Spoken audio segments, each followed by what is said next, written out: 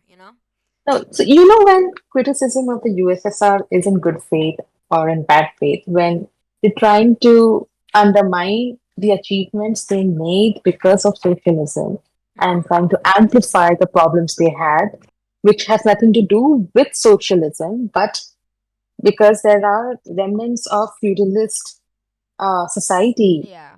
after revolution, right? And it also includes thinking they were anti poor people. Does that Mm. mean it is inherent to socialism? No, it's not. So that's what I said. Critique the USSR, but from the left, in the sense that what did they get wrong and what we can do better. Don't criticize it from the right, where like, oh, communism doesn't work. Oh, communism is when no food. That's If it did literally not historical. work, the Nothing, US nothing wouldn't be ever happens trying in a so hard. vacuum. Why do you think they didn't have any food back then? Like, let's study like what happened in history on why famines happened. It has nothing, like it had little or nothing to do with the economic system back then, like with communism. Yeah, Because like you said, Comrade Nikki said, it was like remnants of like a feudalist system. They're that still is why we have transitioning into it. Maoism. And the thing is, by the 1960s, there was no. I don't think there was any famine in the Soviet Union, right?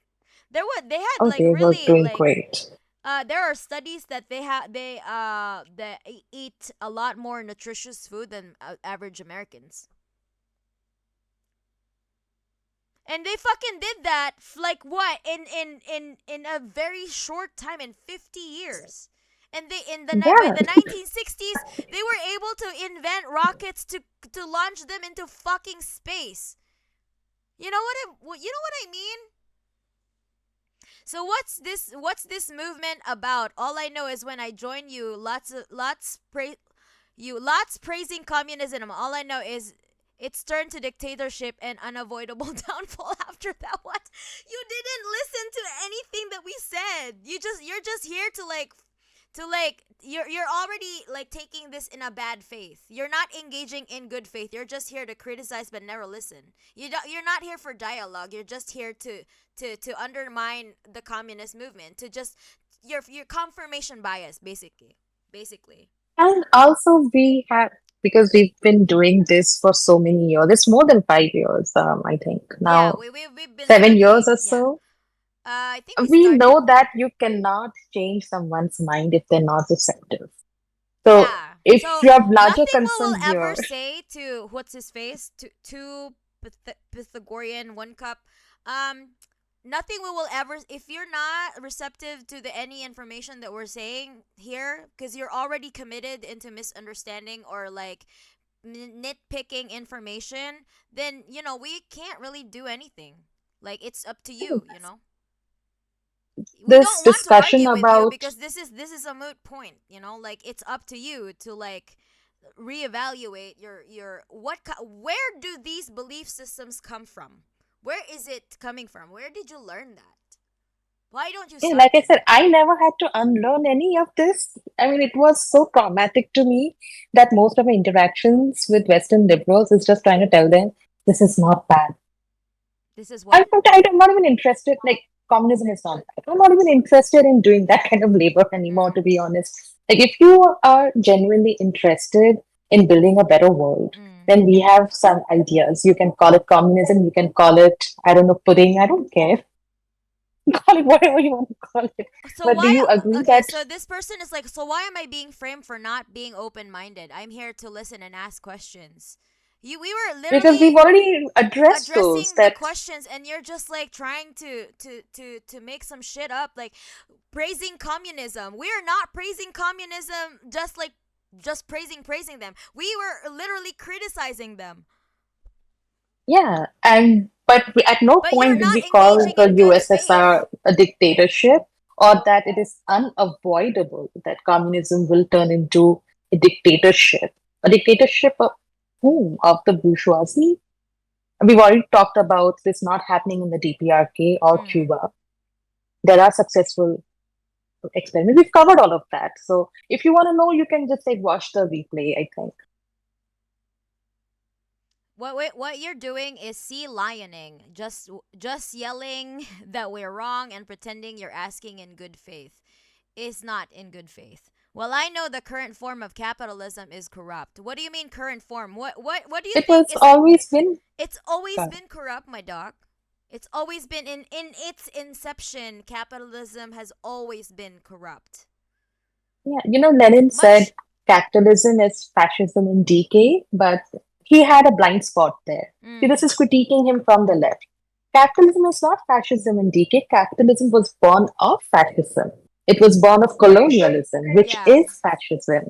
They only called it fascism. They gave a term for the conditions of the colonized people, called Mm, it fascism, when it happened to white Europeans.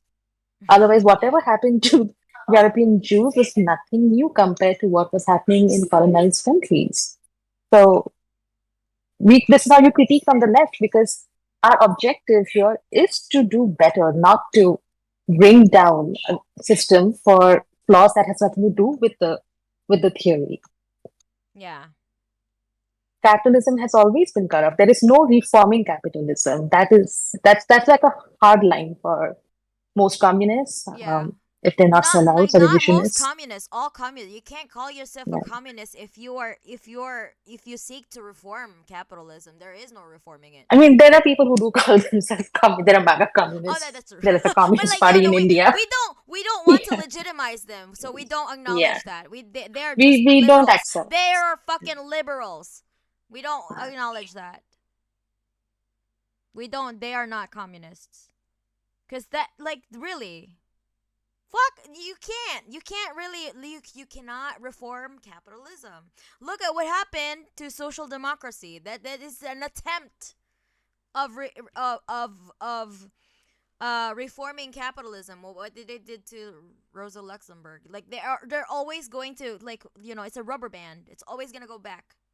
It's always gonna go back to capitalism. I mean, it's completely understandable. Like I said, when we engage with people from the West, we have to get them to unlearn about these things about That's capitalism. There are true. liberal Yeah. Westerners that for capitalism with diversity and inclusion, it's okay to have bosses if your bosses are come from a minority and stuff like Yeah. that. There are things to We unlearn. need more women CEOs. We need to girl Yeah. boss harder, and we need to have LGBTQ bombs, like, so that we have representations in But the fucking Middle East where we drop the exactly bombs. this is exactly why we watching the Representation. videos on the stream so that we set the context that there is no reforming capitalism. No. That is like, yeah, it's not even a debate. That is the position. That is the bare Yeah. minimum. You do not seek to reform capitalism. And if you know what, my friend, why would you believe anything they say about socialism and communism? They have a vested interest in lying to you. Exactly. Where'd you get that information from? How do you know you were not being lied to? Right? How do you know? How do you know? Please source this claim because it is really hard to believe. And Google search I have done this matter shows that you are wrong. Gulag held about 250,000 persons, while Tsarist prisons held about 150,000 The persons. population increased because people weren't dying of diseases under the feudal system anymore. Yeah. But point this is not a point to like if you want to research it for the sake of research, go ahead. But Mm. for the purposes of the stream is like we've already said, we abolitionists, Yeah. Soviet Union is not above critique. We moved past that. Because, yeah, exactly, because we are not defending gulags, my dog. We literally want all prisons to be abolished, including gulags. We don't want that to Yeah. exist in a future socialist system. No. But we cannot abolish gulags or prisons like When we are overnight still, yeah, if you when don't we have alternatives. exactly, we need to have alternatives to reform people properly, to create systems that in the first place, no, like, there would be less crimes committed in the first place because people are less traumatized. How about we start with that, right? No doubt sourced from the Gulag Archipelago. Oh, the Gulag Solzhenitsyn. Okay. Solzhenitsyn. Yeah, which Solzhenitsyn's own wife said was just campfire stories who got funding from anti-communist sources. Yeah. Oh, you have no idea how much the CIA funds people around the world to break up leftist movements, including the Exactly. Dalai Lama. He was on the CIA's payroll. Oh shit. Oh. You knew that, right? I didn't know. Wait, what? You didn't? No, the Dalai He Lama was, is under CIA payroll? yeah, No he used to be. shit. No shit. What? He's not some spiritual guru or anything. He's a piece of shit. Oh my god. Oh, wait. I have heard that Dalai Lama had sex slaves though. But I couldn't confirm nor deny, so I just ignored that kind of rumor. I don't know if it's a rumor or not, but like I heard that's what I heard. But I didn't know that he was under the fucking CIA payroll. Holy fuck. Yeah. Girl bombing. Yeah. More women CEOs. We need to put the feminist logo on the bombs that we drop on the children and in Gaza, you know? Yeah, Representation. while we're just talking about feminism, there's a book that everyone should watch out for. It's going to come out in February 2025. Which one is it? It's called Enemy Feminisms. It's Enemy a, feminisms. yeah. Who So, wrote it? and the subtitles, Sophie Lewis. You know, I'm reading a lot of Sophie Lewis these days on abolition. Um, Sophie. What's her name? Lewis. I just type it Lewis. out. Okay. Yes. All right. Could you Enemy please send it in the chat? Feminism. Yeah, Sophie Lewis. So I always book assume revolves around everyone's girl lying to me. bosses. That's why I'm so critic about everyone's opinion. You mean you're critical about someone's opinion? I mean, yeah, that's good, but also like if we were telling you like what we were discussing in good faith, we were also expecting you to engage in good faith and not just, sea lioning, or rather resort to sea lioning. I think oh joy, gulags, the system that had less than a fifth of the people in it, and the American prison system. Then the American prison system with only half the population. And the average sentence was 4 years, and the modern American system averages a sentence of 17. Yeah, actually in the gulag system there was I don't was there like a life imprisonment in gulag? I don't think there was. I'm not sure, depending on the crime, I guess. From historical records, Tsarist penitentiary system was not worse. I believe you mean stricter for prisoners. It can be proven by famous Russian communist leaders' punishment records. Main form of punishment were bodily punishment like whip blows for lesser crimes and exile to western reaches of empire for harsher offenses. Whipping for lesser crimes. Yeah, well. Yeah, whipping happens in a lot of other countries still, like Malaysia, Yeah. and then Singapore will give the death penalty if you have some extra weed on you. No one calls Singapore a dictatorship, which it very much is, by the way. Mm. There is, this is how I like to talk to anti-China people. We have a lot of criticism about China, by the way. You have a what? Especially, we have a lot of criticisms about China, Oh but yeah, it's yeah, yeah. all We from the do, we left, do, we right? do, we do. So I say there is a Chinese society where you cannot criticize the government. If you try to criticize government, you will get disappeared and you will get the death penalty for absolutely minor issues. And it's not China, it's Singapore. Wait, It what is a kind of minor sub-fascist issues state. can get you like can get you Possession like of marijuana. possession of marijuana? Whoa, you can get death penalty still? Yeah, they It never recently changed. last year they killed it's state sanctioned murder.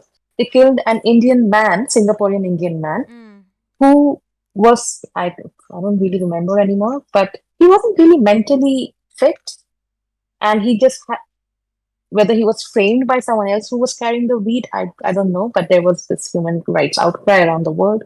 But no one thinks of countries like Singapore. Singapore being a dictatorship. because it's a Western capital outpost. And Yeah. Western media doesn't have any incentive to criticize Singapore as much as they do the socialist states. Yeah, for real. I don't think they do that in the DPRK. Like Yeah. the fucking weird shit that the tales, the tall tales that they say about the Soviet the no the DPRK, that people, if you get a haircut, like you have to get a haircut the same as fucking Kim Jong Un, and or like you only get like a state sanctioned haircut. What the fuck do you mean, bro? And then if you don't follow the dress code, like they said that if you like disobey rules, like there's collective punishment. That your cousin, your grandmother, your cousin, everybody in your family is gonna get the death penalty or something like that. No, actually, I They don't. make Do up they these even have stories, and Do they have a death penalty in the DPRK? I have no respect for Western journalism. Right? We're seeing it in real life They right just now, believe real time. everything that Yomi Park would say. Like, girl, your story is as believable as your boob job, man. Like, man, come on. Let's be for fucking real here, you know? No one thinks of the UAE as a dictatorship. But it is. But it is Yeah, but because since everyone it just is wants a to go to US Dubai for the ally, parties. right? But it's a US ally, so there is no incentive to criticize that, because Mm. they're basically they're lapdogs of empire, of Western empire. So they don't give a fuck. They only want to criticize it if it benefits their narrative, basically. My brother in Christ, we already live in a dictatorship of billionaires. We have no political agency, a system that kills hundreds of millions of every few years by just denying them food. Exactly. Gabor Mate made a great point about this, Mm. where he was talking about how 9/11, Mm. 3,000 people died. Very Mm. tragic. No one should have to die that way. It was an Exactly. act of terrorism, inside job by Israel, by the way. Wait, Um, is it really? yeah, because the What? Israelis were like Okay, smiling this when is that happened. okay. All right. I don't know like for sure, because I feel like like, all right. So there's this meme, right? That the like the like back then there's so many like 4chan rumors about the none did 9/11, right? But I don't know, like do we have any sources that actually back up that claim? I don't really have any sources at the moment, but I mean, I saw some and didn't save them. Mm. Cuz But I think there it just is like some makes perfect anti-Semitic sense. like kind of undertones in those, because we know 4chan is very heavily anti-Semitic, so it's just like it's really need to be careful when it comes to this though.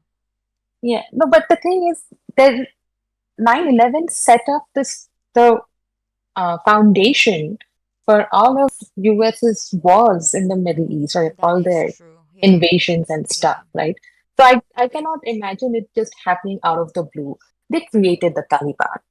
And They this sort of did. They stuff did create the happens, Taliban. Yeah. yeah, And this also sort of stuff happens in fascist they countries. put Saddam Hussein in power. What do you mean? He's CIA Yeah, trained. Osama bin Laden was CIA trained.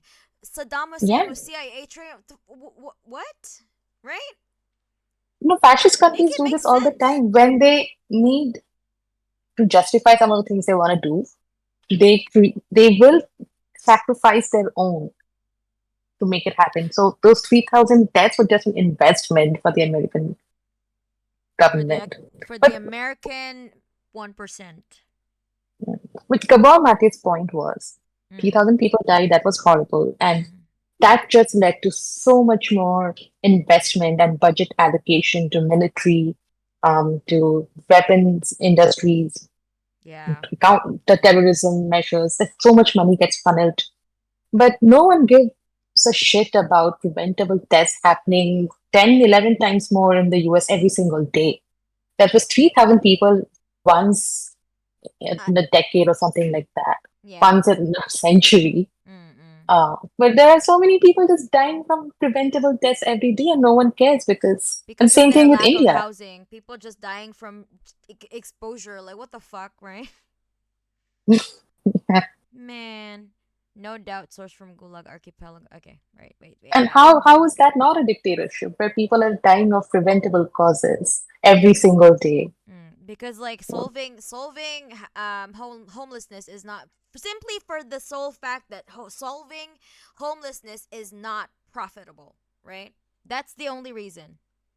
It's not because we lack the technology or we lack the resources to build homes or to allocate resources. No, it's just not profitable. I used to have a shirt of all the shit that's illegal in Singapore. Oh shit, really? Oh, vaping is illegal there. I cannot. I mean, Wait, I don't what? vape. Vaping is Yeah, illegal. But that's literally just like an alternative to cigarettes, right? I don't. I think smoking in public spaces is definitely illegal Oh too. yeah, yeah, yeah. I don't think smoking itself is I know illegal. that you can't bring gum to Singapore. Like chewing gum, right? Is Yeah, that yeah. they're very strict. And like you It can't is a spit on sub-fascist the like I country. mean those I mean I agree with those. Like you can't spit on like the fucking street. Like I guess that's a good one. But man, killing like death penalty for like weed, man, what the hell? Yeah, Even Japan, right? Japan killing has and really stuff like that also also like happens in Malaysia. draconian drug laws, but in Japan, we have CBD oil at Mm. the yeah, so you can purchase India, CBD not at all. oils Yeah. legally here. I don't know. Malaysia has caning and stuff in Malaysian prisons. Nobody thinks of Malaysia as a dictatorship. For the West, it's a holiday destination. Even if like Malaysia is anti-Israel, Yeah, I I'm think saying historically, expats just go to Malaysia to chill because it's a lovely country. They're not there criticizing, oh, this is a dictatorship and they're killing dead prisoners for, I don't know, they're in prison for all ridiculous reasons anyway. Mm-mm-mm. I think my favorite Western media lie on the DPRK is like them saying that the DPRK claims to have found unicorns and stuff. Yeah, that one is that shit is wild. I don't even know. I don't think that even is. I don't know where that they found that. They just made that shit up.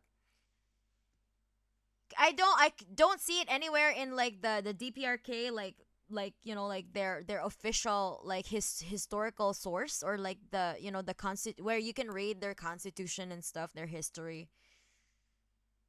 I don't see that. What?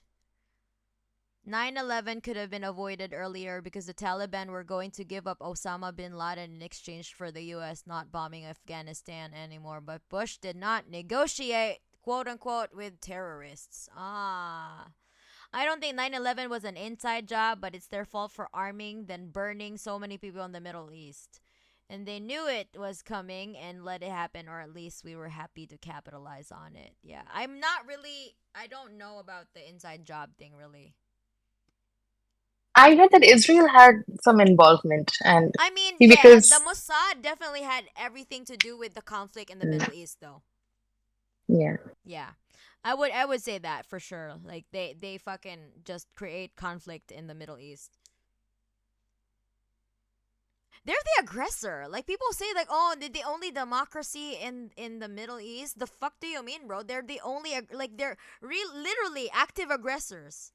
They occupy Syria. Okay, I don't think people know that they occupied Syria. It's in the Golan Heights, right? I think from 1967 or something. Was it Mm, the 1960s, yeah. right? And then they occupied South Lebanon, right? Mm. And which they were kicked out in 2006 by the Hezbollah Oh, boys. yeah. And it's the forced conscription country. If 18-year-olds or like Able-bodied. Israeli Yeah. citizens, if they refuse to join the IOF, they can get Yeah, they can imprisoned indefinitely. How indefinitely? is that a democracy? Yeah, I they don't didn't know know for how long. It that. is like,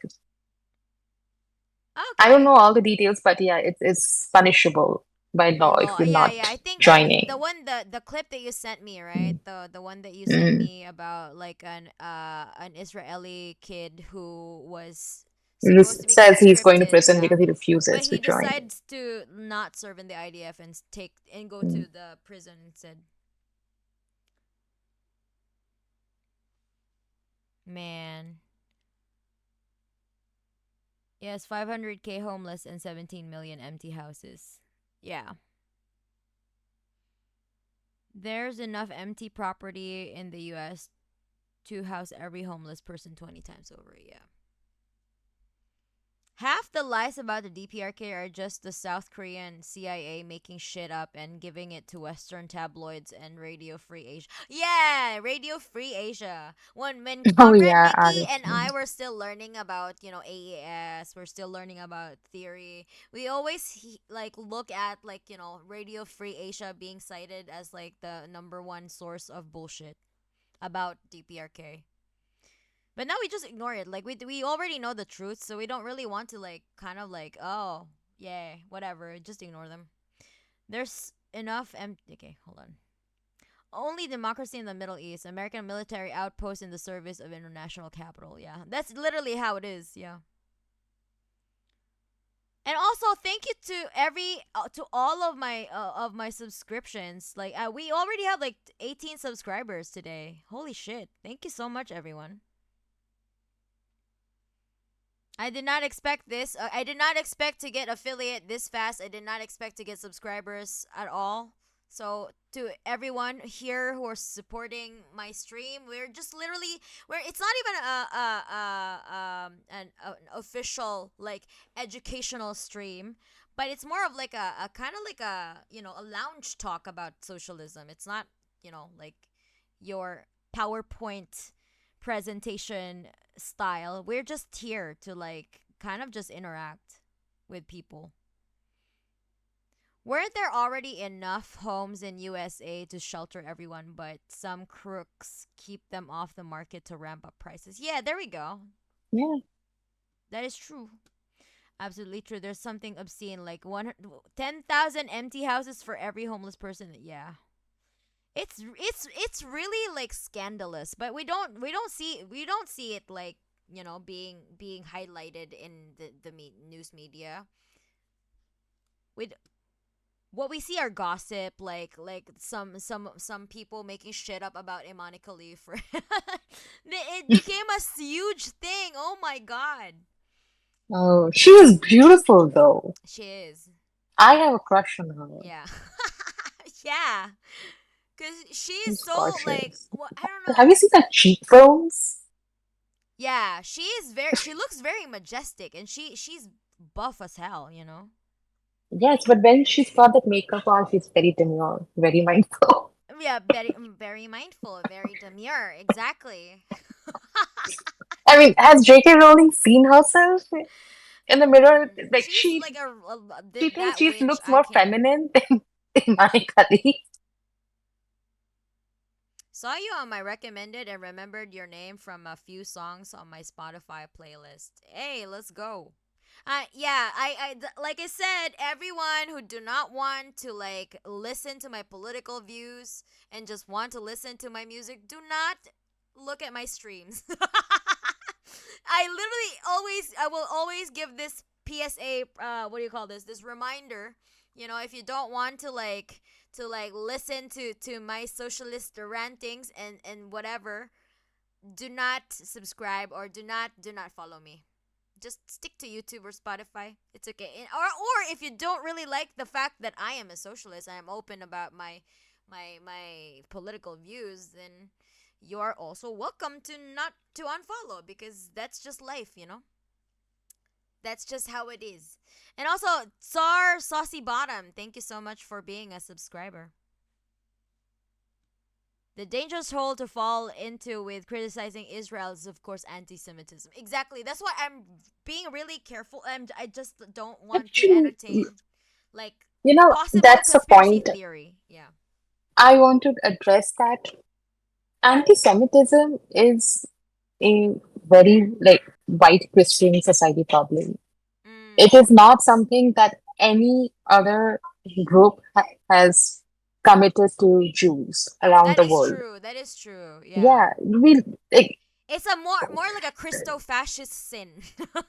yeah, and which is why Christo-fascist Middle Eastern Jews mm, also say that, because of what happened to European Jews, mm. doesn't mean that anti-Semitism is also their history. It's not their history. The Jews in Middle East have lived peacefully with Muslims Exactly. and That's what Christians most for people are arguing centuries. about. Like, for centuries, Muslims and Jewish people in Palestine have coexisted for thousands of years.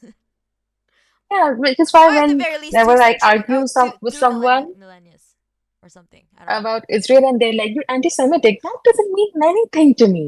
Mm. It doesn't mean it.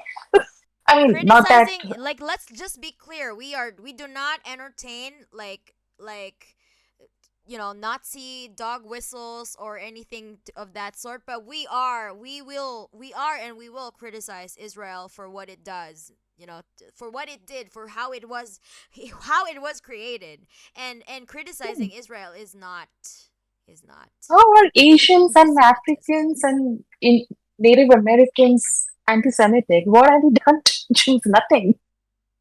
Exactly. It's a West European and the diaspora problem. And And the it's a thing funny is, thing like, when the they're like, the, the Palestinians are bearing the brunt of, like, they are suffering the consequences of what the European Christo-fascists did to Jewish people. So, it's so funny. They'll be like, Israel is needed to keep the Jews safe. mm. And it's like white people saying that. So, and then you should ask them back, safe from whom? Safe, Right, that right. goose We have to meme. ask this question. Wait, what are we being safe from again? Who? From whom?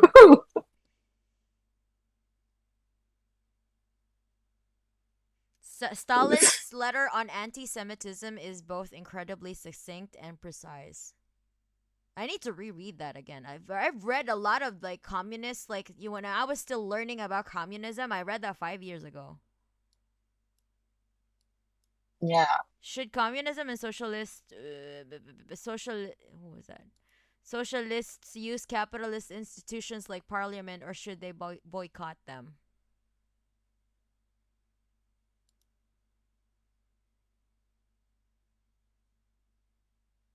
What do you think, Comrade Nikki? I already responded in the chats to that. Oh, okay, The okay. eventual goal is to not have nation states. Yeah, I mean, But yeah, the socialist states goal, would. yeah, the goal of communism ultimately is the abolition of states, and it's a stateless, moneyless society. So, yeah, like, transitioning to it, we need some systems. Like we already repeated this, right? Like, we need alternative systems in order to get to where we want. We don't want prisons either. We don't want gulags. What the fuck do you mean? I think some some commie memes are just like memeing about gulags, but ultimately, like, serious communists, serious people who really want, like, who are organizing in real life and advancing socialism in their own communities, do not think that gulag should be brought back.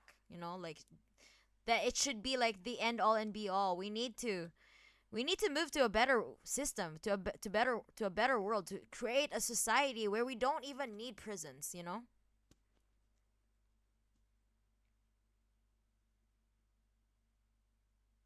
So I actually saw, like, some on I saw a video. I forgot what that was. Oh my god, I hate this so much. I should have took notes. But there was like in Native American society, or like some Native indigenous societies, right? They don't have prisons, or they don't have, like, Mm. right? They don't have Because those one, carceral punishments that we do today. yeah, But that they were able was, to hold people accountable. But they don't have that kind of accountability that we have today with our, like, legal system and all that shit. Yeah, But they jails thrive for and thousands police of are a years. Oh my god. Okay. Anyway, West European invention. which is Police and yeah, yeah, yeah.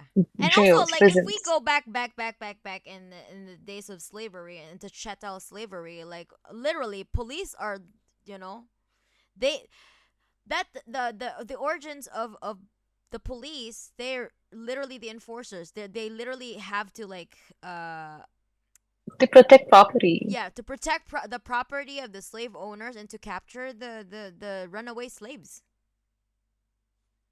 Yeah, Brits promised Palestine sovereignty if they fought the Ottoman Empire during World War One, and then promised that same land to the Zionist movement brewing in Europe.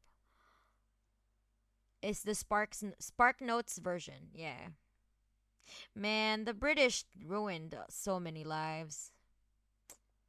So many, and we're still, all of us, everyone who speaks English is still like, like, you know, suffering the consequences of the British Empire. I know. Oh, fuck. Lenin's what needs to be done. What is to be done? It's funny because the Ottoman Empire was like a refuge for Jewish people facing pogroms in Europe for ages. Historically, the Middle East was a lot better for Jews than Europe was. Yeah, yeah. So many other Regards to things using are also capitalist West European institutions is to inventions. use them to build support for a socialist party and build power structures outside of them, not as the sole method of attaining power. Yeah. Much like how like Stalin used the industrialization, right? To not for to advance socialist to advance a socialist society, to build a socialist society. I think like it's in the what do you call it, in the principles in communism that obviously feudalism, capitalism was built off of feudalism, right? And naturally communism would be built off of capitalism. That's what Marx had gotten wrong, right? Yeah. But we're the actual people that will not change or reform be put in.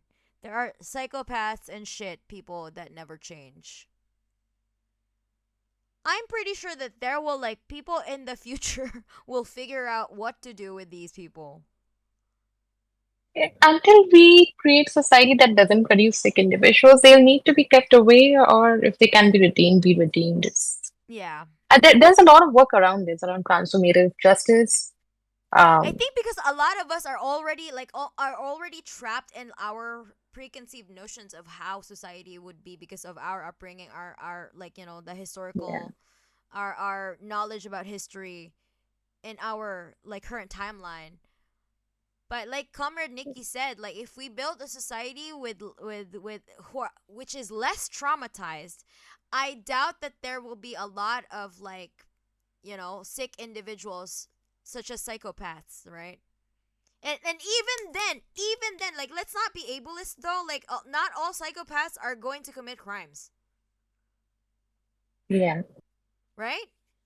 Yeah, like someone who causes harm is traumatized, but doesn't mean all traumatized people cause harm. Yeah, exactly. Because also like it's not their fault that they were born like or Mm. they were subjected to conditions that turned them into psychopaths or sociopaths, right? It's of course, you know, the ones that already committed a crime. It's like an explanation is not an excuse, right? But we can approach it from a view of like a more compassionate lens, I guess, you know, like because like I said, not everyone who's like, you know, has a what do you call this? What do they call it in the DSM? Antisocial personality disorder will commit a crime or that they will actively harm people, right? Mm. Let's not discount that. I think that's a very I don't know, it's kind of like bordering to ableism. So let's avoid that. Yeah, we just call them like harm doers or Yeah, abusers yeah, instead of yeah. calling them psychopaths or Because not anything. everyone who is a psychopath would commit crime or harm or harm others. Oh, yo, let's go. Who's that? Tsar Saucy Bottom. Okay, this name is funny as hell. Tsar I know. Saucy Bottom. I still can't get used to like being a streamer with like reading people's usernames that are like so funky and it's so I can't help but laugh. But thank you so much, Sar Saucy Bottom, for the 2 gifted subs. Wait a minute. Gifting 2 tier 1 subs to my community. Thank you so much. Damn. Okay. Also, Mana, do you know about proto-socialist movements? I think they're a fun part of history to learn about, especially since some of them started in England, of all places, like diggers, Quakers, and shakers. I think I know a little bit about the Quakers, but not the diggers and shakers. Damn, I didn't know those. Yeah, but Proto-socialist are you thinking movements. of Quaker Oats? No, I know the Quaker. No, no, no, no. The Quaker movements. Like, there are still some Quakers, I think, today. Cause When I I know a guy who was like he was my online friend when I was like a fucking teenager. He was like, "Oh, I'm gonna go to a Quaker community." I'm like, "What is that?" I think he went to a school that was like sponsored by Quaker. I'm not sure. we don't know. I mean, I don't know anything about that. Like Diggers Quaker. Quaker Oats is co-opted. Not the Quaker Oats, but like Quaker. Like I mean, are we talking about the same Quaker? Because the guy that I was talking to when I was a teenager, he was like, "Oh, I'm gonna be at the Quaker community." I'm like, "Okay, Quaker." I don't know, man. I am so ignorant with this. Like, I don't know about that. Like, that's the only literally like the exposure I have. Not the Quaker Oats, but like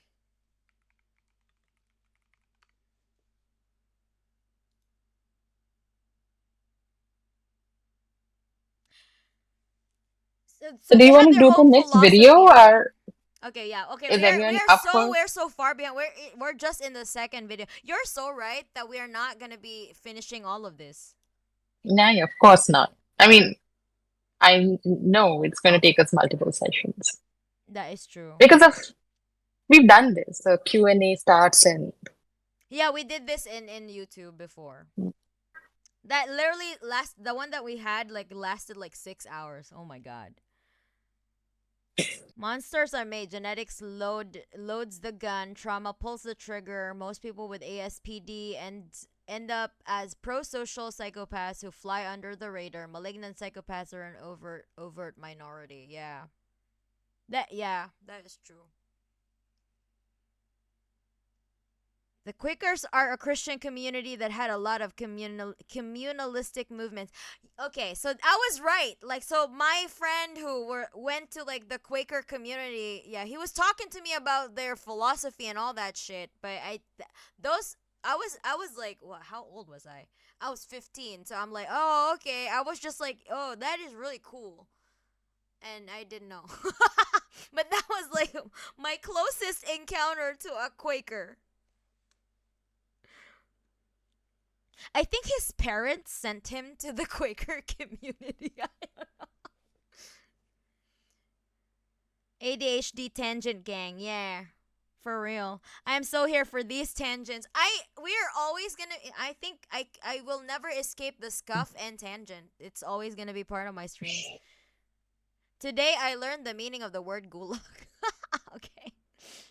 A little Russian lesson. Gulag isn't a word, it's an acronym. Oh, yeah, yeah. wow. They were literally just prisons. Using a different word is kind of just a way of trying to orientalize them and make them seem scarier. Yeah, because you know, it's a little bit more spooky when you say gulag instead of like a fucking prison, right? That's why when there Mm. it creates a different kind of vibe, right? When you say, "Oh, prison." Oh yeah, we have prisons in America, you know. But when you say gulag, ooh, labor camps, ooh, dictatorship, ooh, you know. But the thing is they're all the same. They're all fucking prisons. And as abolitionists, Comrade Nikki and I reject gulags. Like we don't back in the day, like we send them to labor camps. No. We want a future where we don't need these things, We're anti-work. That's literally Yeah, my we do not PSP joke. dream of labor. Yeah. But I think like I'm the most workaholic person I know. I literally don't have a day off. Like, and on days that I don't work at my corporate job, I do my music labor. I do my stream. If you consider it a labor, I mean, I think I consider it labor. It is labor. It's Right? not. It's not work. It's labor. It is labor. Yeah, I get off work to labor. Right. Today I worked for like 8 hours, and then I come back home to do a labor of love, which is content creation for me. The whole gulag thing is a fear of a hypothetical future prison, which while liberals accept fucking Guantanamo Bay. Yeah. Exactly. Yeah, exactly. Because like we don't gulags don't exist anymore, like as the people portray it back then, right? Guantanamo Guantanamo is Bay generally is yeah. horrible shit. How are they allowed to exist and like like commit war crimes, literally, like crimes against humanity, and there's really no international outrage, because the international community is what, 5 countries, no, I know 7 countries. What is the international community? When Western media says international community, what countries are represented? You know? Okay. Let's do the next video. Alright, yeah, okay. That is true. Back from ad hell. I'm sorry, guys. Alright, let's go. But I guess being part of the monetization on Twitch, like in order for me to get money out of my content, you have to suffer from the ads. Man, this shit is dystopian. Don't you think? Like, man, what the fuck? I hate ads Yeah. so much. And I won't like begrudge imps for fucking using ad blocks. Like, by all means, fucking use that, because you're not required to subscribe to me in order for me to cater to you. To entertain your questions and all that stuff. I'm just literally here talking to my friend and talking to you guys. Well, we talk to you, and kind of just like going back and forth when it with this with because we just want to introduce lightly socialist concepts and stuff like that. It doesn't need to be like super kind of like study form. Anyway, let's go back to the video.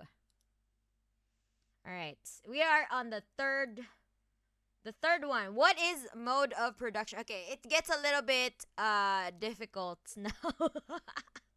But let's take a look. What is mode of production? What is a mode of production?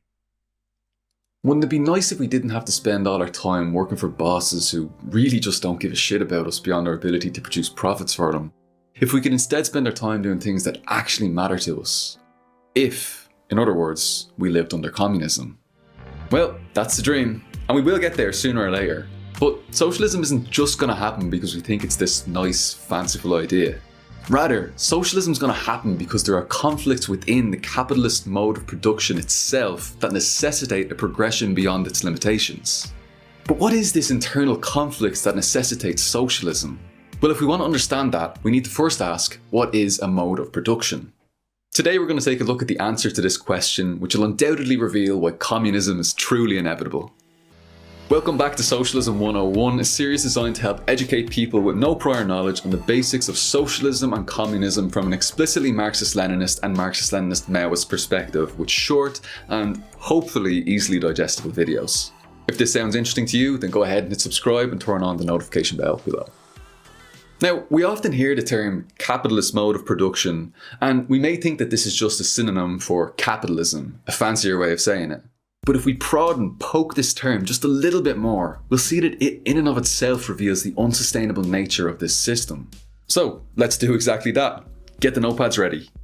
At its most basic form, mode of production simply means the way things are produced, such as the necessities of life like food, housing, clothing, medical equipment, Nintendo, etc.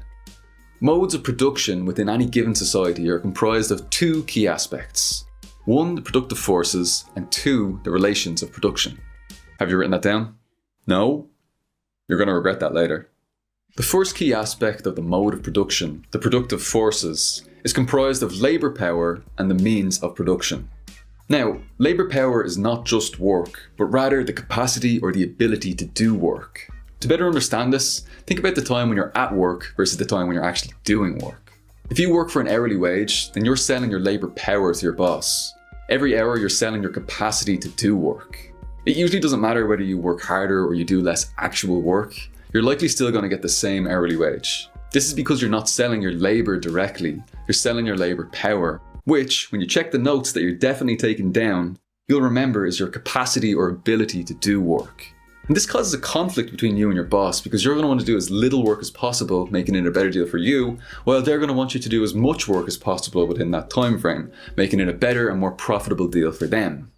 Now, the means of production refers to everything that's required in order to produce, including instruments of production, like the tools, machinery, and buildings in which we carry out our work, as well as subjects of production, which includes natural materials like iron ore, and also materials that have been filtered through previous labour, like that iron ore in its extracted form, which we call raw materials. So when you hear extremely based people saying seize the means of production, that's a call for workers to take control of all that good stuff. The tools, the factories, the raw materials, etc. And to use them for the common good, rather than to further line the pockets of wealthy private capitalists who do none of the actual work. You still with me? I know there was a lot of terminology there and I know it got maybe a little bit complex, but the good news is that it's all going to be worth it in the end and we're already over the worst of it. So you can basically relax now. Okay, so now that we've talked a little bit about the productive forces, let's take a look at the second key aspect of modes of production, relations of production. We can easily understand this by simply asking, how do we relate to the process of production? Are we workers in a business generating profit for someone else? Or are we the owners of that business who do little more than simply hoover up the profits that are generated by workers? Under the capitalist mode of production, the relations of production separate society primarily into two classes: based workers, the proletariat, and cringe capitalists, the bourgeoisie. We either relate to production as workers or we relate to production as owners, more specifically, owners of the means of production. Now, there are various subclasses or strata among these two groups, as well as some other classes that we can get into in a later video dedicated specifically to class. But for now, we'll focus on the two main classes of capitalism, the proletariat and the bourgeoisie. Rather than being a system that benefits everybody equally, the relations of production that we see in capitalism are set up so as to primarily benefit the capitalist to the detriment of the worker. Make no mistake, the capitalist's gain is the worker's loss. The profit they're making is the wealth that you're creating. Never forget that. Yep. Now, we'll talk more about the exact process through which the exploitation of labour takes place in a later video specifically about the labour theory of value. But it should already be starting to become clear that there's a definite conflict between the productive forces on one hand and the relations of production on the other, between the interests of labour and the interests of capital, between the working class proletariat and the capitalist bourgeoisie. This conflict must be resolved. It's not going away. And in fact, we see that this conflict is actually intensifying as technology develops. With automation, countless jobs are going to disappear. The development of the productive forces will make the current relations of production upon which capitalism relies completely untenable, with wealth and resources concentrating into fewer and fewer capitalist hands, leaving us, the masses, out of work and unable to access life's necessities. And as nobody will have any money, this in turn is going to mean that the capitalists won't be able to sell their products to anyone. So now we're beginning to see how unstable and ultimately self-destructive this system is. And we're just scratching the surface. We're going to talk a lot more about how capitalism sows the seeds of its own destruction in upcoming videos. But don't worry, it's not all doom and gloom. We'll also talk about how we can solve these problems.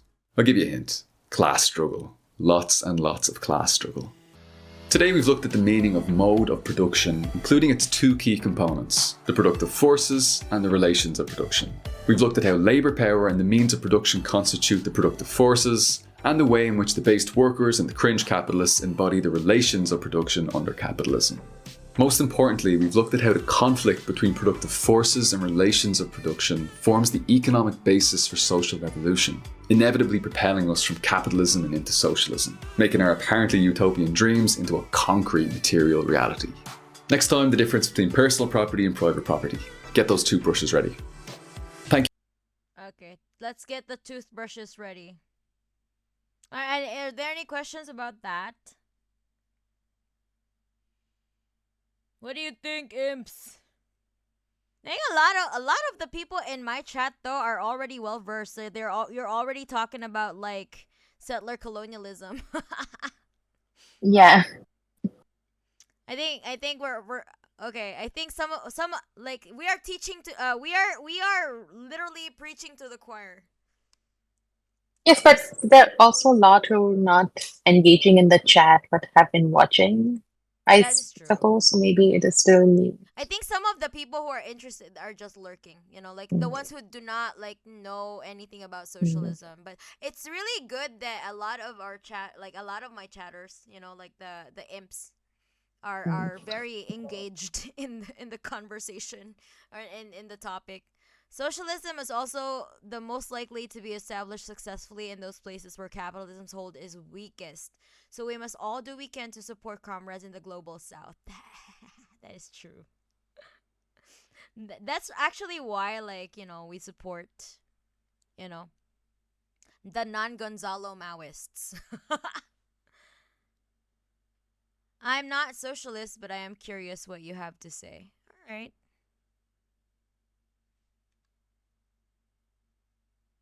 Listening only. Okay, cool. It's also a good source for videos to share with others. Yeah, that is true. That is true. That is true. That's why I chose this series. It's a really well made. Like Paul did a really good job in these doing these clips because they're very digestible. And like he said, it is meant for people who have no prior exposure to Marxism and you know, these concepts, the socialist concepts. I don't want part of the world is not corrupted by capitalism anymore. Yeah, that socialism will develop in the global south thing was, after the USSR. That was the idea, and pretty much all colonized countries during the liberation struggles tried. But now everyone is, I think, Yeah. deep in the trenches of neoliberalism. I'm actually learning a lot. I don't know a lot about communism. Normally learn about politics, economical system, but I like to learn about all of them. Okay. That's good. That's really good. Like we just ask you to have like an open mind.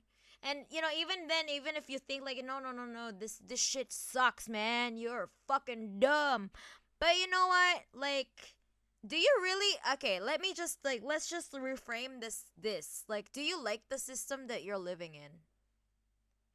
Like, do you want to go to like? Do you like going to work? To like and be like, you know, have like three jobs just to make ends meet, or even then, like even if you have a good job, right? Like you have to still go to work for 8 hours to create wealth for some I don't know for some fucking rich guy with a yacht, right? Do you like that? Do you like doing that? Let me just ask you that. Do you enjoy doing that? Ask yourself that. Okay? First of all, do you like the way the world works right now?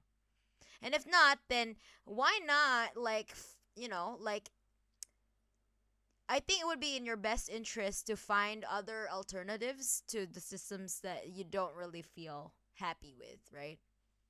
Cuz at the end of the day, you know, you're going to be the ones who's like breaking your back working for some fucking rich asshole in a fucking yacht, right?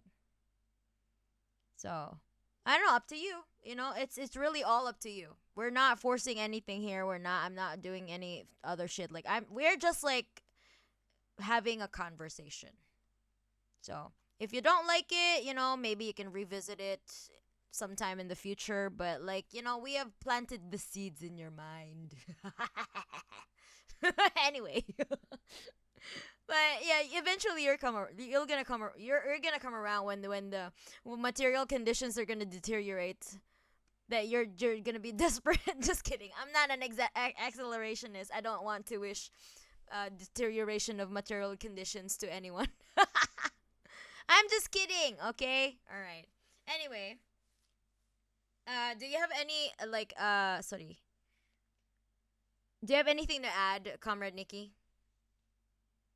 Um, on regarding this video, Yeah, or like or addressing someone in the chat or something. I haven't seen anyone though. Like everybody's like talking like so far. A lot of people they know what the fuck they're talking about. Some are yeah, like willing to listen. Some are just lurking, and you're welcome to lurk if you want to learn. And if the terms get confusing, don't be afraid to ask questions, but always try to engage in good faith, because we will try to explain, but just don't be an asshole about it.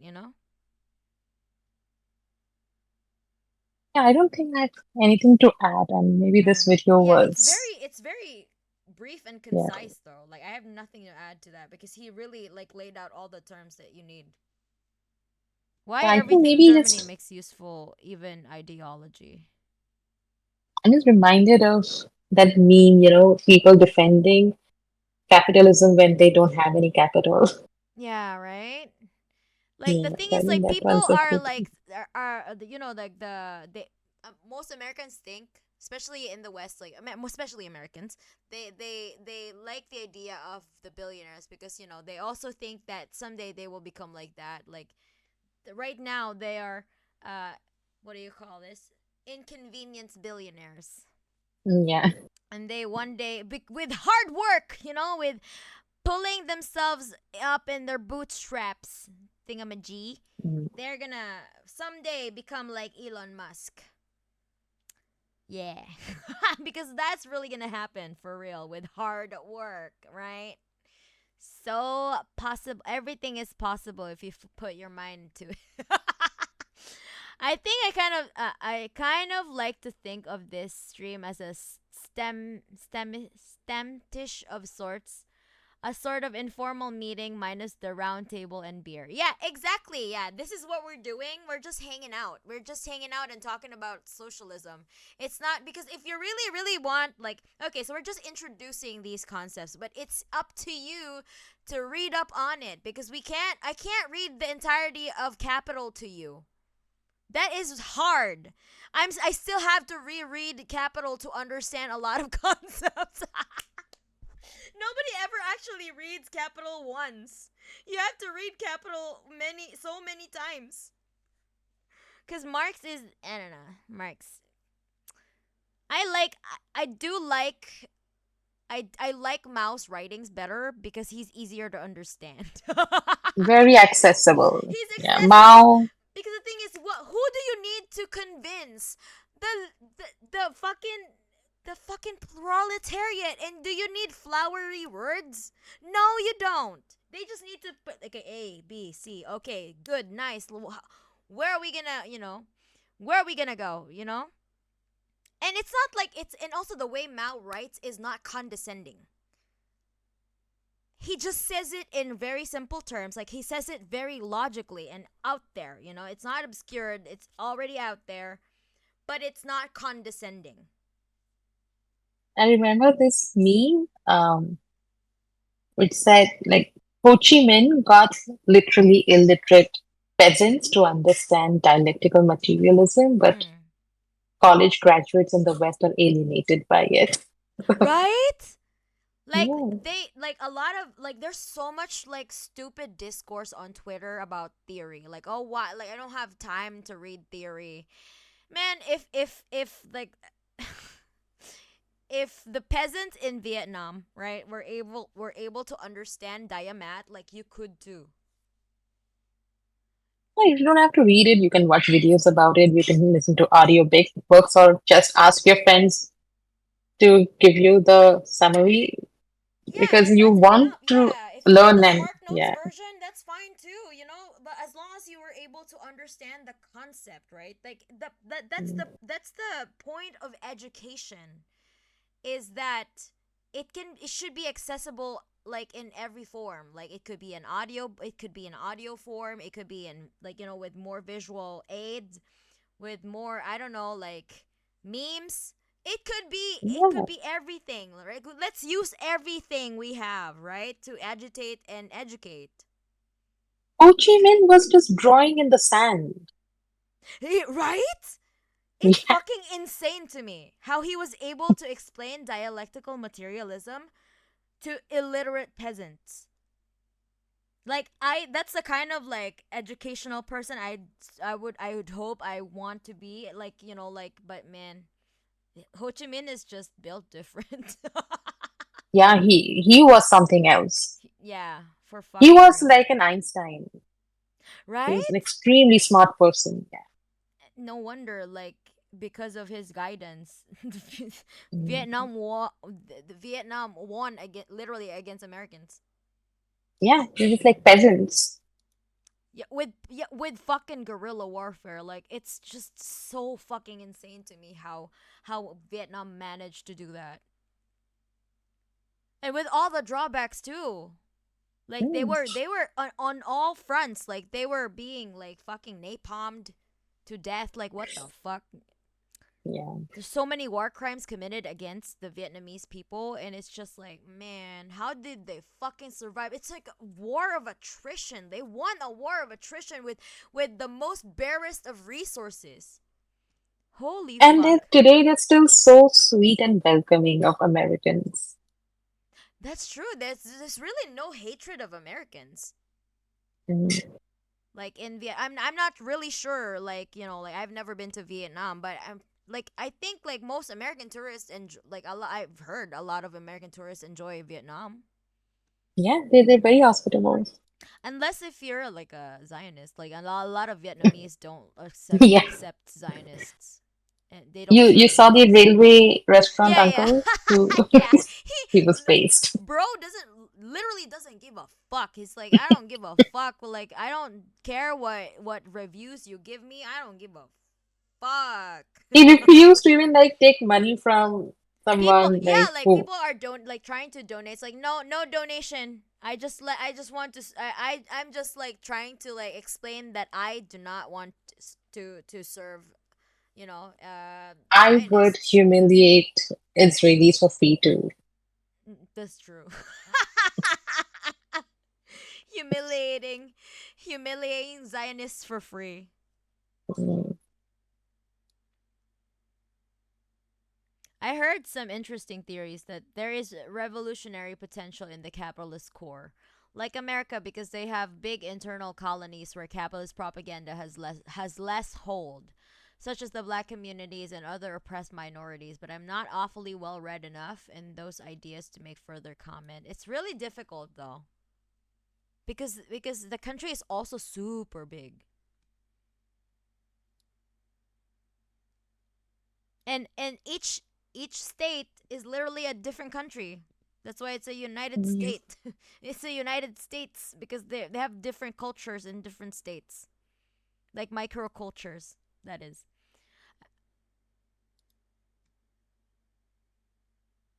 Yeah, me neither. I don't really. I haven't delved into that because I'm not American. I do like delve into American politics that is relevant to me because, you know, American policies affects everyone in the world. Yeah. They're gonna invade everyone. We're all gonna talk shit about that. Exactly. And that's also the reason why I speak English, you know. Mm. Like, you literally have a skin in the game if you know, like, your ancestors were subjected to the fuck, Mana beat me to it into the inconvenience billionaires quote I was typing. Yeah. All right, let's go, Warhound. I do think at the end of the day it's still less likely than those places which are actively exploited. But what holds back revolution in the first world is a lot of people being complacent, since they benefit a lot from unequal exchange, even if they might not be that well off. Yeah, that is true. You're benefiting from imperialism, my dogs. Yeah.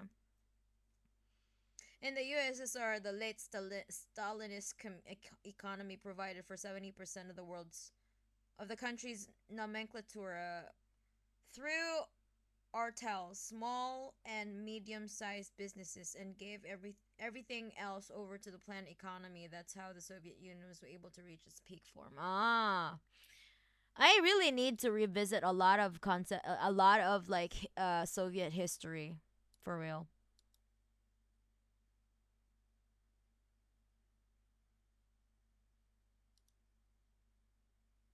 I don't know why Neighbors is blocked by Twitch. I'm on auto mode right now. Auto mod right now. Ho Chi, okay, I think Ho Chi Minh is like it. It read as Ho. Like, man, Twitch, you're so weird. Begging the question, why are you assuming it always fails? Has Cuba failed? Has China failed? Also, Vietnam, what? They're still going. Ah. Yeah, another it's not really a good faith question. But also I think because they have a preconceived notion of how, like, that's also, they're also a byproduct of their education, the Western education. Like, there's always a lot of like unlearning to do. Like Comrade Nikki said, there's always so many. I have to unlearn a lot of things, but not as much as, like probably like Americans have. Mana, when are we gonna talk about the yards of linen and the suits? No. We're not. By the time that we do that, nobody's gonna be tuning in. He used the people's language. Exactly. My favorite on Mm. the front is Kim Il Sung, because he's totally right about a lot of stuff, but he's also a big turbo nerd. And the bad translations do not help at all. Yeah. That's also like a problem when I want to read, like, there's a lot of like bad translations.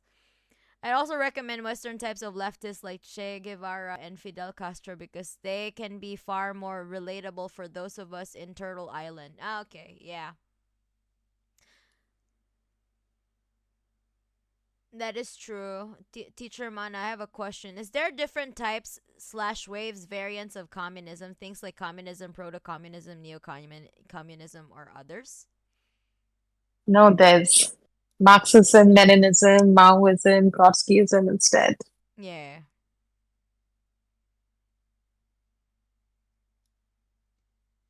I don't think.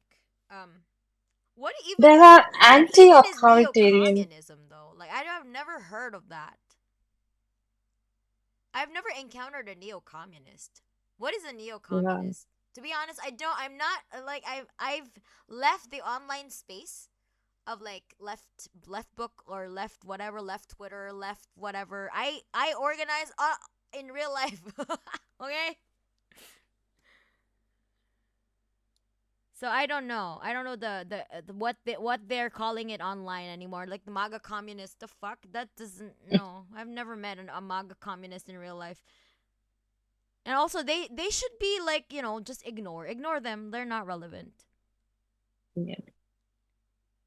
Like, they're only like relevant in online spaces. But do these people actually like, do they have actual IRL movements?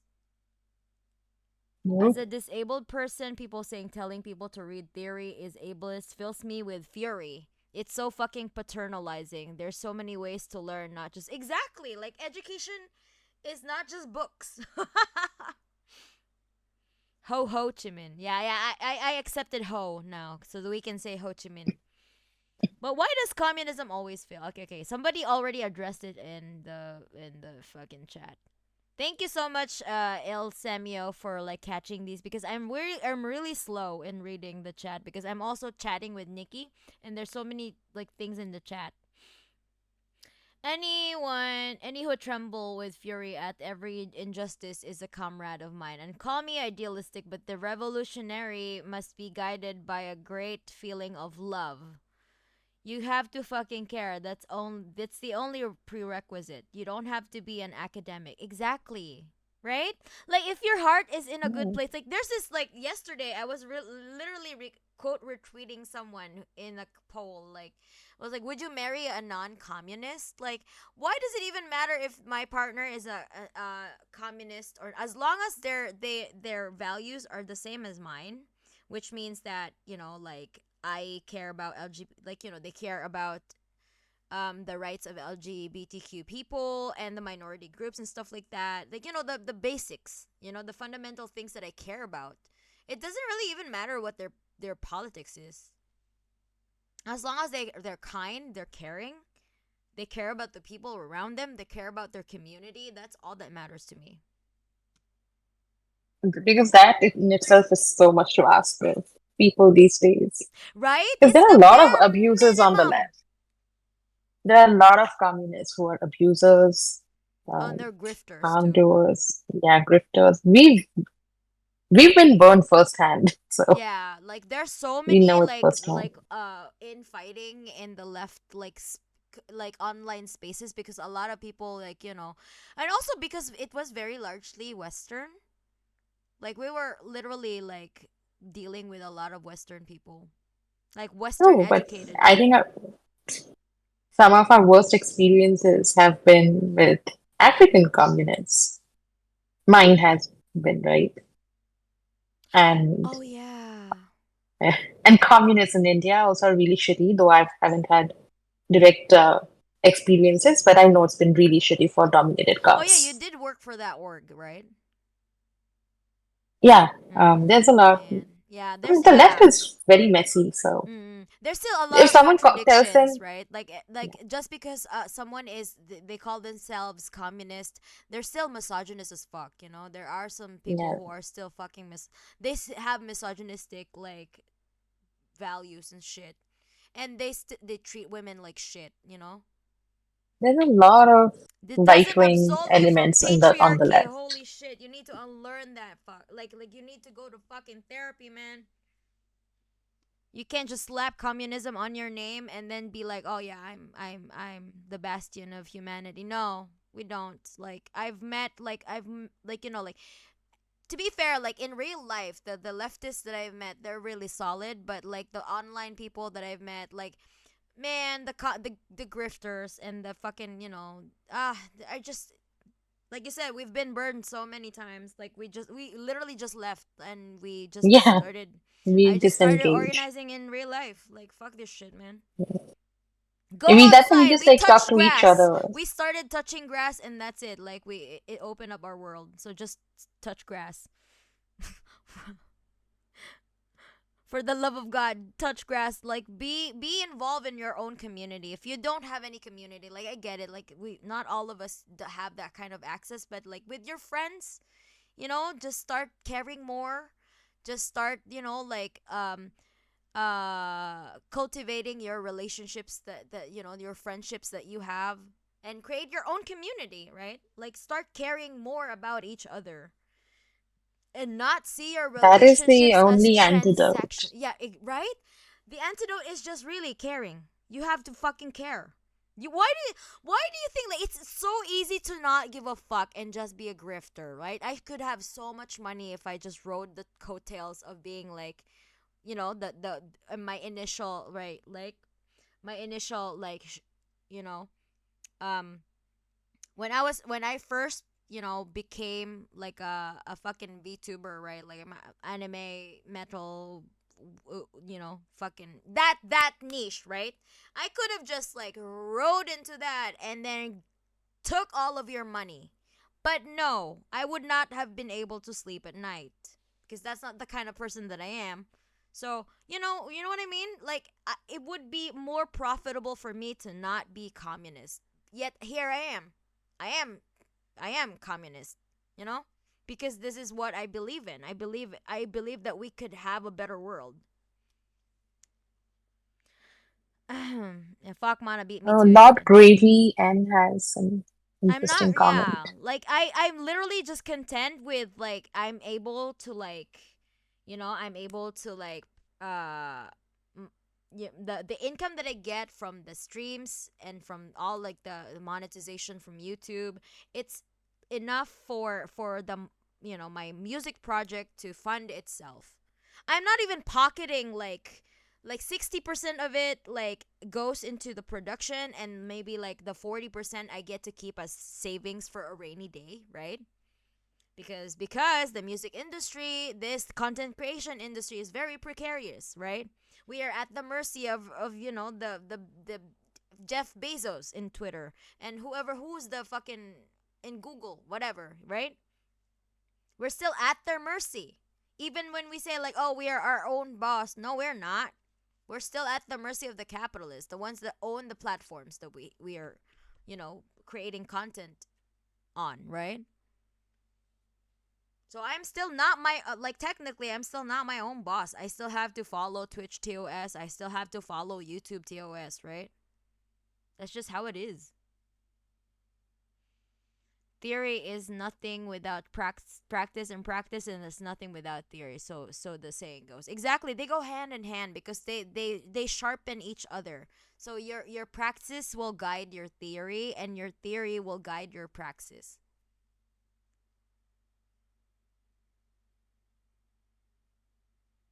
Grass is eating me on the inside. You couldn't take money. I barely have any. You couldn't take my money. Grifting is such a scary, lucrative business. It is very lucrative. Just look at Andrew Tate. Oh my god. And then Mana donates thousands to Palestine. Yeah, literally my first merch profit merch profit. I literally donated half of it to Palestine.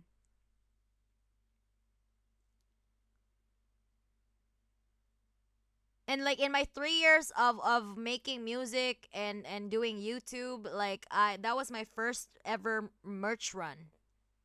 And I could have pocketed all of it, life I could have bought like expensive shit, but I wouldn't be able to sleep at night without doing anything, you know?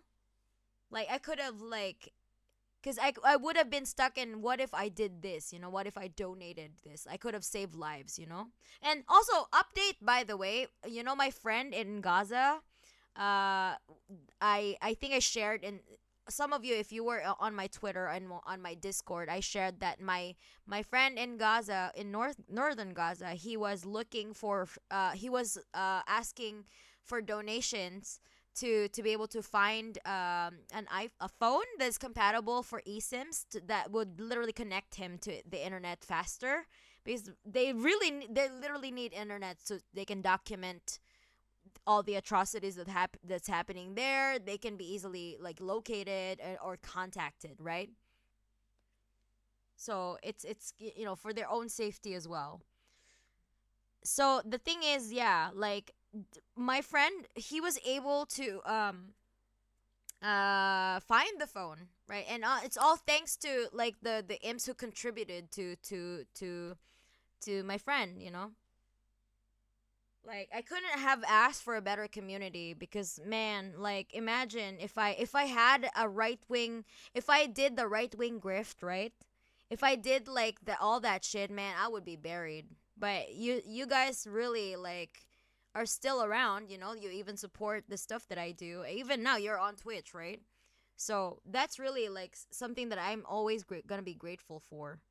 And I would never like betray you guys by like selling out, or like quote unquote selling out to like fucking, to sell out my principles and shit. I don't know. I don't think I can do that. And I don't need to do it, right? I don't think for like right now or ever, I don't think I'd ever. And the worst thing that could happen is that I work full time again, right? And that's not the worst thing that could happen to me, because literally there are people who couldn't get any jobs, right? And the worst case scenario is I lose content creation and I just go back to being a worker. So whatever the fuck. And the thing is, I will not lose like my music abilities. That's a skill that I cultivated for years. I don't think anybody can just take it away from me, right? Like my education, it cannot be taken away from me. Also, my skills are like that I cultivated, and now I am also learning how to to write songs. I don't think that's ever gonna be take that's something that can be taken away from me ever. So I don't know. Like, I'm not really scared or like, about. I can just start all over and make music. Because literally I started being Mana because I wanted to try this, like, like this metal cover thing.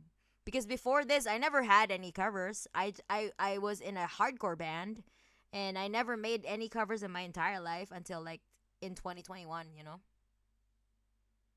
Right wing is not the right thing. I think genuinely the best experience with anything leftist I've had would have been going to my university's pro Palestine student union vote. It's just a totally different vibe from just sitting in some Discord server with people arguing about what kind of annoying niche trend ideology they hate, and feels a lot more rewarding and encouraging. Yeah, because you are in a community of actual people that you talk to. Like, body language is a lot, like, it's. I know that sometimes we can't do like face to face, like interactions with people, and that's fine. Like, find your own, find your peace. If you find your peace online, good. But if you could find a community that you could go to in real life, I think that's the best for your brain, for your brain development, for your brain, and for your mental health, and for your well-being, and for your politics, for your praxis in general. It's always better to socialize with fellow like-minded people. You got it There's an this one. interesting comment by Lord Gravy N. Who? I think we scrolled past that, but Sorry, I that's haven't seen it. Who? it's highlighted. It's Oh, on oh yeah. Sorry. I totally scrolled past it. Sorry. I have a couple of questions to what you said earlier. Before, you said you want to abolish labor, and with what you said after, it was clear it was working labor. What about the necessary labor, plumbing, construction? We don't want to abolish that. Yeah, so we're not talking about abolishing labor, we're talking about abolishing work Work. because work is Yeah, where work. labor is Abolish work. commodified. It's literally here. Yeah. Comrade Nikki is also an artist, so she made that. Uh, we want to abolish work, but not labor. Yeah, because work is where labor is commodified. That means that someone can buy our labor, Mm, and also we become forced to sell our labor for survival. that's No true. sort Yeah. of, yeah, labor should be sold without which the laborer will not survive if they don't sell it. Like, that's the situation we want to abolish. Otherwise, human society has always created things that we've needed for our safety, shelter, And food, growing survival. food, Yeah. for example. Mm. Yes, and we've done that Like, before capitalism. back then, Hmm. when people when the like when the first civilizations created, what do you call this, created agriculture, or like it discovered or developed agriculture, it was not because of for profit's sake, right? It was because, like, it would be better to have that than to be fucking nomads, right? Yes, Because that would generate more food for everyone in their tribe or in a and also a settlement. lot of unnecessary work needs to go, like Okay, managerial manager. shit. Exactly. Yeah, yeah. Yeah, We have hive mind. I was literally saying manager, managerial bullshit. Yeah. I think yes. I think that the only like managers that like managerial work that is not bullshit is actually, like, my manager June, my YouTube manager. He's actually doing Mhm. real labor. Yeah, because And he's not they my boss. also, I'm his yeah. boss. I No, pay it's him to because they're a manage my worker stuff. who are also managing the situation at the workplace. That is what we mean when we say we don't need bosses because workers are capable of managing themselves. Exactly. It's Yeah, but very we don't want like MBA patronizing. shit. Like I'm an MBA. I have an MBA. I quit my corporate job Mm, recently mm, because mm. I just got sick of not doing anything of value. And after quitting my job, I've been super productive.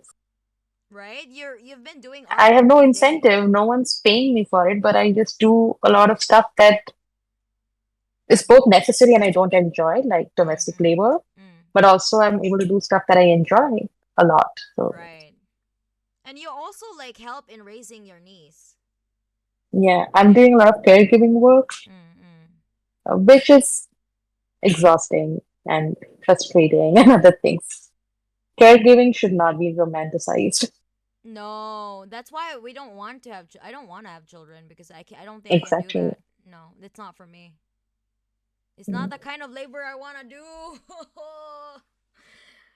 Cause literally like I'm really thankful for my mom for like really doing a great job in raising me and my brothers because that shit is hard work. Like she literally sacrificed her entire like social life, you know? She only reconnected with her friends after I graduated from college. Patriarchy, you know? No, I just also don't want anyone to think that I despise having to take care of my niece or something. No, I just, when I That say that it's just yeah, caregiving you work just is hard, acknowledging. Yeah, we're just yeah, acknowledging that it it's is mostly for other actual people labor, right? because we have like a polymaternal situation. My niece has several mothers, which is why it's not Mm-mm. hectic for any one of us. Yeah, which is nice actually. But it is hectic for a lot of others, which is why I said, like, do not romanticize domestic work. Because it It is is actual frustrating and work and it is irritating. actual like hard It's labor, you know. it's work under capitalism. Oh yeah, Under true, because communism, it would just be labor. that is true because we are not like in under capitalism it is not rewarded at all. It's the invisible labor of housewives cuz it's going to take mana forever to get it. I'll preempt. Abolishing labor is basically a far future notion. When automation is really good, not just for extracting the most profit for billionaires. Right now, the goal is to remove exploitation from labor.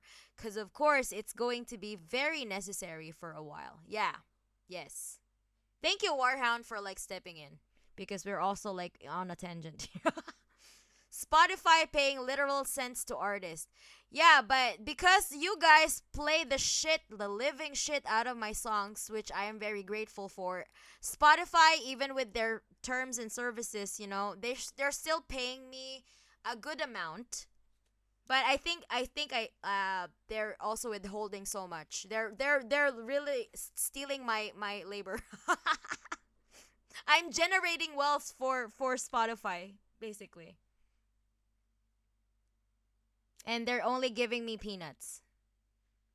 But the peanuts that they're giving me is enough for me to fund my projects, right? So you can have more music from me. It's a cycle.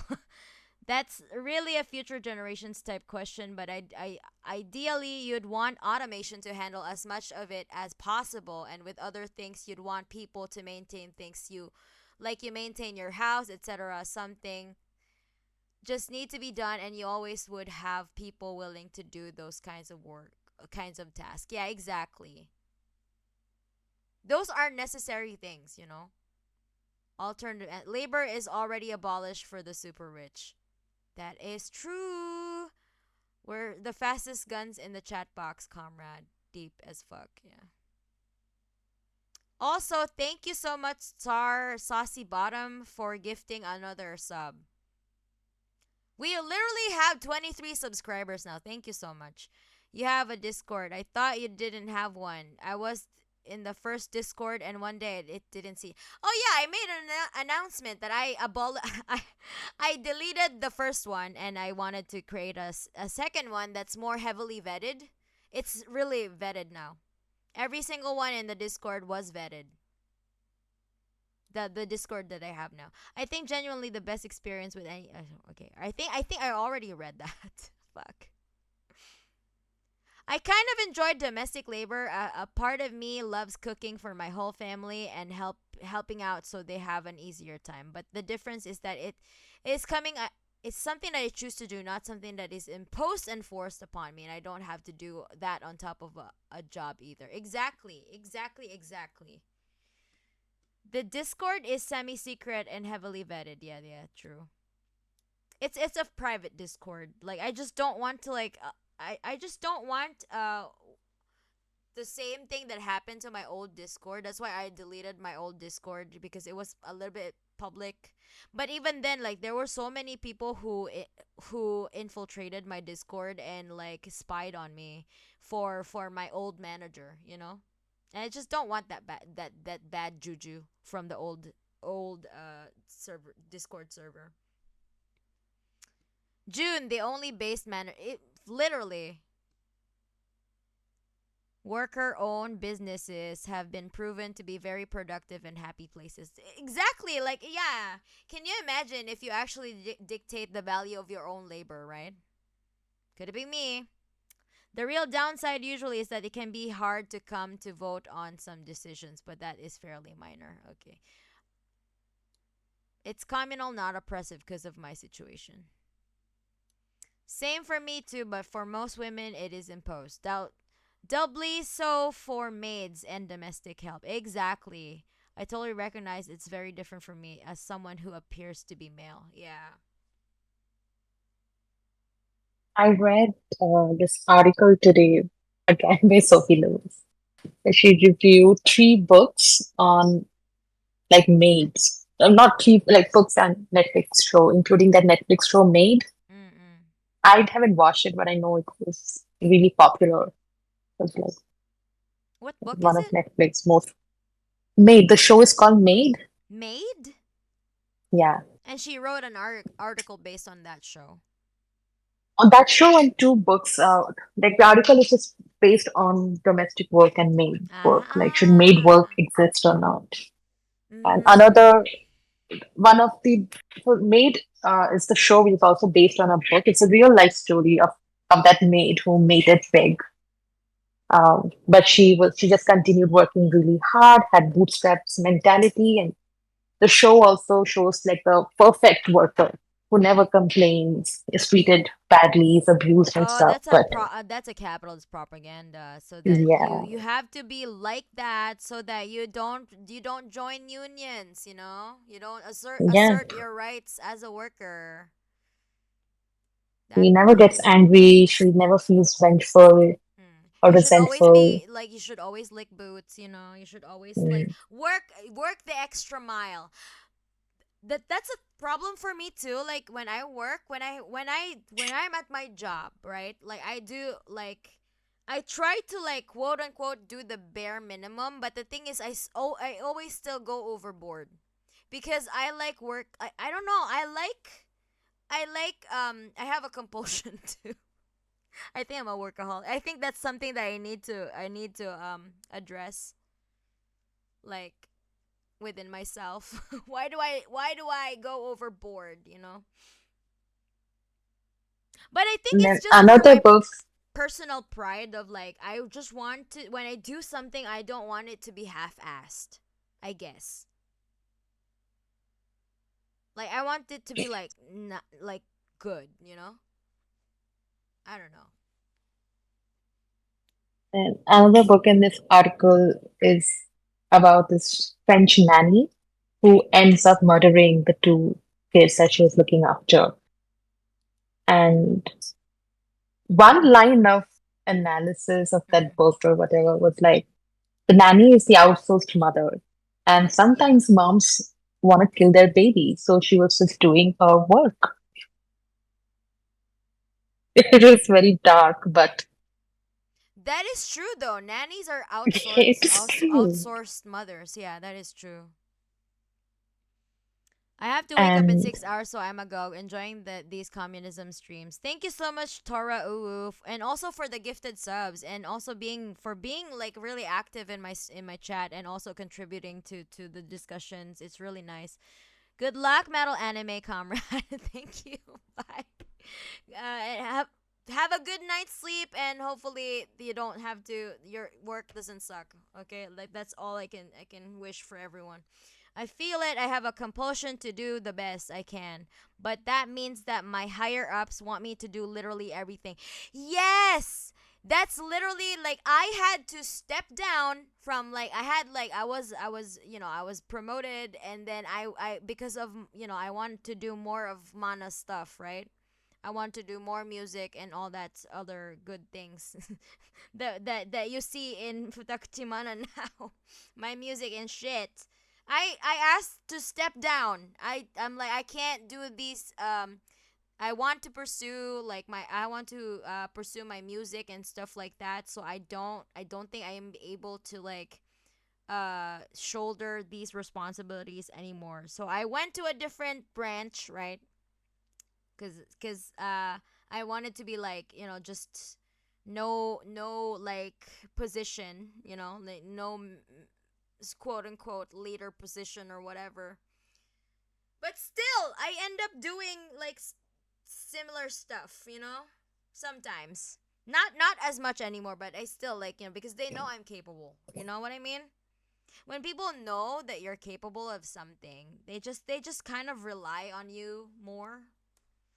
And I don't think that's like in like, like I really like my current coworkers in my current branch right now, the one that I'm working with. I really like to do like more stuff for their convenience, like for because I like them, I like working with them, as I feel a lot like, they really appreciate my work, and that's the thing. I'm not doing the extra work because I want to impress, like, the higher ups. I'm doing the extra work because I want them to have easier, like, easier workflow, right? I want to like take the load off of like take the workload off of them because they're full time, I only work for 4 days. They work for 5, So anything I could do to help like to lessen their burden, I would do that because I like working with them. They respect me, and they really I really feel appreciated in that place. So I also want to do the same. That's just me. I just reciprocate energy. If you're shitty to me, I will be as much shitty to you, or maybe times two. But if you treat me with respect, if you treat me like, like, if you show appreciation to me like I show appreciation to you, I would just maintain that. Why ruin a good thing, right? I felt like okay. Bye, Tora, and bye, Yusen. Okay, also Yusen, bye to you. This Bye, was so congrats. worth waking up early. Thanks, Solaris Dreamweaver, for also joining. And contributing, I think Yeah, some of everybody the is ints have just really contributed so much. exactly. I have to go to my corporate work. Sadly, is working time again. I have a good day, everyone. Okay, Okami. Efficiency is rewarded with more exploitation. It's grotesque. That is true. It is true. Mm. Don't work hard at your That's why, jobs. like, I mean, literally, like, corporate, like, most hardcore, between Comrade Nikki and I, she had the most hardcore corporate job, though. So, like, did you mention that you have an MBA, right? Yeah, I did. Yeah. So, like, man, Basically. you were literally a manager in a managerial position too, right? Yeah, and assistants. Yeah. You And hated I that was job, depressed. Now I'm happy. right? I hope I never have to have a boss again. Yeah, exactly. Just keep My keep it how God. it is now. And Yeah. right? Like, don't apply for jobs anymore. Let your sister like let your sisters like grow your money. I don't know. Let them do the But dirty work. also, I think I have I'm done for the day too. I'm kind of sleepy now. The what? Shall we? I think I'm done for the day too, and I've gotten sleep because this is usually my bedtime. Ah, I go to okay. bed by 10. Yeah. What time is it there? 10? It's 9:30. It's 9:30. Okay. I work to help some out others since they are stressed out too. It's part of why I handle a lot of hydrofluoric acid related tasks, so they're less at risk. But you also should take care of yourself. Damn, hydrofluoric acid. Law, all this talk about labor and I've gotten fucking nothing done today. Hyper fixated on this stream. Yo, no, like it's rest is also part of it, you know? Like it's okay to not do anything on some days, you know? I think we're all pathological that we all want to work all the time. It is a colonial idea. It is, yeah, it Colonizers is also invented like laziness. the Christian, what do you call this? The Christian values of Mm, work, like the Lutheran, I don't know. I forgot what the term is exactly, but that's like the values of like hard work will equals, equals redemption. yeah, equals redemption, exactly that. Like it will get you to Yeah, heaven. when they Yeah, came to there we go. Asia and Africa, Protestant work ethic. There we I go. know. That one, that one. I can feel the VTuber brainworms chewing. Wait, what? When they You've learned. Yeah, we've colonized all black and learned. I brown mean, I've learned people, something too today. I've learned a lot from everyone. It's not just learning is a constant thing. It's just I already know everything. I don't know a lot. There's a lot of things that I still need to learn about, Even as like being communist for almost 5 years now.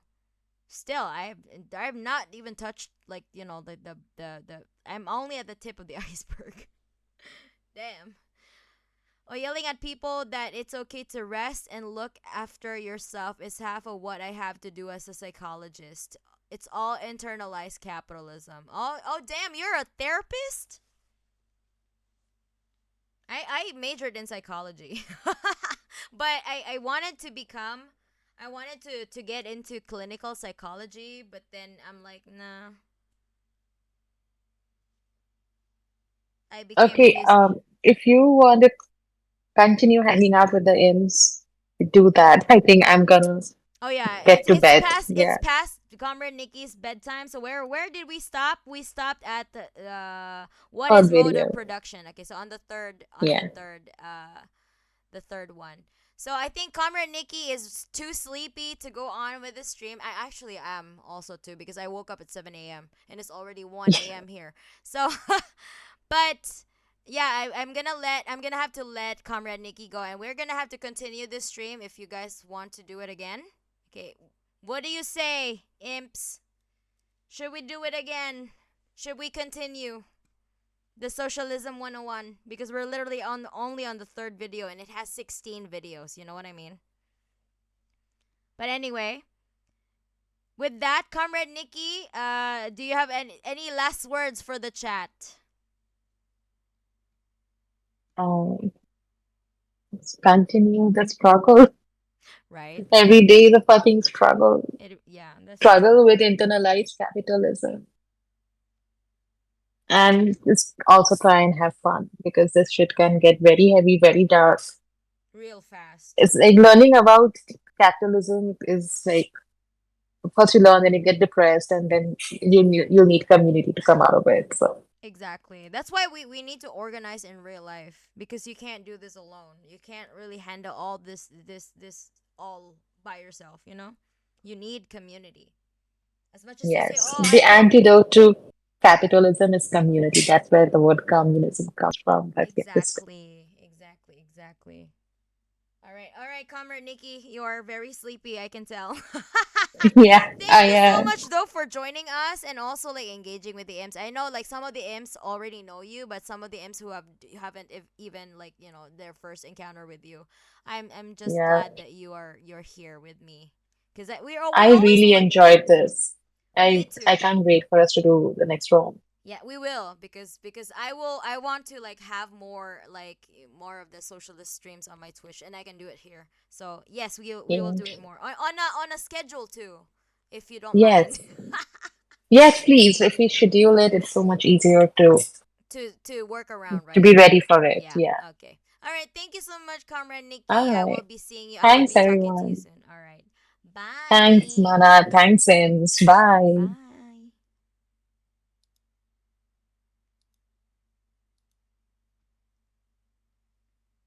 All right. Let Comrade Nikki goes to bed at 10. She is an EP girl.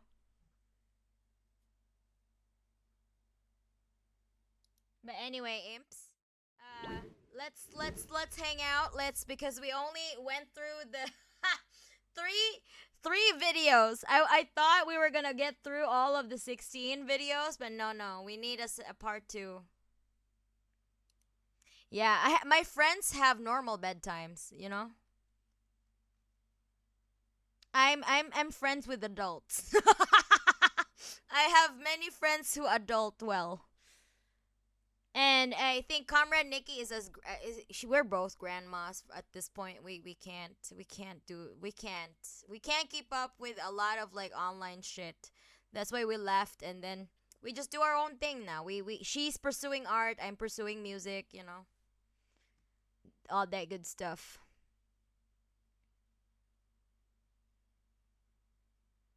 I think it. I'd also think it'd be cool to bring in other people for these streams too. I literally do not know other people who have online presence to to talk about this. So that's why I brought in Comrade Nikki because we are friends.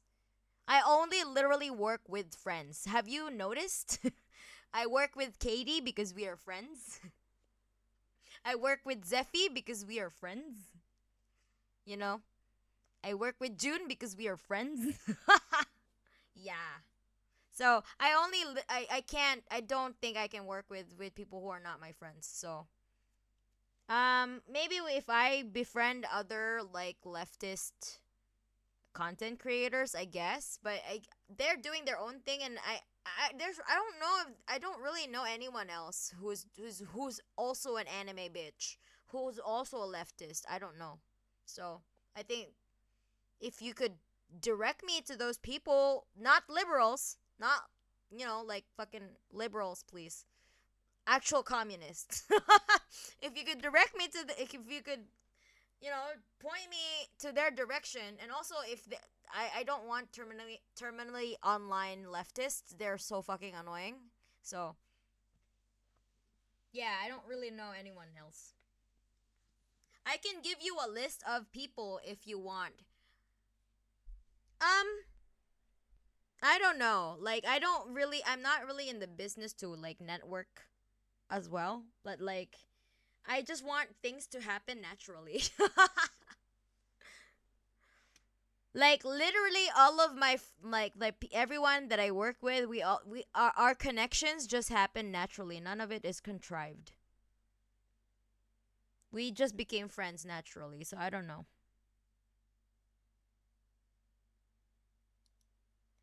I volunteer. What was that?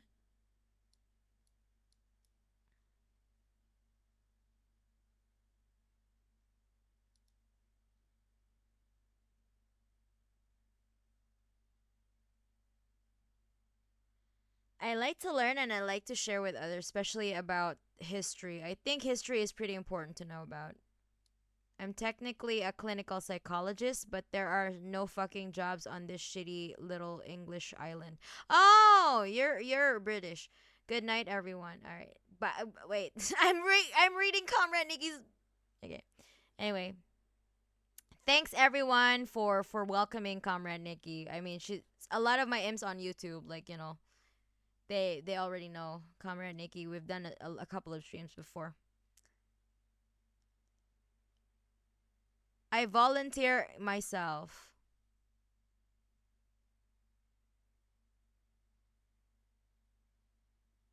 Hold on, I'll need to check. Yeah, makes sense. Also I can't get over your little gremlin form just glaring down the at the chat. Yeah. I want to use my gremlin form because it's less intimidating. Cause like, oh yeah, talking about socialism in my gremlin form is, I don't think people would be like, oh, she wants people to be in gulags. I don't. Like I said, we are very much abolitionists. We don't want fucking prisons, and by prisons we mean gulags. Even in a communist society, we don't want that. I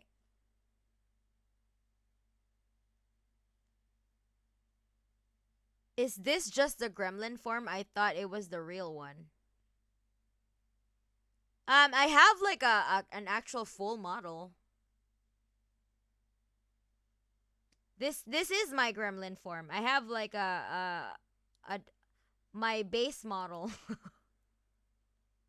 Hold on, I'm gonna show you my base model in that case. Let me just.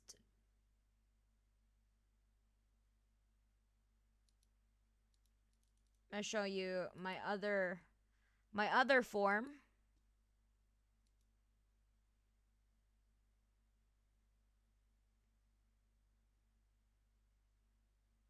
This is my official anime girl form.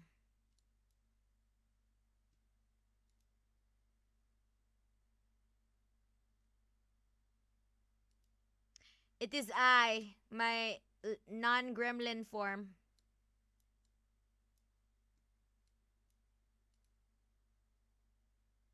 So this is me. Fuck. Uh. Also, I think we're gonna get Yassified Mana in early November. Yes, I have a Yassified version of this model with my current go-to artist. Gremlin form is better. I love all of them. Okay, so let's not compare and contrast. Like, this is all me. There is no better. There is no. Like, literally, I use my different forms because it depends on the situation, right? So please don't compare and contrast whatever. It doesn't matter, right? Because it's all me.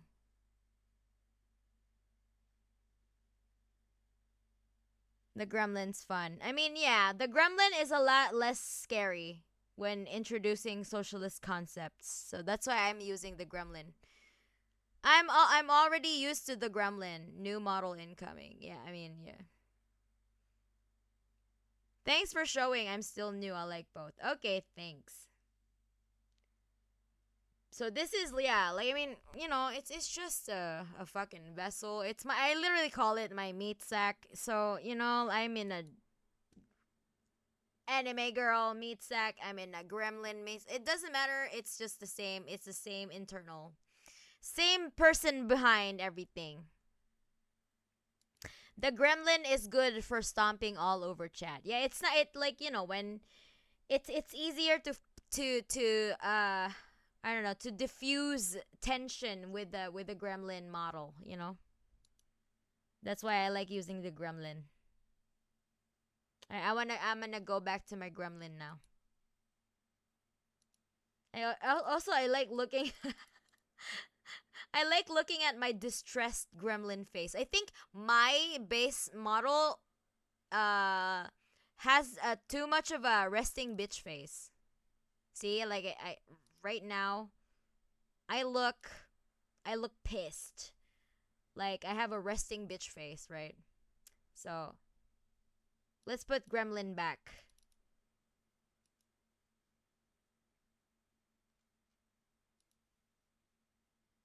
I use my model for like my other model for like karaoke stuff. And for like the fun streams with gremlin. There you go. Right? It's easier to diffuse tension with the gremlin. The mana meat. No, meat sack. More silly brings out less guard with people. Yeah, exactly. So I want it to be like more casual and less intimidating because we're literally talking about like hard concepts. A lot of people don't vibe with like serious face. And also, thank you so much for the gifted subs today. Like y'all really showed up, and I literally got like affiliate yesterday, and I have 23 subscribers today. It's insane, you know. So that's like, to me, I'm like really grateful for everyone. It blows me away how much support I'm getting. But I'm not even like, I'm not the best content creator for like for educational stuff. Like, cuz I'm literally just talking, I'm talking with my friend, talking to you guys. It's just very very very informal. So we're just like hanging out. Like someone said, like it's just like, your weekend hangout to talk about, hard concepts in a very in a less like academic manner. Congratulations again for the affiliate status. Thank you so much, Hitori. I remember the first time I saw your main model for your cover of that morning alarm song. Oh, okay, so you were there. Okay. So you're part of the oldies imps. I'm already okay. All right.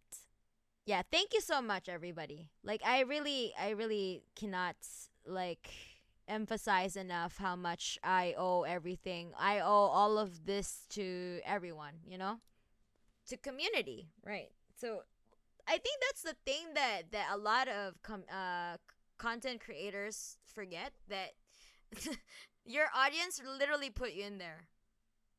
So that's the thing. You have to always be grateful. You can't just like be like, I don't really get those people who are like complaining that they're not getting enough subs, or not they're not getting enough like this or that, not getting enough, not enough, not enough, not enough. Like, to me, if I like, I'm still new to Twitch, and everything, it's every like win that I get, I am very grateful. Even though I have a much bigger platform on YouTube, like I don't get all of these things in my head, because I understand the precarity of this industry. Okay, like literally, Google would say that, oh, we're gonna end monetization on all of your videos, and that's the end of it. Or Spotify would just like fuck me over and not give me my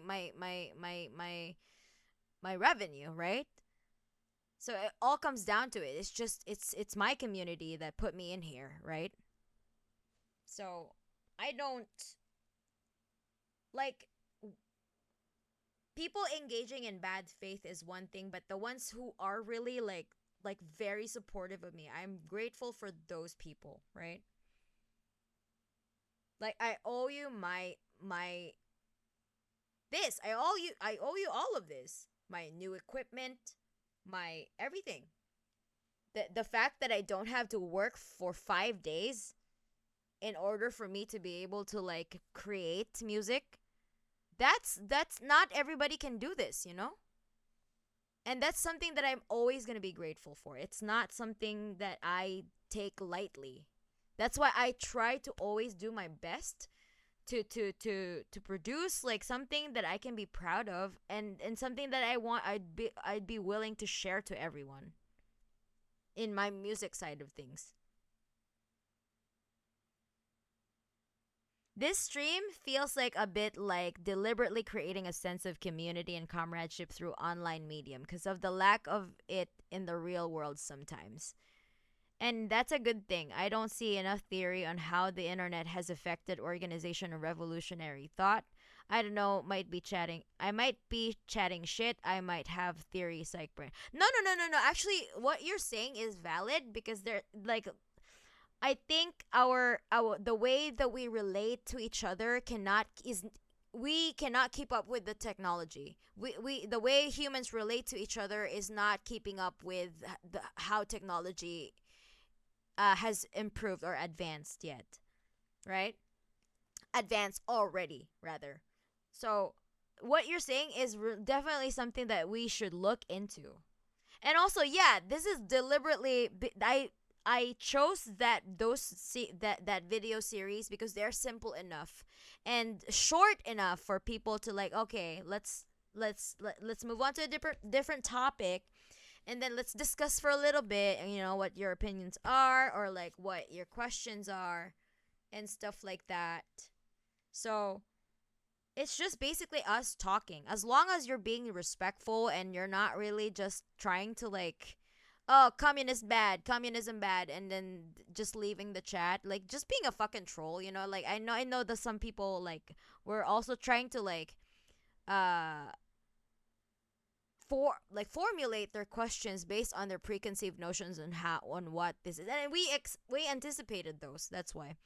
So that we're just flinging it back to them. Like, where do you get these? Where do you think you got these? Like, don't you think you're being lied to? Don't you think that these people who lied to you, it's in their best interest to keep you like down there, so that you don't seek for alternatives, so that you become a worker for life. You work tirelessly for people in yachts. So that he can have a 10th yacht, or like a fucking 21st vacation home, somewhere in Greece or whatever.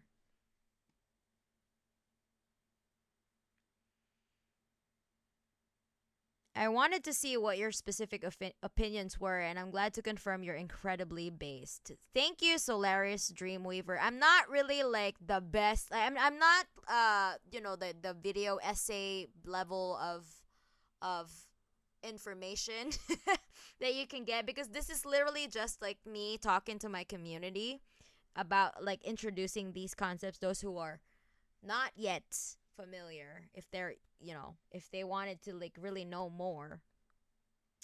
But like anything, right, like it's up to you to like further your studies to understand this better. Like, but what we're doing here is just introducing. But if you really really want to learn and be educated more, you have to do your own reading of that. And if you need more like sources for that, like Comrade Nikki and I can give you guys like introductory like literature. I would literally recommend all of Parenti's books though, because that's how I got started, for real.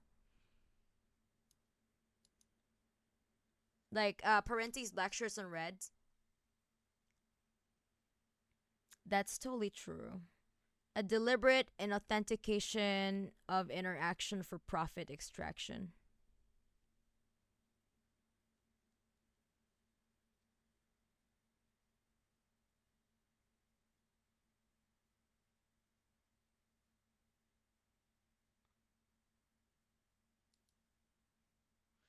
I think a big part of that matter is also the design of online interactions to farm engagement rather than facilitate community building. Yeah, yeah, that's what's really sad about it though. Cuz like the thing is, like, I don't like doing that, because that's why I don't share my Discord like just willy nilly. I literally, everyone, I will vet I don't care if it will take me days. Literally just deliberately like vet every single person, because that's not, because I don't want to like just have my community so that I can like be popular and shit. I want a tight knit community.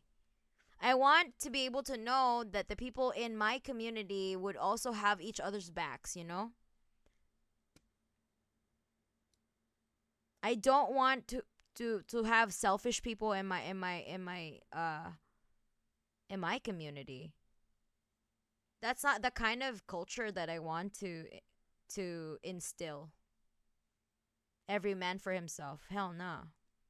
That's why we have the channels like, like the brain cell in my Discord. We have like this kind of like free rant channel, and then it's gonna stay on for 24 hours, but it's literally just, and then everything gets deleted to protect people's privacy and stuff. But the thing is, yeah, we have those, and then like everybody's free to reply and to like console the other person, like just if you're just asking for validation and reassurance that you're not crazy and shit, to like to have someone to witness your suffering, like that's sometimes we just need to be heard and seen, right? And I think a lot of people don't have that in real life, and my community is there, for that. As long as you also, like, you also um treat others the same, that you also have their backs. We literally just need to help each other out. That's the kind of community that I want. Not We're not gonna one up each other. We're not gonna go in a pissing contest. Like, no, that we don't roll like that. We support each other. We lift each other up, because life is hard enough. Right? You reminded me of how Ronnie Radke recently told the band's vocalist Slaughter to prevail that he left communist Russia for capitalist America. What? There is no such thing as communist Russia in 2024. You mean he left in if he left in the 1980s, yeah, I guess he could say that he left the Soviet Union. But what? See, he's ignorant as shit. Yeah, like, don't entertain these. It's just fucking ignorant.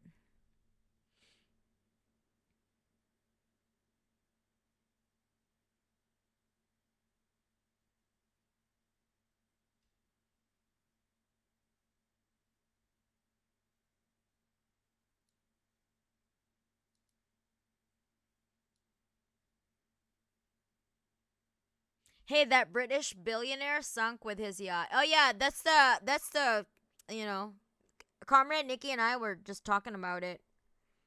And without the help of the orcas, just nature, like reclaiming its like yearly billion. The ocean is reclaiming its yearly billionaire quota. Because last year there was another billionaire that got reclaimed by the ocean, right? So this year we have another billionaire. The ocean is, the ocean yearns for billionaire blood.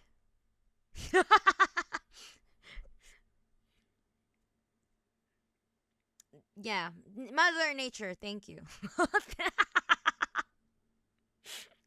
I think it's a little bit of both. Honestly, we are our environment. We are the tools we use, we perceive and act in relation to them.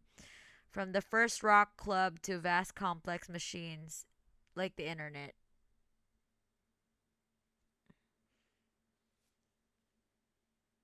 I think so. Maybe it's less us being unable to keep up and more being deliberately being hamstrung. Yeah. The things we don't really a lot of us do not have the awareness or do not have the skills to use the tools. Like, you can't, sure, we have the tools, but like, it's just like giving a surgical knife to a fucking infant. It's a matter of life or death. Like, if you give it to a surgeon, yeah, it could save lives. If you give it to an infant, the infant will hurt themselves with the knife. You know what I mean?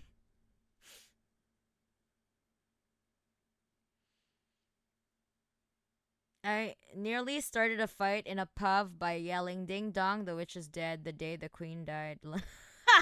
Yeah, I don't understand. Like, the why is the UK so like gung ho about your royals? Like, god damn me, your taxes are literally going to these bums. I should have put a stake through her heart and a string of garlic around her neck, like you do with Margaret Thatcher. Michael Parenti is the goat. I just picked up the book Quotations from Michael Parenti, and it's great. Yeah. He's always going to be a classic. Sadly, the hero said that passed away recently. Wait, who said that?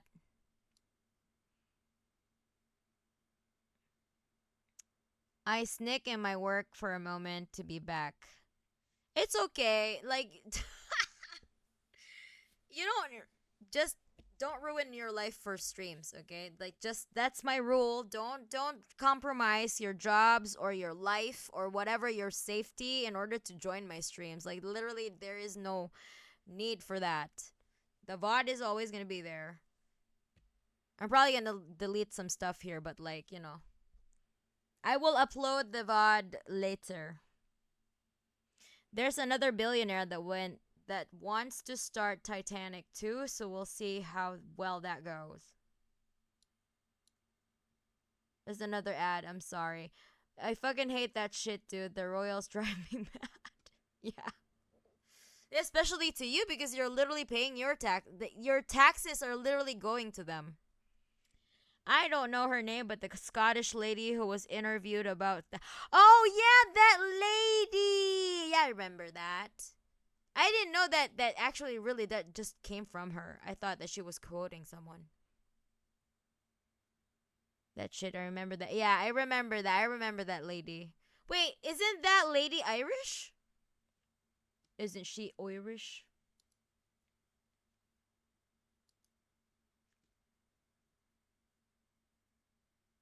As a Canadian citizen, I am technically a subject of the British Crown, and I say fuck the monarchy. Yeah. I mean, my taxes aren't going to those pedo fucks. I'm a jobless NEET, but everyone else in my lives who matter pays those taxes. Bullying language. Really? Pedo is a bully language? Okay, so you're in automod. Yeah, you got auto-modded. I didn't know that pedo fucks is a bullying term. In my opinion, we should bully pedophiles. I don't condone bullying. Okay? I'm just kidding. No, I'm not. Literally, they don't. The moment that they cause harm to children, no. They've lost their right to their own lives. Yeah, I think it's better to use the PDF euphemism. Let's just not spell it out. It's kind of gross to look at.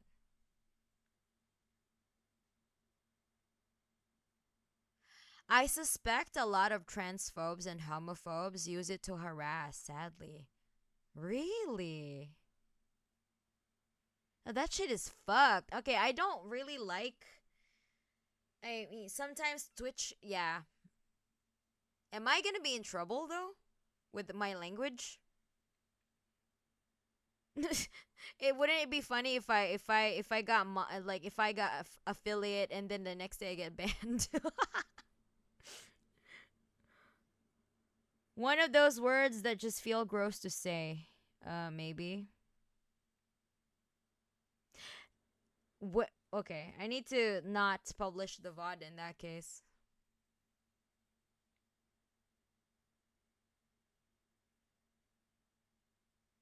Oh, for fucking real, I'm almost hitting like the 1,000 follower mark. That is awesome. You guys are fucking awesome. Anyway, let's worry about that later. I really don't know. I think it's mostly if you say things that may be interpreted as promoting violence against billionaires, etc. But I mean, I said they're gonna the ocean yearns for its billionaire blood. Like I cannot control the ocean, Twitch. Literally last year there was a billionaire that was claimed by the ocean, and this year there's another billionaire that was claimed by the ocean. So is it my fault? No. You should ban the ocean in that case.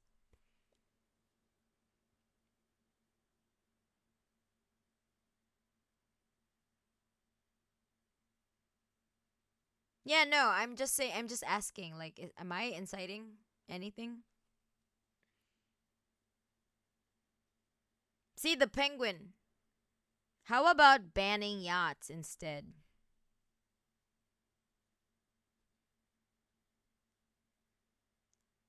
Yachts inherently are not bad. It's the implication. It's a status symbol. It has the, like, it's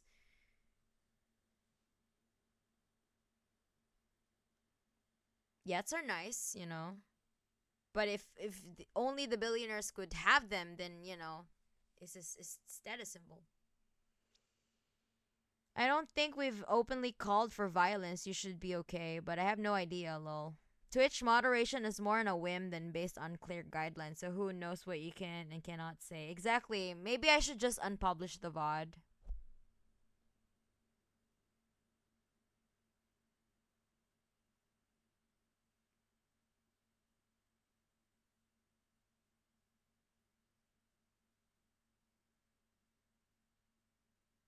Yachts should be respelled. Yeah. Yeah, that's the thing too. Like everything on Twitch is so arbitrary. Even their qualifications for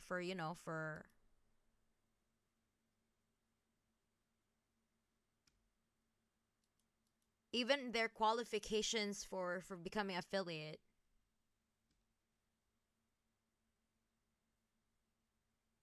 I don't think we can deal with yachts given their ecological impact, at least not until we deal with global warming. Yeah. Yeah, I mean, I'm not saying that like, like we should all build yachts and we should all enjoy. No, like I'm not saying that. Like I'm just saying that inherently there's nothing wrong with like the yacht product, but the implication and the social kind of like implication of having a yacht. Reject billionaire, return to Viking. We have the Viking ships. Man, I really cannot fathom like how dystopian our planet is. Like at this point, like do people even still read like dystopian novels because we're already living in them? Don't you want to read novels to escape? But at this point, if you read a dystopian novel, you're just like reading, you're just reading reality.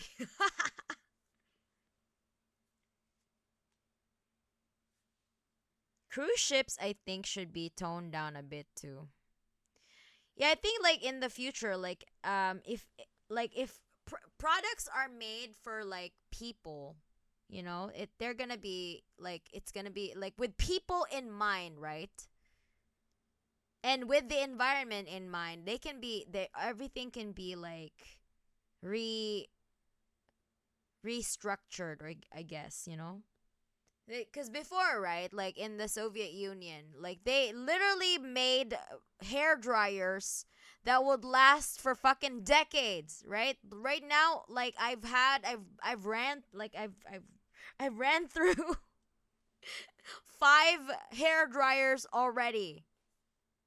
So it's just like, man, damn, like they don't really make products that last for a long time, and with because they of course plan obsolescence, right? How else are they gonna sell things and create profit? But when back like with the Soviet Union, they didn't really have that. They didn't have profit in mind. They have utility in mind. Not that they were not thinking about the exchange value like the capitalists are thinking, like when they make products, right? They were thinking about the use value, the utility of the product. Okay, oh, wait. I'm already like saying like advanced concepts in socialism. But okay, let's skip that. Like, like they were okay, the Soviets in like made products that have the people that are using it in mind. Not they were not thinking about how much money they're going to make from those products. Yeah. The Comrade Yugopnik had a hairdryer from the USSR made in the 70s and it still works. Exactly, right? So, that's the thing. Like there are no like the stuff that we buy today, they have like a shelf life. Like a very very short shelf life.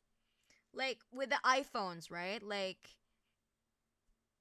you can't you have to like change phones every 5 years or so because it with the every OS update, right? Sometimes the hardware cannot accommodate with the OS anymore, and then you have to. Yeah, yeah, exactly. My grandmother still has a working Soviet refrigerator, by the way. What the fuck? Damn. See what I mean? And also like the light bulbs from 100 years ago, they still work today. Some are light bulbs, right?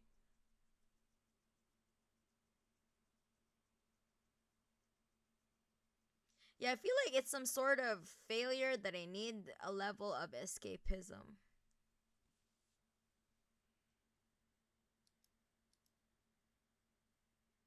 Yeah, I had to stop reading dystopian stuff because some of it felt too real and we don't even get to any of the cooler tech in cyberpunk. Exactly.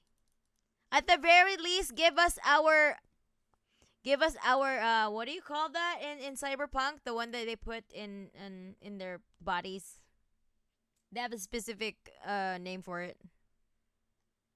Cyberware? I don't know. Ah, fuck. Also, commie blocks are still around in Eastern Europe. Really? Also, Chinese products made for the Chinese markets are like premium quality for a reasonable price.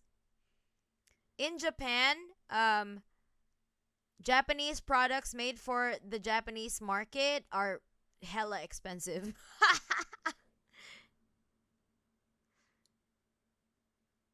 At least in China, it's a reasonable price, but in Japan, it's fucking expensive. Part of what radicalized me, one of my university lecturers literally came to England after the Soviet collapse. And hearing him talk about how different university was for him in the 70s was so radicalizing. Augmentations. Yeah, okay, cyberware. All right, yes, cyberware. Cybernetics, yes. We don't even have those. Fuck, we still have to suffer from, like, I don't know, back pains.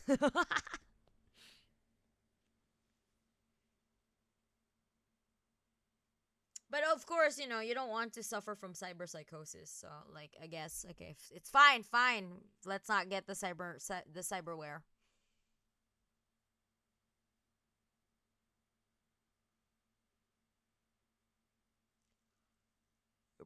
Brain dancer did. I was talking about the hardware. Cybernetics, cyberware, implants. There's a lot of terms in the genre. Okay. I saw a review of Apple prices in Japan and was horrified. And are they really that expensive? I'm not. I haven't really compared the price, but like I know that like for cameras and all that, like Japanese brands, a lot of their products that are made for the Japanese market, they are hella expensive. Like the Nikon camera or something. I don't know which ones are the camera. Sony and stuff. I don't know the products specifically for just the Japanese market. They're kind of expensive. The ones meant for import are kind of like not as good.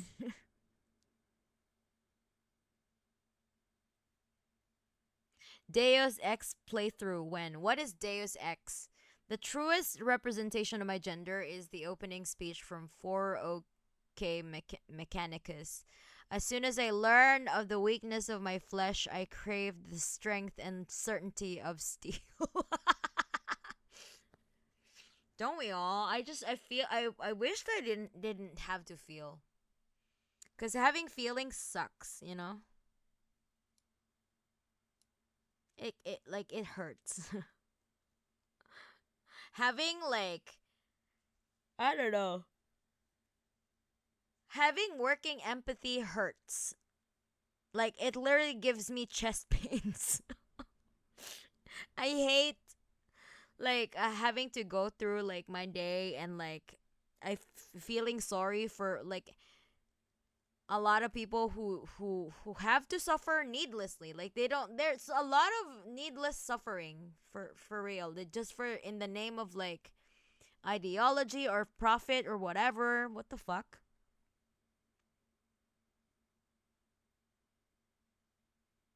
I gotta live through a dystopian world and I can't even throw a truck halfway across the highway. That's even the what's even the point? Yeah, true. Cause if you could do that, you could also revolt. That's true. The Adeptus Mechanicus. Is the fish expensive? I guess if you have to buy the premium, like, the premium tuna, I guess. And also like the way they process the blowfish, the puffer blah, blah, the puffer fish, the fugu. It's a cyberpunk game, I think. It deals with a lot of anti-capitalist themes. Oh, Deus Ex is an old 2000 I think RPG FPS hybrid that deals with megalomaniac tech bros. It's a classic gem. I really cannot play FPS though. Although I would say, imps, that I recently finished playing Grand Blue Fantasy Relink. So I really like that game. Gotta go now, sleep. Thanks so much for the stream. Looking forward to the next one. Thank you so much, Tori. And for engaging and dropping by and tuning into my stream. This was not meant to be like a big, like, big deal kind of thing. It's just the things that I wanted to talk about on my YouTube, but in fear of like getting demonetized, I'm just gonna talk about it on Twitch, because there's not a lot of stake in my Twitch. Although yeah, it's nice to be monetized on Twitch, but being on YouTube is a lot riskier when talking about these things.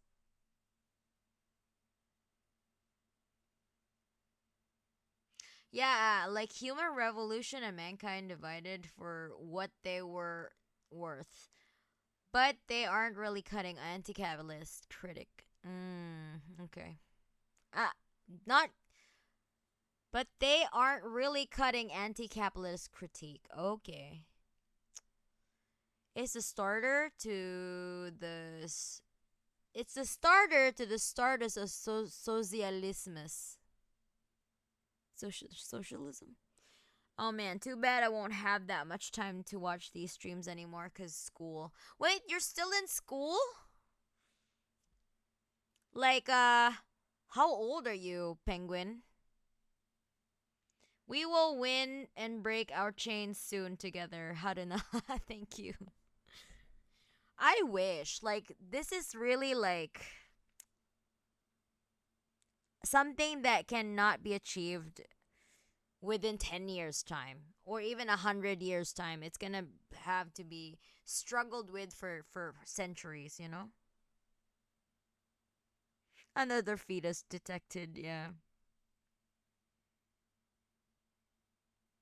Oh yeah, like I think one of the there I don't know, I forgot where I've seen this, but there's this one content creator that was literally complaining about like how there's a surge of bullying in summer season because all of the kids are not in school.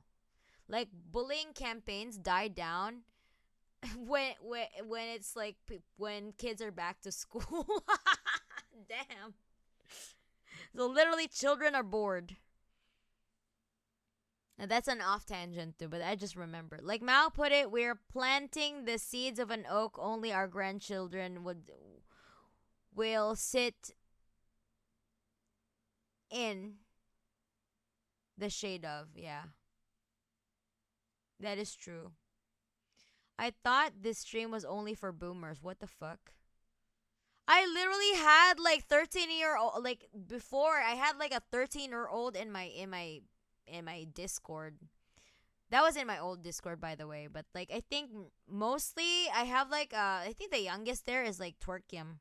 Twerkim is like 15, but he was in the server when he was still 14 or 5 or 13 was it? Yeah, because Twerkim joined the the he joined Monocord 2022.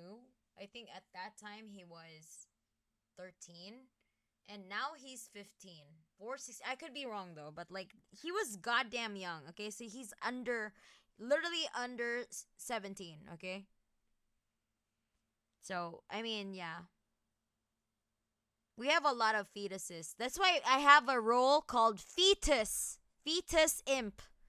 That means that you're under 18. So like if we see you are a fetus imp, like, the adults in the server should treat you accordingly,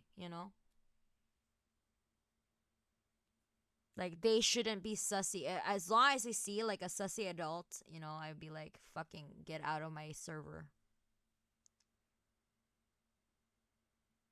And I think that's fair that some content creators literally don't like have like an 18 plus server because it's really hard to deal with kids. Hard to deal with teens.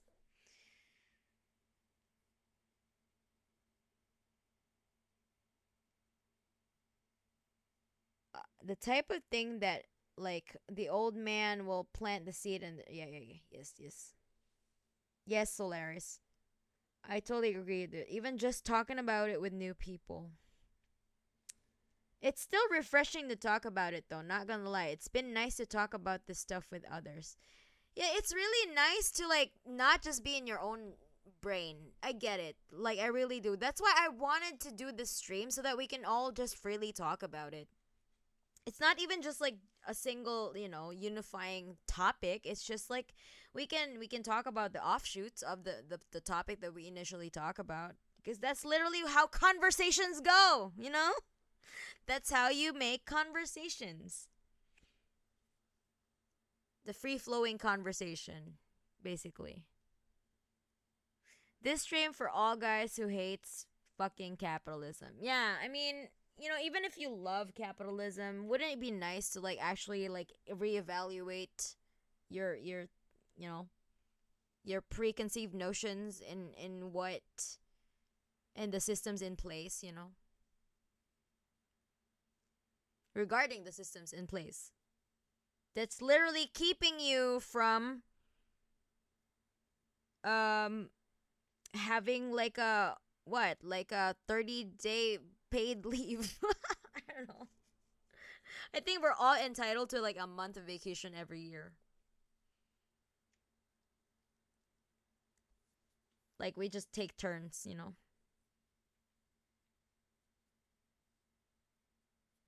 I'm a 16-year-old penguin and I'm in a career called industrial chemistry, so I'm going to be busy. Okay. Wait, you're 16, so you're already like have you already like you're in high school? Or are you in trade school? What are we dealing with here? I'm just kidding. I'm not a boomer. No matter boomer zoomer. Yes. Yeah. Damn, I'm still the fastest gun in the chat box. It seems Solaris the power of yeah. Yeah, I think you are like I've been stuck in a cycle of working 12-hour shifts and just going home that I felt like I don't get enough social interaction, so it's nice to get it here. Okay, yeah, I really get it. Like, damn, I'm sorry you had to do 12-hour work shifts. Damn. I probably would go fucking insane if I had to do like 12-hour shifts for extended periods of time. I hope I like Tsar Saucy Bottom. I really hope that you're gonna get enough rest when you have a day off. and just fucking rest, like give yourself some time to rest cuz like that work shift is insane.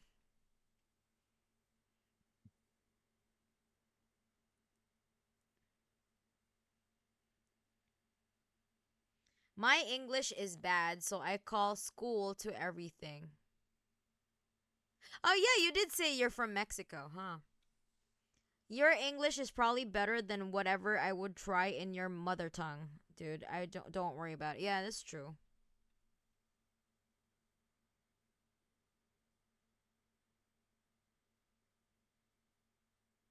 Oh yeah, the one good thing about this job is I get 3 to 4 days off, but most of it is spending resting or working out. Okay, the at the very least you get some days off.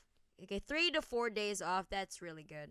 But still though, like 12 hour work shifts, even with like 3 to 4 days of day days off, like that's still hardcore, dude. I generally only write through a translator. Oh, really? Wait, so how do you understand what I'm saying?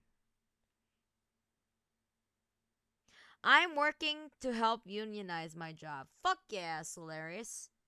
I hope that your union work like would be in effect. I hope that your company is not a union busting company though. Even still, like assert your rights. I started studying left wing political views when I saw that my parents didn't have time for me and my younger sister because of work. That there was a lot of injustice and cruelty in our world and everything was expensive and that I couldn't be myself because the laws were coming down my throat. So my classmate is a communist. Oh, really? So to hell with capitalism, I eat bourgeoisie for breakfast, lunch, and dinner. Amen. In Minecraft, of course. It's somehow easier to understand than to write. Oh. Okay, okay. I get you. No, they absolutely are. The law is getting involved soon. That is good. That is really good. I'm glad. How can I send purple messages? You can send purple. Oh wait, wait. You are a subscriber. I don't know. Wait, why are some people purple?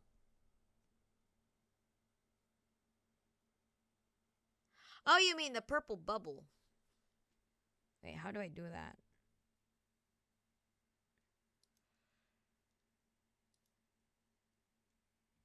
Ah, power ups and stuff. Send a message in.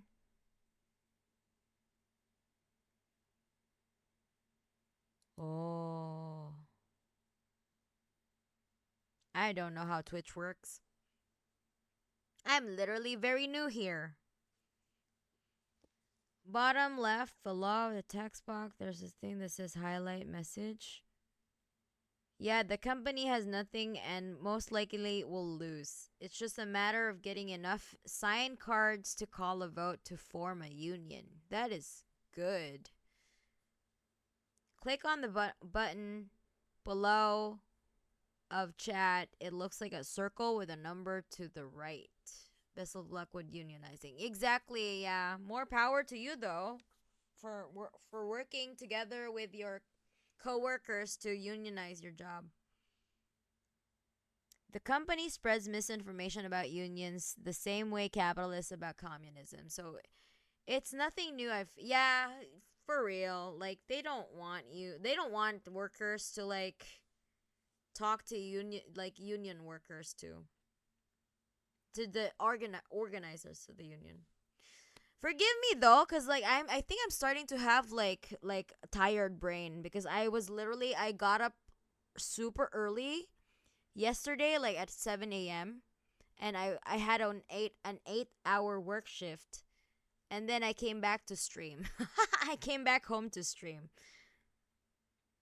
I think Mana will read most messages regardless. Yeah, I will, like, cause like I don't have like a crazy chat. Like I only have like what? Like very very few concurrent viewers. So I think despite my inability to like keep up with my chat, even with my low viewer count, like yeah. I mean, I'm a grandma, so just don't mind me. I will get to it, okay? Wait.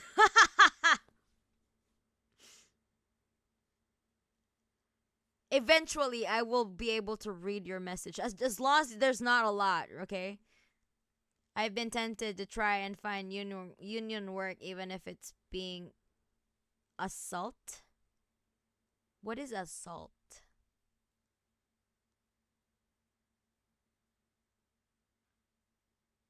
I think Mano, yeah, okay. I have to go for dinner soon, so if you conk out, that just means I won't have missed anything. Yeah, that's true. I just want to send a purple penguin. Yes, I am grandmana. There's literally I could not do anything that could prevent me from doing scuff, you know? You're probably in the top 20 or 20% of Twitch with 60. For fucking real? Really? Back. Speak of the devil, I gotta go. Bye everyone. Bye Warhound. Thank you so much for interacting with everyone and contributing to the chat and with your information stuff. The forming of unions is the best news this year. I wish you the best of luck with that. Aya Zindulain. Thank you so much for chatting. And also welcome for first time chatter. Assault is somebody who works for a union that infiltrates a workplace and tries to unionize it. Oh, okay. I didn't know that jargon or like slang. I don't know what to call that.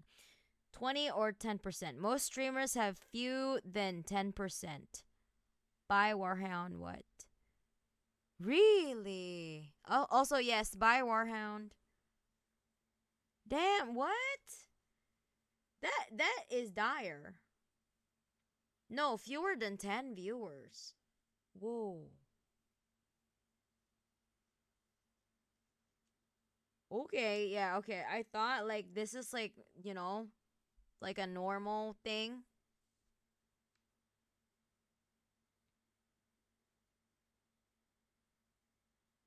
Cause like my viewer count would like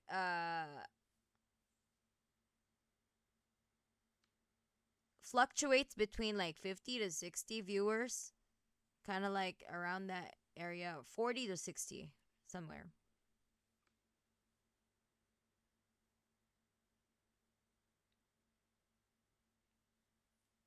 Yeah, that's pretty fucking insane. I didn't know that. Like, and I'm not really even like a streamer, like, like I don't have a schedule and stuff, but I should though. I should though because I want to do the socialism stuff. But this is my side thing. My main thing is my music. So, I just wanted to do this so that I can have more opportunity to talk to like, to chat with my community. That's just basically it. And also so you have a better understanding of what I stand for. Cuz like I know that a lot of y'all don't really understand what I like what my politics are, except for the ones who already understand what like being a socialist is, you know?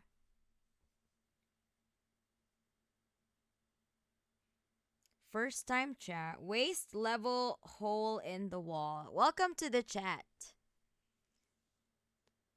I'm glad to finally find out who this was. Who this was. Great. You mean me? Yeah, I really don't yeah. I don't know. I don't dream of becoming the best Twitch streamer or like I don't know the best YouTuber. That's not I don't know. I to be honest, Imps, I've been doing YouTube for and getting paid from doing like content and music for 3 years now. But I still have a mindset of like, you know, it being unsustainable. because like this industry is really precarious, right? Like I just understand, like I can't put all of my eggs in one basket.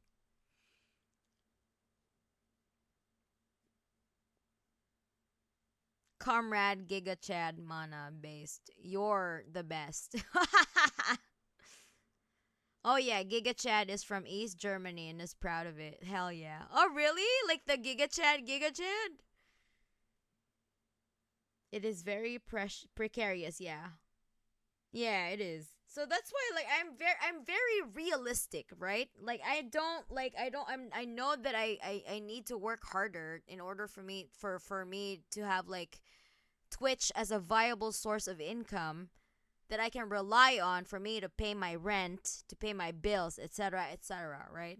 Although I would say that my music revenue is already paying like twice as like more than my salary, but that's still like Spotify could like pull the rug under me anytime, right? So I not cannot put all of my eggs in one basket. So there's that. I have YouTube as one of my sources of income. Like the members there really are very like so dedicated. I have like what almost 3 year members in my YouTube.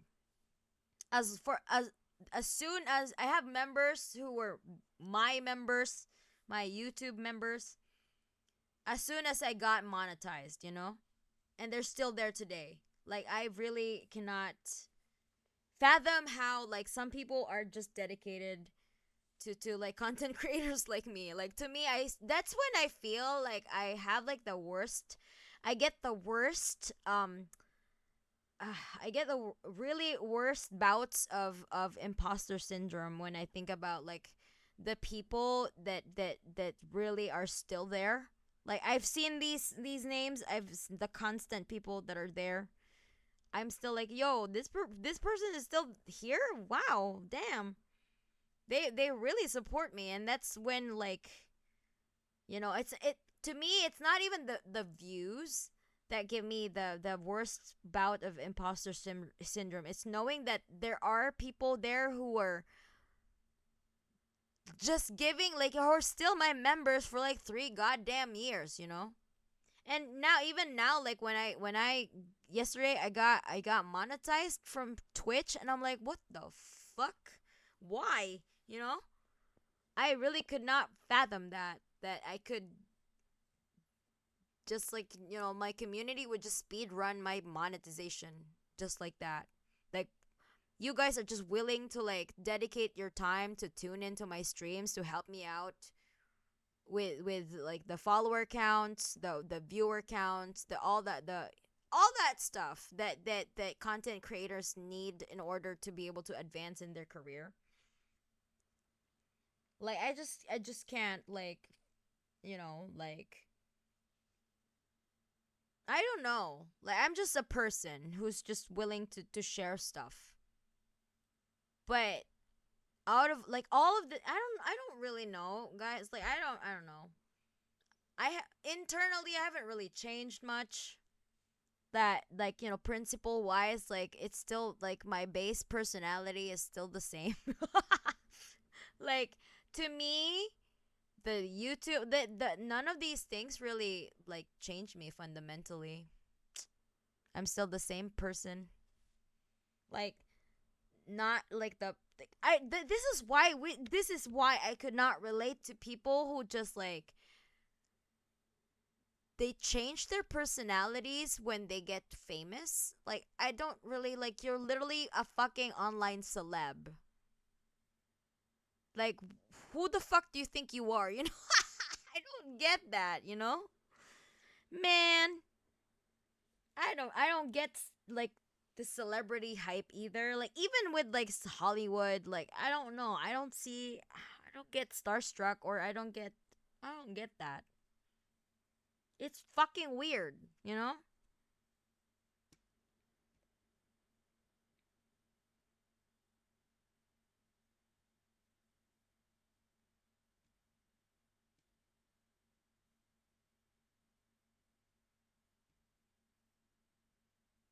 3 years is stable in the piece of in this piece of shit labor market. Yeah, that they would say that. Like June said that I'm very stable, and I'm like, really? Like I'm very cautious when it comes to this. Like I really cannot. I don't want to fuck with my financial freedom, you know? Cuz there's just a lot at stake, cuz I'm also assisting my elderly parents. Like I'm also giving them monetary assistance sometimes because the pension that they get is not enough, you know?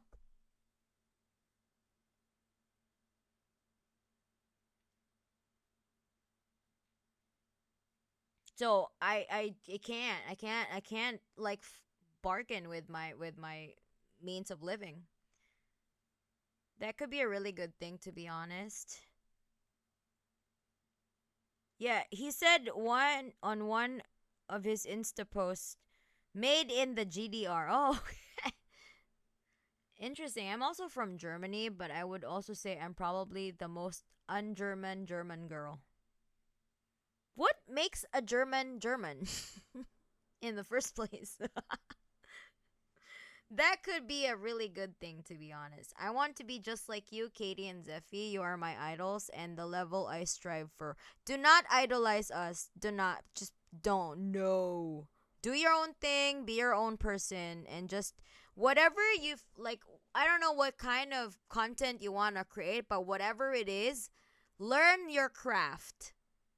Like, literally get good at what you do. I'm not even good at what I do, but like, I'm just saying that get like well enough, get a skill level well enough to be able to produce something that you're proud of.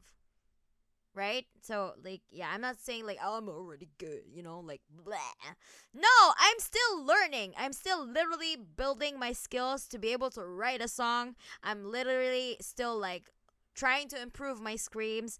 I'm trying to improve how I sing, all that stuff. Like I think it's a lifelong learning. They can never be like, you can never stop, right? But like what I said, like get the skill set necessary so that when you get the audience, you get the opportunity to have the audience, you have something to show for, right? And something that people would go back for, right? Because that's literally what would hook people in. That if you have something that they like, they will be like, you know what? I want to come back for more. And that's how it usually goes. So once you get that opportunity to be presented towards a large audience and people will see you, you have like the visibility, then they would be like, "Oh yeah, you know what? I want to follow this person. I wonder what they're going to do like, I wonder if they're going to do like how they're going to grow, how they're going to improve because I've seen a lot of comments on my channel when I was still starting out, like, oh, I'm gonna like, see where this goes. And then some people who are still there and like, holy shit, you improved so much over the years. And I feel like, yeah, thank you so much for noticing. you know You deserve so much more. I'm staying alive because of you, best girls. Oh, really?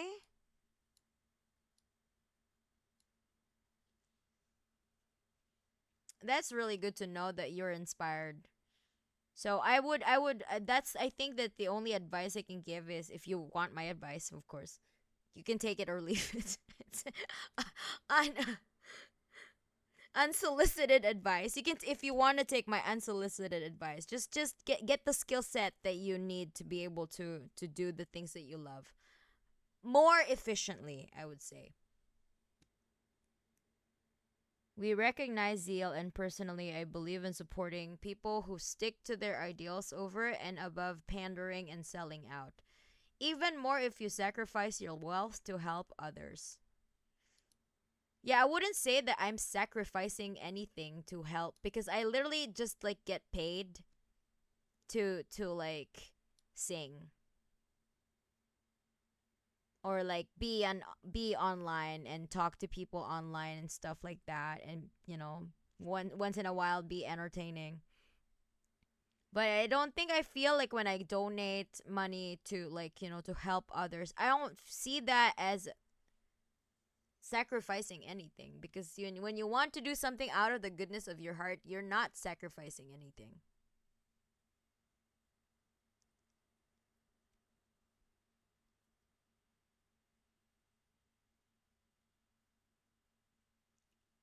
Celebrity stuff is honestly really boring and weird, especially for celebs that have Nepo fame. Yeah, that is true. Especially in Hollywood.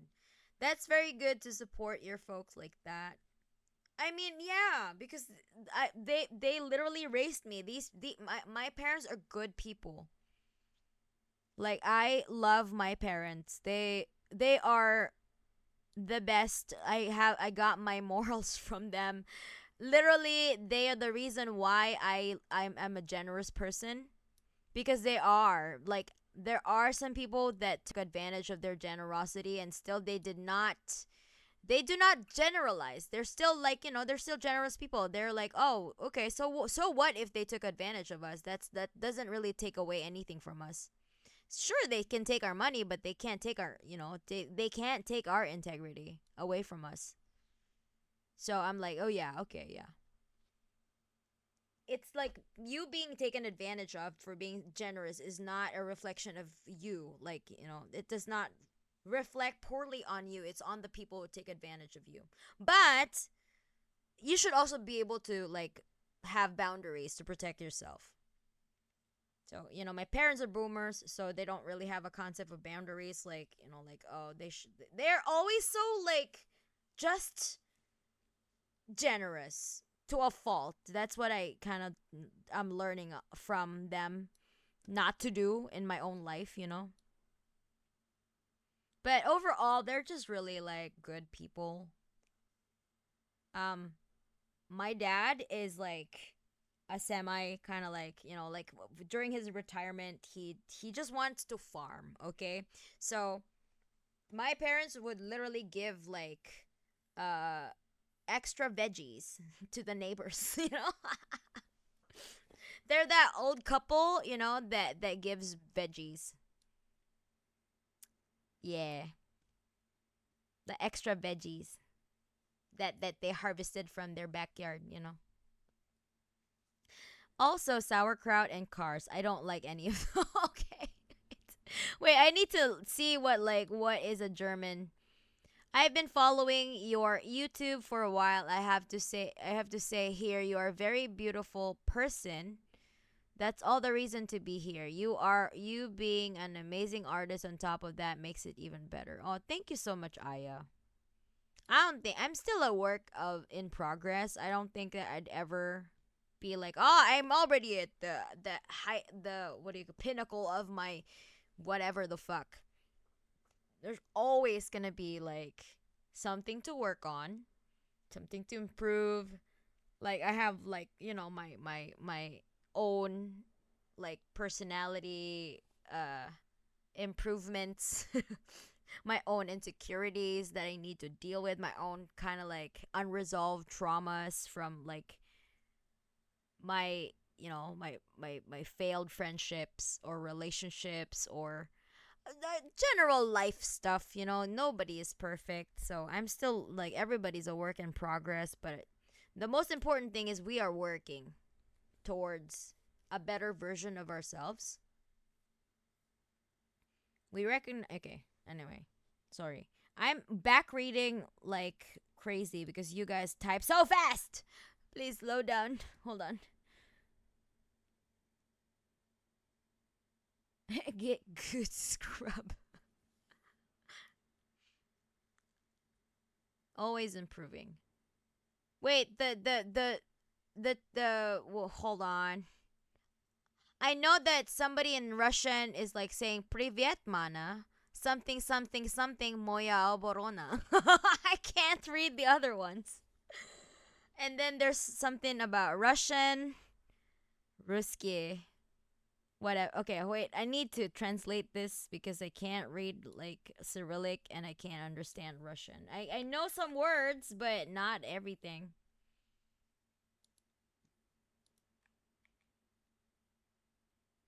Hi, Mana. Listen to your track, My Defense. Yeah, Moja Borona. As the Russian speaker, I really like your Russian. I want to hear more Russian tracks from you more often. Good luck on tweets on Twitter. Okay. Thank you so much, Chicken NX.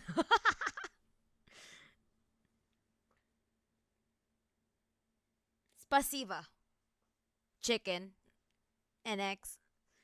Exactly. I'm a 3D artist, and the never stop learning mentality is essential there as well. Also consistency. So never stop creating content even if it feels like it has no effect. The effect of what you do today may keep getting pace a month later or such. So it always being delayed by a bit. Never give up chasing your dreams. Yeah, that is true. That's very true.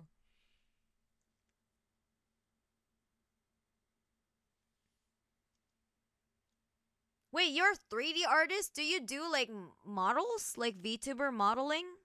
Like VTuber models? 3D models? Or do you do like I don't know, just 3D like some games or whatever? Darn, your folks sound cool as hell. Please tell them your fans send them a hi and that we thank them for raising a kick-ass dog. Ah, thank you so much. Takechi Papa living the Stardew. Yeah, literally my parents are Stardew Valley people. My mom too. They're just, that old cute couple that grow veggies in their backyard, and they give them extra veggies to the neighbors. I can read it, but I have no idea what they're saying. Okay. We artists are always a work in progress. That makes the journey so exciting in the first place. Not just growing in our skills, but also a person. Yeah, that is true. Actually, strike the artist part. It applies to everyone. Yeah, that's true. But for someone with like a what do you call this? Like a particular discipline, right? For singers, like I literally have to do my fucking exercises, my vocal warm up exercises, and just strengthening my false cord muscles. Learning how to like uh go back and forth between singing and screaming. That's a really hard, by the way. It's not something that you can just do overnight. You have to really practice a lot, which I kind of sacrificed for now because I'm learning how to write songs. So most of my time I would dedicate it to songwriting. But I'm gonna it's it's not the end, like by the time that I get my basic like um skill set for songwriting, I'm gonna go back to improving my vocals again.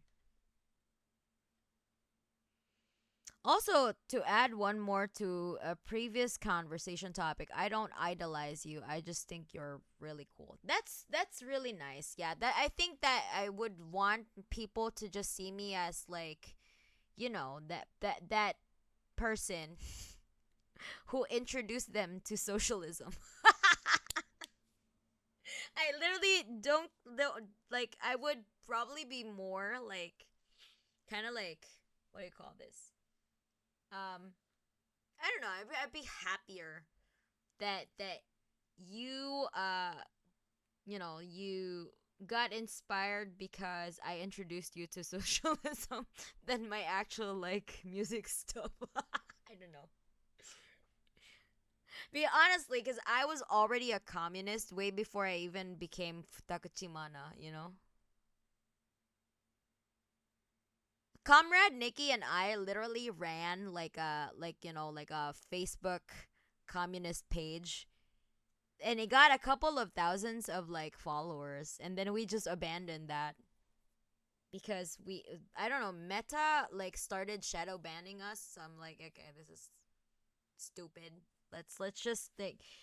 Like right now, Comrade Nikki is like pursuing more of her art, improving her art, and I'm me with my music and stuff.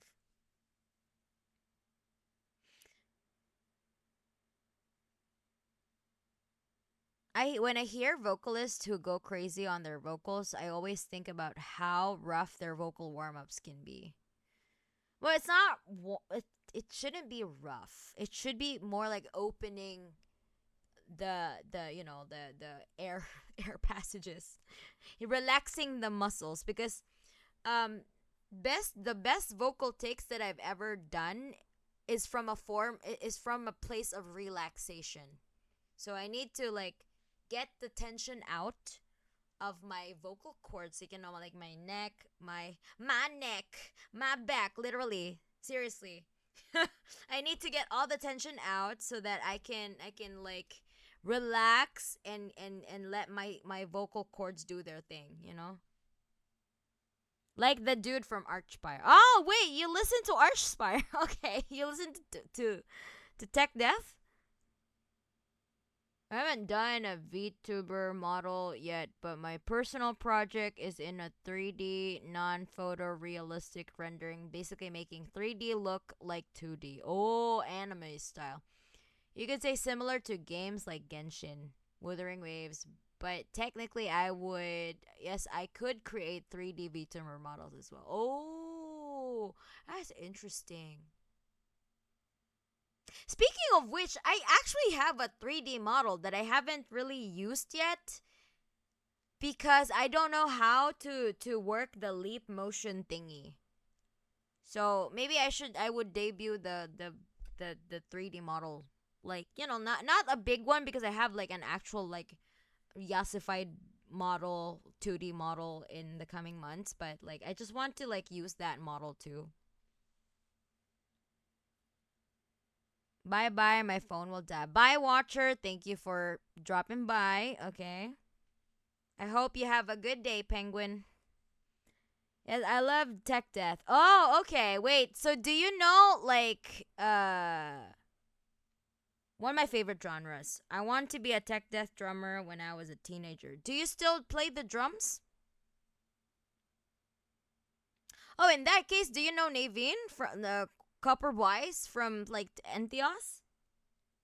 That guy is a fucking machine.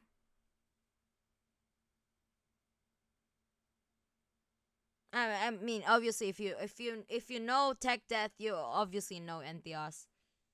So yeah, Cheney and Navy, they are a power couple. Like I can't even. Damn, they're so good at what they do. Okay, Cheney with the vocals killing it all the time, and you know Naveen or Naveen. I don't know, how do you pronounce Naveen. I guess I heard it from Cheney. I think she calls him Naveen, if I'm not mistaken. But yes, that guy is a fucking machine. I don't know if anyone in the chat knows about Entheos, but you should check out Entheos. And also, if you didn't know, I was in Cardavox Academy song contest last year, and literally Cheney and Joe Bad from Fit for an Autopsy reacted to my entry. But at the time, I was still anonymous because all of the entries were anonymous. And then later on, it was revealed that I was part of like the top 3 of the winners. There were 3 winners, and when I was one of them. That was my first time actually taking a crack at songwriting that was not assisted by a friend or whatever.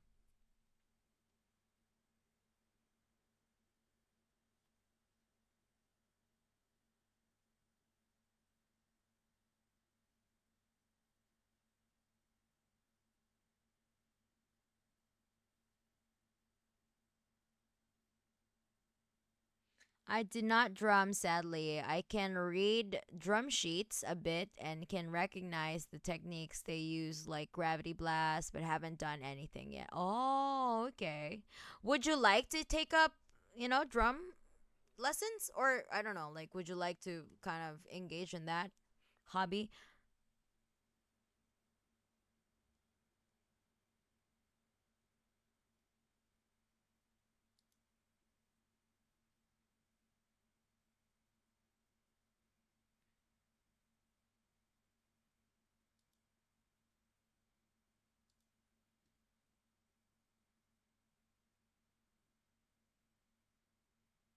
Damn, I know Entheos, but I haven't heard them yet. You should listen to Entheos if you like Arch Spire. Like Entheos is like the fucking bomb, you know? Like, damn. Yeah, with drums and accordion are instruments I want to learn. Okay, yeah. Pursue it. You know, literally it's good for your brain. Always try to learn new things so that your brain can get rewired in different ways. Like you create different neural pathways. When you always learn something new, it's really good for your brain. That will keep you from brain rotting, basically, yeah. That prevents brain rot, learning a new skill.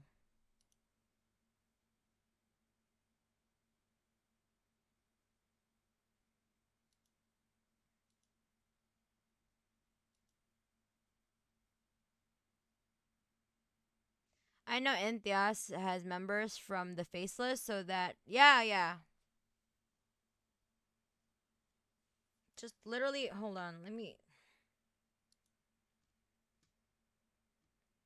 just show you a video.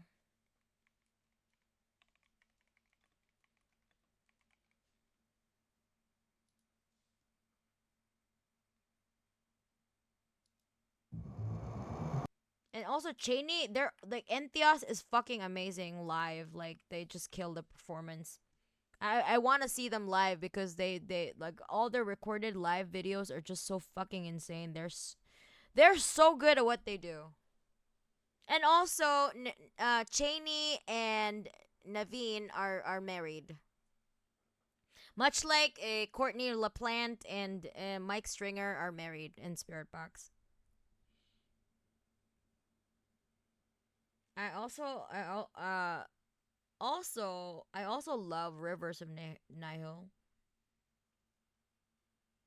One of my favorite tech death bands with prog sounds. I haven't heard uh an entire discography of like Rivers, but I see where you come. Yeah, but I see where you're coming from because I also like listening to prog metal. Recently attended a seminar explaining that one of the competing theories to serotonin as the driver for depression is the lack of neuroplasticity, i.e., a reduction in learning. Yeah.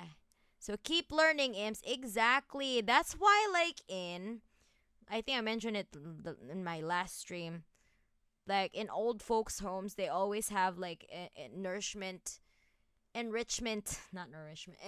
programs for, like, the elderly people to keep that neuroplasticity. And also, if you speak like another language, you know, if you speak two languages or if you're multilingual, if you're bilingual, multilingual, you have more cognitive reserves. Which means if you have more cognitive reserves, then you have like less you're less likely to run the risk of getting Alzheimer's disease. So get those cognitive reserves going, okay?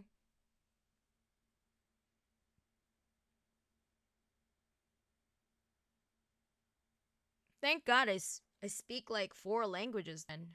Oh shit, really? Yeah, and in that case, yeah. That's really good.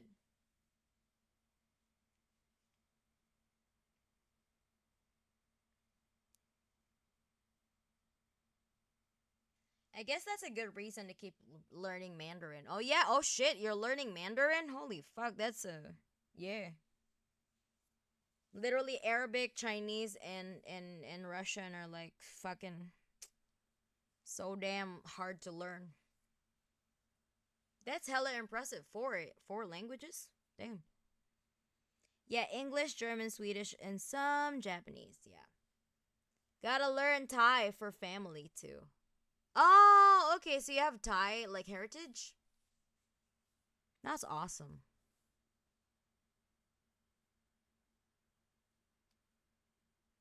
Definitely gonna check out their music after the stream. After stream. Okay. Yeah. Yeah. Check out Entheos. They're fucking cool.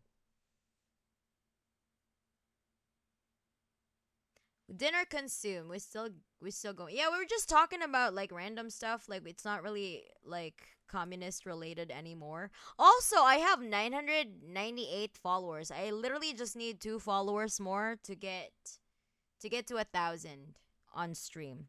But anyway, it will happen soon enough, hopefully. Follow follow Mana now. Hi June. This is my manager. The only managerial job that's not bullshit is the managerial job that June does. Cuz he's actually helping me out. His job is actually valid, okay? Phonology in Arabic is wild, and how they construct words. Yeah, I can't even attempt to learn. I don't know where to start with Arabic, but literally my friend from Gaza, he has we speak. He speaks using a translator. So a lot of things are getting lost in translation. I would wish to hopefully be able to speak Arabic to him in the future. I want to learn Mandarin, Irish, Gaelic, Russian, maybe something else too. I don't know. Yeah, why not? I mean, if you could sustain it and you can actually like make it into like up until a conversational level, that's really good for your brain. I only speak German and English, very bit of Spanish, and currently I'm learning Japanese, but I am still slow with hiragana and katakana. It's okay. As long as you keep consistent, and also have like a language partner in order for you to like practice what you learn, because literally you will not really it will not convert into your long-term memory if you don't practice what you learned. That's what happens when like people are like, oh, I took French in high school, or like or I don't know, like Japanese in high school, but I don't remember anything that I learned back then, because yeah, you didn't have any language partner, or like at the very least like a daily immersion to the language. I'm fucking off to go play video games soon, but figured I'd say hi. Oh, let's go! Hell yeah, we hit 1,000 followers. We hit the goal, imps. Hell yeah, let's go. Thank you so much. Yay! We hit 1,000 goal within a week. Hell yeah! In less than a week, I might add. Hazmat Max Bunker. You're hazmat maxing. Hey mate. Hello, first time chatter. I made sure my first message on Mana stream would be follow her now. Okay. All right. That's why you were not talking this entire time. Gifted a tier. Okay. Waist level hole in the wall. Gifted a tier 1 sub to June. Oh, okay. June has a gift now. Wait, but he's a mod. Why are you gifting him?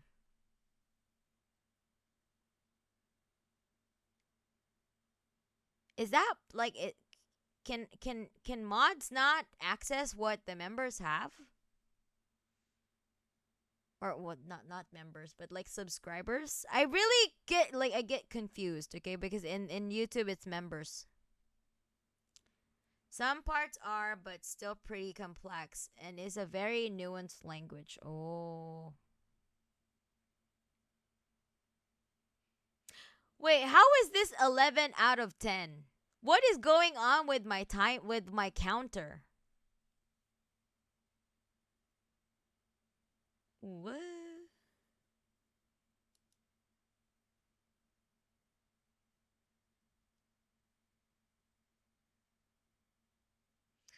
$1K, but one penguin. 1K, but one penguin. Finally, purple messages. Okay. Learned Japanese in high school but forgotten it. It's entirely me. Okay. Mods deserve gifts too. Okay. I didn't know that. That mods don't get all the subscriber privileges. Oh, okay. No, really, oof. No custom emotes. Oh. Common Twitch L. そうなんだ.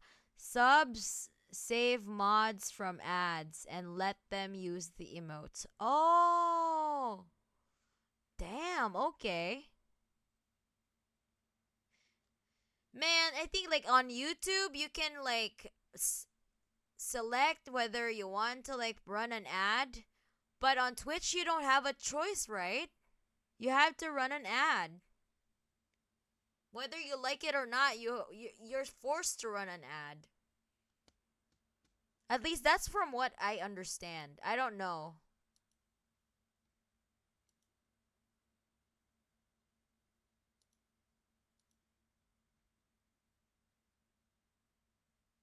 Yeah, that is true. It's hard to it's hard to mod while watching an ad for real. Yeah, I'm also trying the passive approach on top of that. I like listening to something in the language you want to learn while doing something else that doesn't need your focus, but then trying to active listen to it and try to think what the words could mean you hear. It helps learning the language better. It's a bit like you try to simulate how kids learn languages before they speak. Yeah. That is true. That is true. Is there not Twitch Premium or something? There's Twitch Turbo. Okay, so can you tell me the difference? What is the difference between Twitch Premium and Turbo? Twitch Turbo gets rid of all the ads on every channel. But what about Premium? What does it do? Why is it different from Turbo?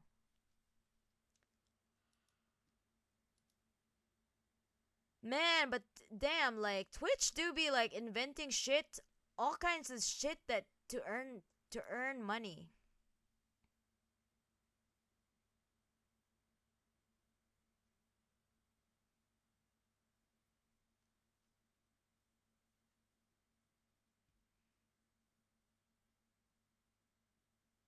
Hello from a goth emo boy. Okay. Hello, Sal Fisher 17. Are you 17 years old? We have so many fetuses in the chat. Oh my god. I feel like you need a college degree to understand Twitch rewards. Yeah. Jeff Bezos didn't become rich writing checks. Yeah. For real.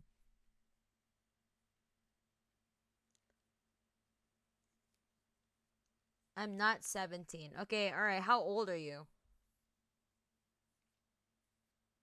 Because we literally have 16-year-olds here.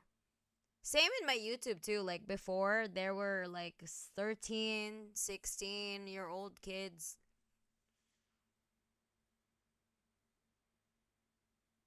I think Twitch still runs at a loss somehow.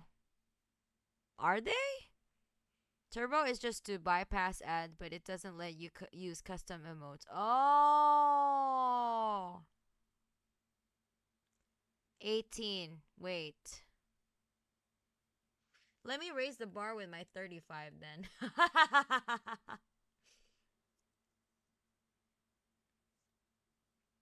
I'm literally 1,000 years old, imps. I'm older than everyone. I always wonder if that's true, if it's just that Twitch doesn't make as much as the shareholders want, and it's an excuse to push unpopular features. It's definitely greed, for fucking real. I still got 3 months, I guess. Okay, so you're literally 17 then. Bruh. 1001 actually. Already feels ancient, doesn't it? Bruh.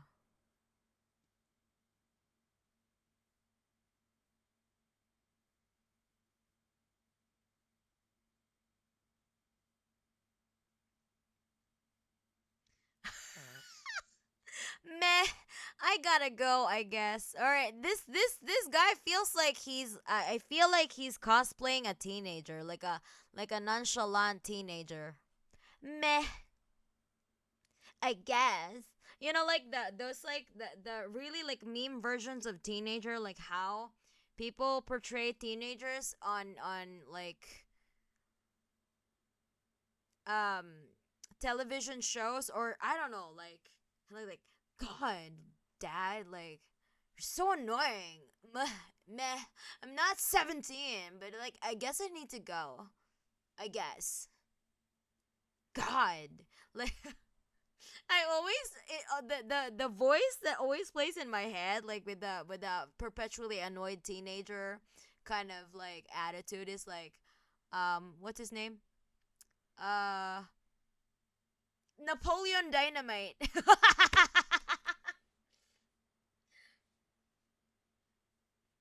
What is that? Let me play that, like that clip, or that scene where Napoleon Napoleon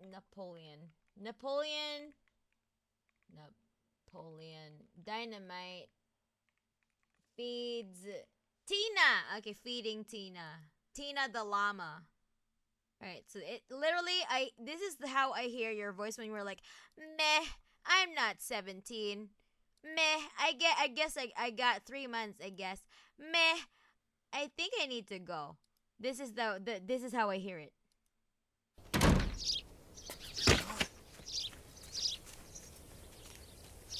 Tina, you fat lard, come get some dinner.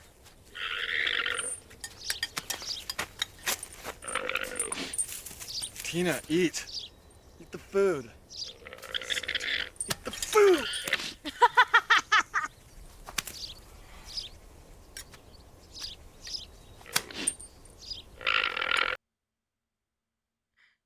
Tina, you fat lard. Eat the food. Yeah, that's the voice that I hear.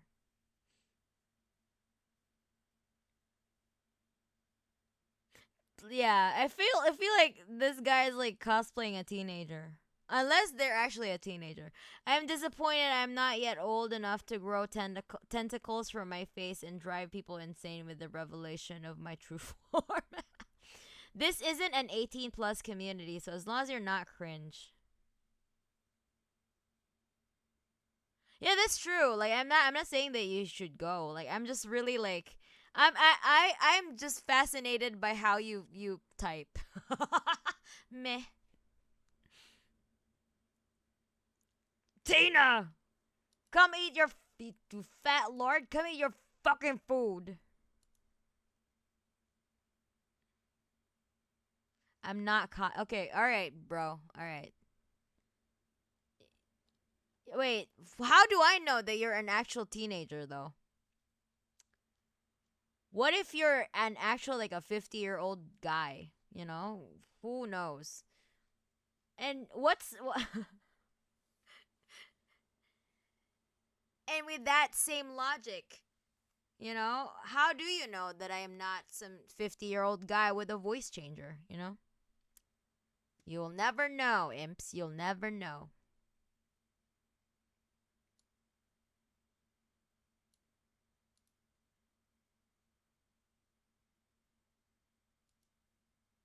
Wait, how did I pin this shit? Why did I pin this? No. I'm sorry, I'm accidentally pinning messages. Man. What the fuck am I doing? I don't know Twitch. I mean, basically, I have butterfingers, okay?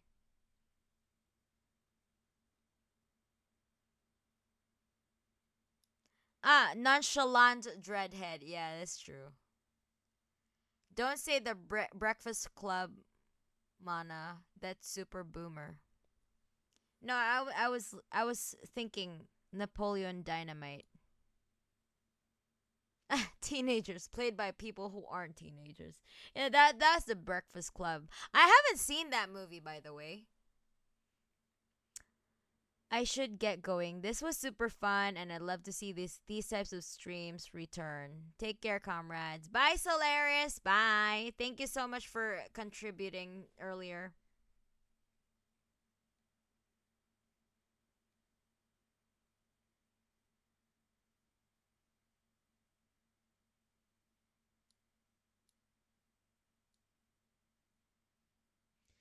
Isn't this eight plus 18 stream? No, I don't do 18 plus shit.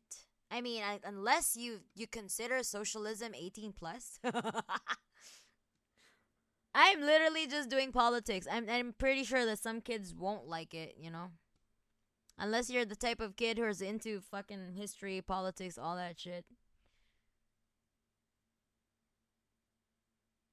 God tier voice changer then. Okay. Let's all dox ourselves.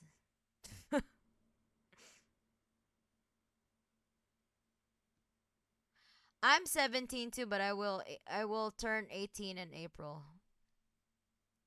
Let's go. Okay, so you're really young. You have your future ahead of you. You have like if you spend 10 years doing like, like cultivating the skills that you want, you know, yes. You will probably like, be much much much better of a vocalist than I am. Like I just literally started singing 3 years ago. I didn't sing like sing. I was just singing in the shower. Before I started being futakuchi mana, I was just singing in the shower. But I was in a hardcore band, to be fair. Although, my singing like my singing voice did not develop until I became futakuchi mana. So literally the voice that you hear now is the amalgamation of like the work that I did for the past 4 years.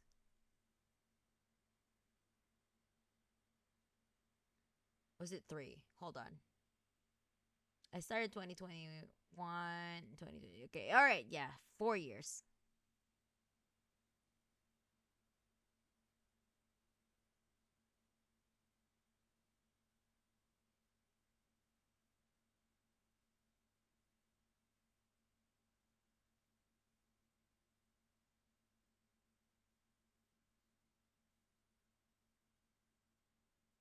You won't realize the tentacles on me until my hair suddenly tries to devour you. Undercover eldritch, so to say. First, I learned about the Breakfast Club from a dystopia song. Okay, I didn't know. I don't. I haven't seen it ever. Like, I was just not interested in like those types of movies.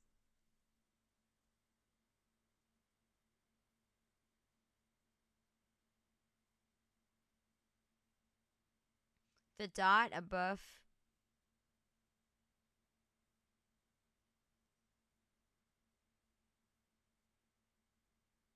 the capital I, a Turkish letter. You even save a woman from tiger. What? The dots was left me from my friend. He died because of a car crash. What? Bro, what? Wait, what is this conversation going on? Yeah, okay, let's not okay, let's just redirect the conversation. Let's okay, like I said, like did you guys read the rules that please don't have personal conversations? If you want to do that, you can do that in the chat. Sorry.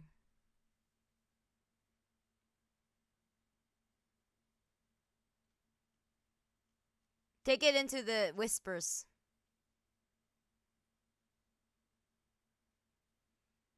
Yeah, I literally started in 2021, so yeah.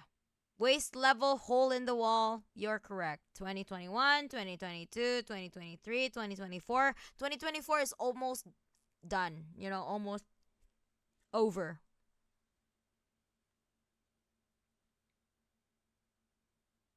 It's not like only talk about me, but like just let's just keep things on topic, because I think that what is going on in the chat is like totally different from what were discussing.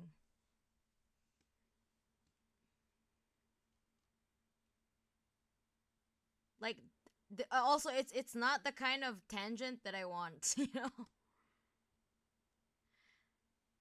Your avatar is cool, I guess. Okay. You must be really like cosplaying a teenager. You don't have to say I guess on everything that, on every end of the sentence. Unless you're playing a character. Are you playing a bit?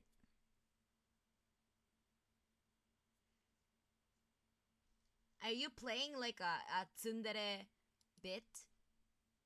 Like, you're cool, I guess.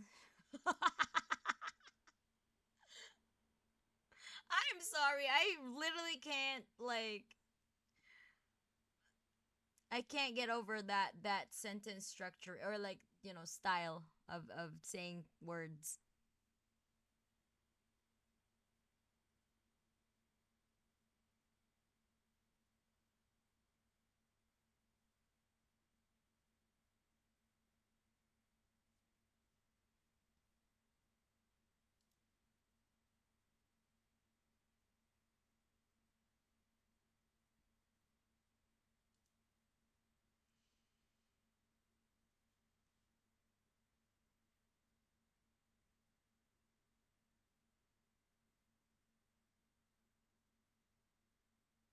Your avatar is decent, seen better. Okay. What is going on here? All right. This person is not really okay. Goodbye. All right, go to the better ones. This is weird. Okay. Let's not engage.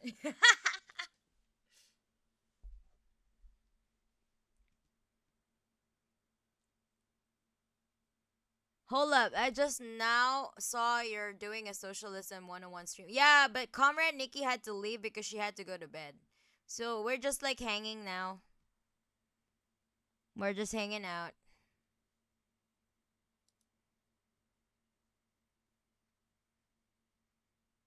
Some people are weird. Let's just not engage with those types of people.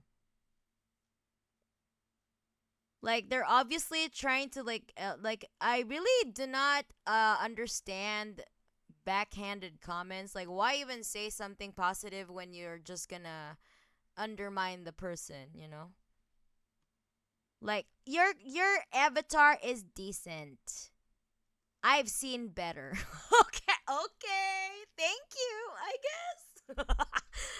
Let's not engage with those types because it's just not worth it's not worth the energy, you know? It's not something that we need to engage with because I think that yeah, like I see here, the children are coming. Wait, what time is it in the fucking America? The fucking America. I guess if you are in Los Angeles or like in the West Coast, I guess it's lunchtime. Is it? The kids are coming, you know. The children are bored and are looking to, displace their inability to manage their own emotions. And are projecting in the chat. I don't know.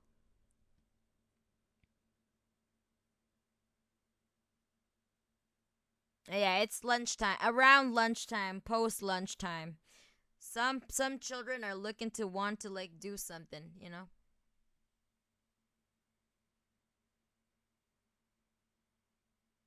That was hella weird, okay? But I guess, like there are like some people like that. Like it's not really about, what I've learned is that these people are they just have nothing much going on in their lives. So in order for them to feel better about themselves, they would of course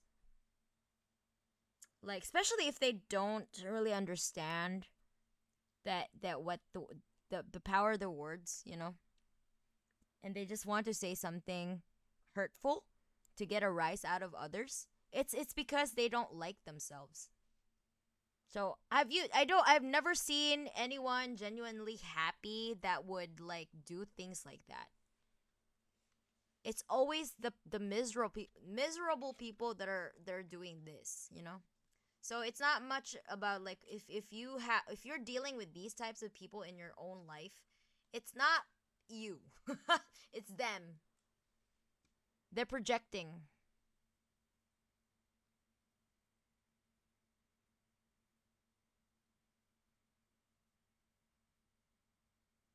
School is almost over in the East. So basically, the rise of the fetuses. Yeah, exactly. Speaking of time, it's almost 8 p.m. here. Where is here for you, Aya, if you don't mind disclosing? I'm not like them. I'm not like them, fortunately. Yeah, actually, the Watcher is a pretty much peaceful chatter. He's just a little guy. He's just a little penguin guy who's like there in my streams and in the comment section of my videos. Yeah, just laugh at them and ban. Yeah, that's true.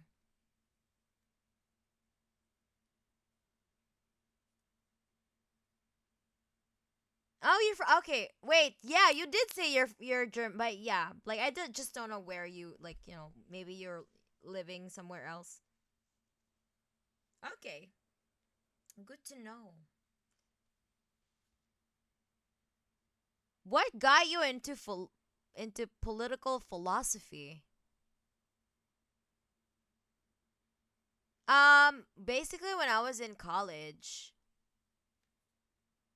I I had to take a lot of philosophy units credits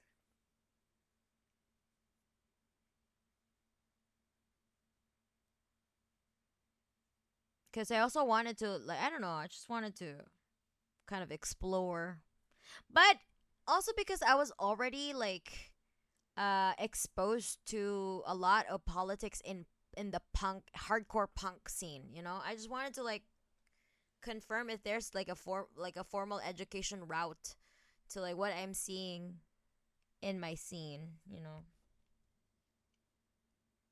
I'm being introduced to like activism when I was like in my early teens, simply because I listened to like I was in the hardcore slash punk scene.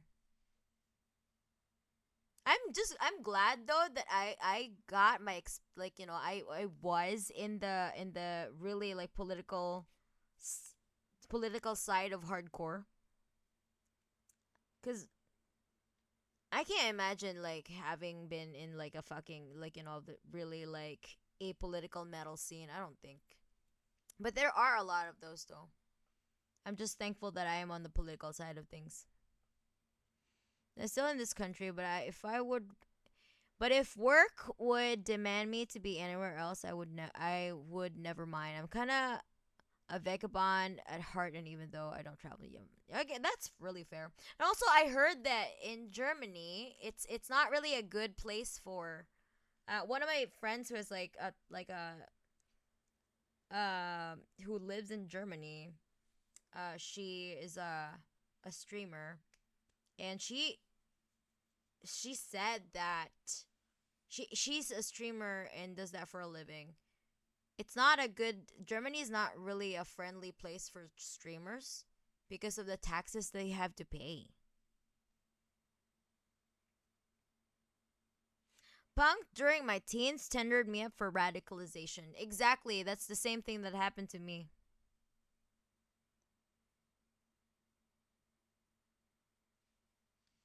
Hardcore is always a place to get started with activism stuff. Exactly. That's how it literally got started. I was like in my scene, we were like cooperating with Foods Not Bombs. So there was that. That was like my first like, taste of activism Foods not bombs. FNB.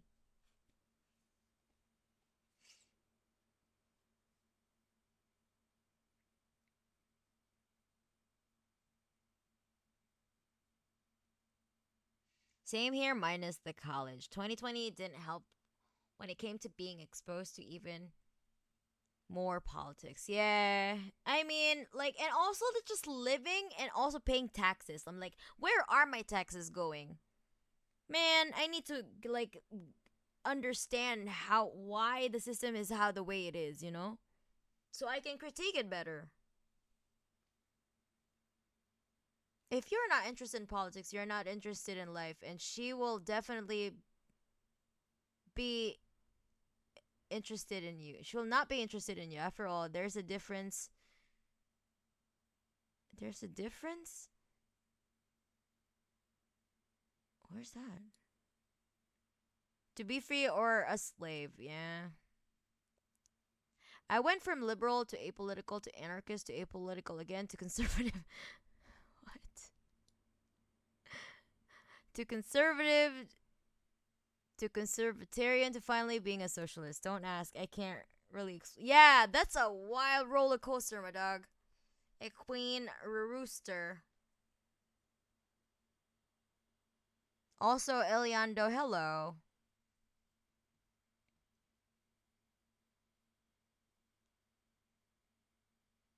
It's ironic, and considering I've been a part of my metal scene for 15 years. Yeah, like how? Okay, I'm glad that you're a socialist again now, but like, damn, that's a long like roller coaster, hell of a roller coaster ride. Where for me was working dead end retail jobs and cafes. I think that's a really like a like the Republicans or like the right wing's misconception of how like communists are. Like we just like want to they portray us as like jobless people who just want to check in on like what do you call this, the social benefits and shit. Like, no, bitch, we became communists exactly because we work hard. The fuck do you mean? And we work hard and we don't really see the fruits of our labor being rewarded, you know? Like, we don't really see our the compensation is equal to the labor that we did. So this is like we start questioning things like, hey, what the fuck?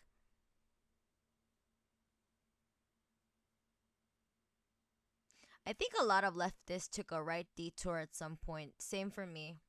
I have to admit, I did not have a right wing phase. I had a liberal phase, but I did not have a right wing phase. I couldn't tell you how and why I was the way I was. 2020 helped me get out of my bubble. Okay, that's good to know. That's all I need to know. The spark notes of your life, you became a socialist, and that's good. At least rationality won in the end. Yeah, that's true. Neocortex. Exactly. Shit was weird as hell looking back on my shithead views. Okay, what are the shittiest shithead views that you've had? Let's hash it. If you're comfortable sharing in the chat, what was the shittiest view that you had when you took the right turn? Yeah, taxes tend to be higher here than other typical streamer places. The more problematic thing is, in my opinion, socially wise though. A lot of people think that streaming or just being an artist is not a real job. So there's a bit of a stigmatizing going around. But once they learn how much work it actually is, it shifts a lot. It is just always an annoying thing. That is true. Especially, exactly, I'm back to actually standing on the principle of solidarity. Okay, that is a good thing to know. I'm glad. Houdini, hello. Welcome to the chat. Welcome to my stream. I'm not talking about socialism anymore. We're just chatting. Bruh, don't even get me started on stock buybacks in the US too. Well, I guess we're still talking about politics, but not socialism 101. Just wild that the money doesn't go to the workers. I'm a socialist because I like work. But it keeps getting used to, I don't know, fund drone strikes. Yeah. Like we value our labor. We don't like work, you know?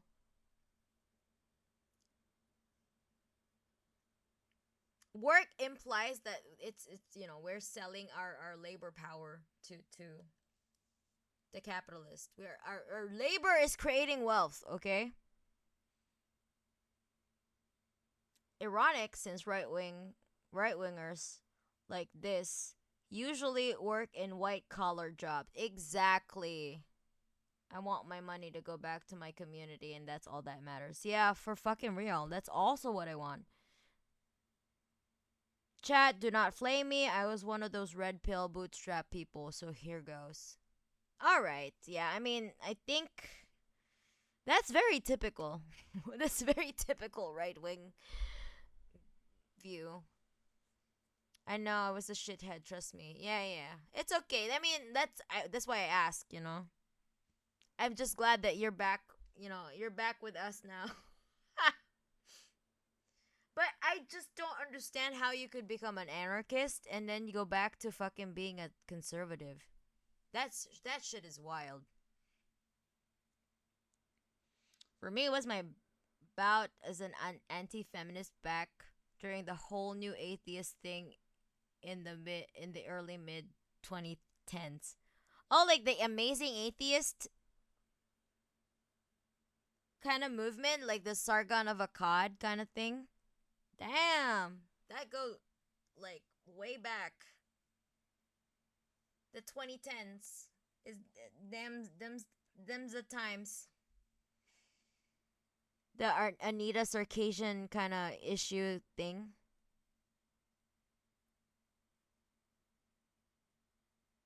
I think also in the middle of like 2010s, uh Natalie Wynn ContraPoint started becoming famous in the left tube space. To be honest, I cared a lot about governmental politics and tried to invest a lot of time. And now where I'm older, I'm just like, fuck governmental politics. I have my own beliefs and it's actually hard to label it. It's a bit of everything. I always try to help others to become the best versions of themselves. Money shouldn't matter, but sadly it doesn't. It does, at least to the point that you need to sustain it. Yeah, yeah, yeah. That's why like we have jobs. That's why we are trying to get workers' rights, to get paid better so that we can live better, because we literally cannot live without money. Okay? Like under this system, you cannot live without money. You cannot participate in society properly if you don't have money. I also believe everyone should try to find a sustaining system with what they love to do. Nobody should be forced to do something they hate. Okay, I want to say my shittiest views were the typical Benny Pepino. Two gender Snape culture is a myth. Socialism is literally the fucking devil. Yeah, okay. How were you an anarchist and then say that socialism is a devil? Damn, that's like a really hard turn.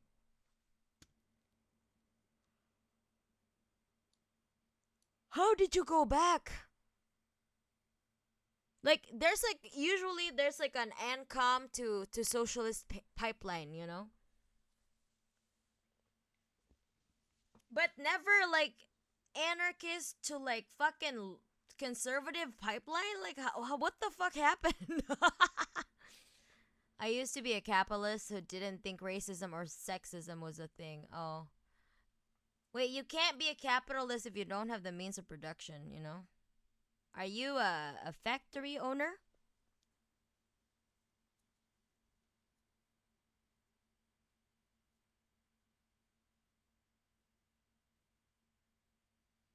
I luckily didn't get too much into them specifically, but yeah, that group. It was the apolitical phase between my anarchism and conservatism that gave way to it. Oh God, I was a staunch hyper-capitalist as well. I know that feeling well, including the racism isn't a thing considering I'm. Oh, okay, I'm black and I legit believe that horseshit. Oh shit, okay. I don't think anything is sustainable if we're forced to do it, no matter how much you love it. Yeah. It's honestly kind of an embarrassing phase. I mean, yeah, I think we all have our cringe face political wise. Like, I literally thought that, like, I was like so excited by the fact that Bernie was introduced to like the American public, and I was like, oh, this is our time, social democrats, to like, damn, but no, Bernie got eaten up by the system. This is why we don't trust social democracy, because it's just gonna get cannibalized by capital anyway. It's just gonna get reabsorbed by capital. Because it does not seek to abolish capitalism. That's what happens. That's why, as a communist, like in communism, like socialists, you are hardline about that. We do not seek to reform capitalism.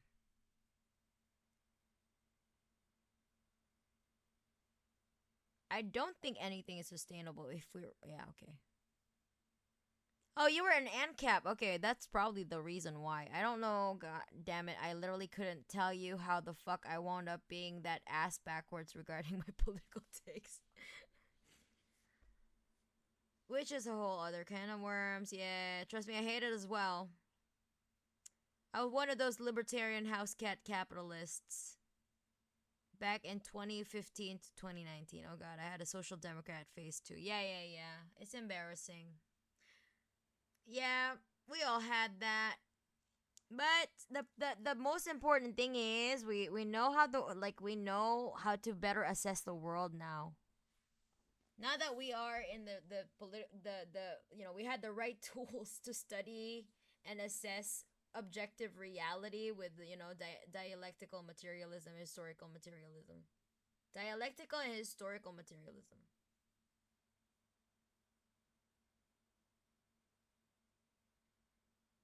The irony of it all is that it took me moving to Texas, y'all know Texas, right? The ass backward state that claims to love freedom but hates women, for me to be open about the idea, but maybe, just maybe, might be a fucking dweeb. Okay.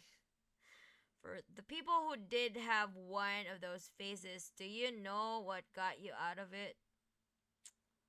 I just studied more about imperialism.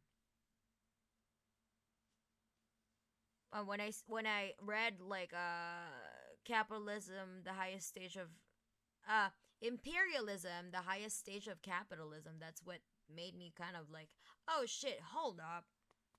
Yeah, you're right. Like, it's not like social democracy is not the way. It's so not the way. The red state made me a socialist, go figure. Ah.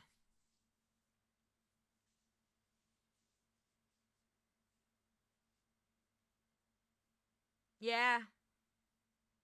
For real, like I really needed to like read all of the Lenin writings that eventually like radicalized me. Different kind of red state. Yeah, the only kind of red state that I like. I started watching vaguely leftist content, the Gymquisition, and things slowly started to click for me. Yeah.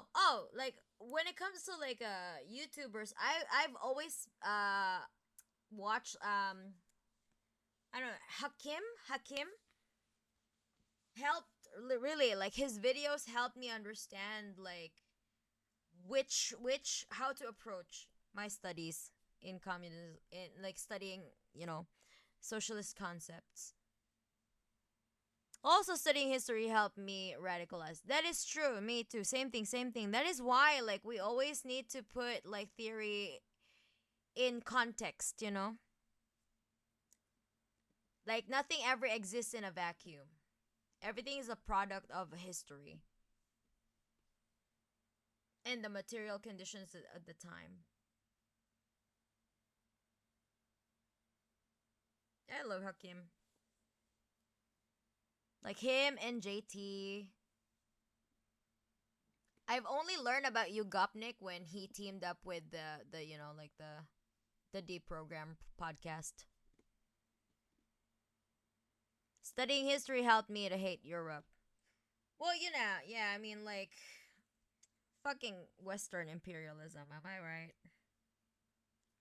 Like, the, everything that they did to, like, expropriate wealth from Africa and all the other countries that the Europeans colonized, they're still leering from the aftermath of colonialism.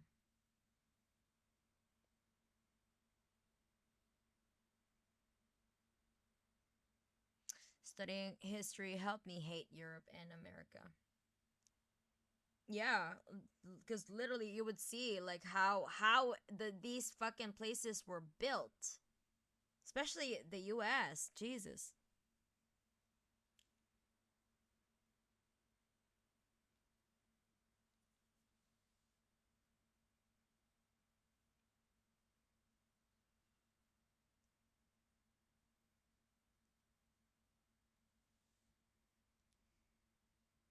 Studying history make it easy for me to hate humanity.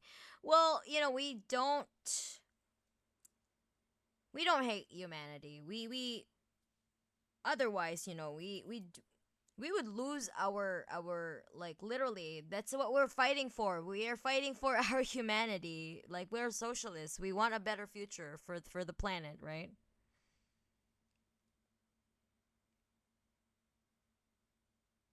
Yeah, exactly. So cynicism does not help. That's not the right attitude.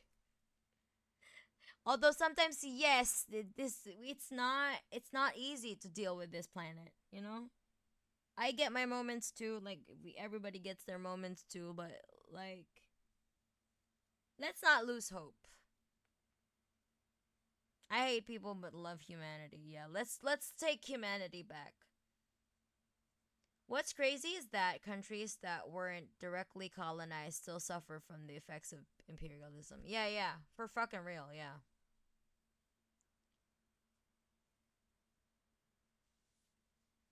As I know, Japan is an imperialist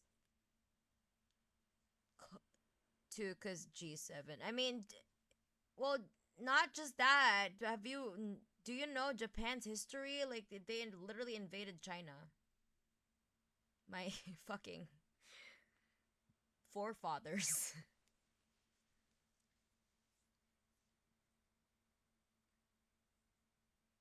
On my father's side of my family, okay? My mother's side of the family are colonized, so yeah. Isn't it bizarre how looking at history makes you lose faith in humanity, but looking to at folklore most of the time does the opposite? Yeah, true.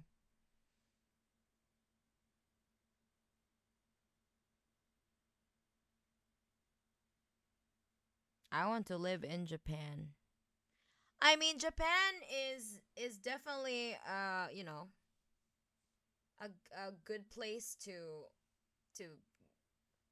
have a vacation. Living here, I mean, compared to other places, well, I guess I would say that it's quite safe here to walk around. Like, especially my neighborhood's pretty quiet, and it's not dangerous. You know, you can still walk at night. I wouldn't advise it, but like if you know your neighborhood well, like I do, like I know my neighborhood well. I've been living here for a couple of years, so I do that.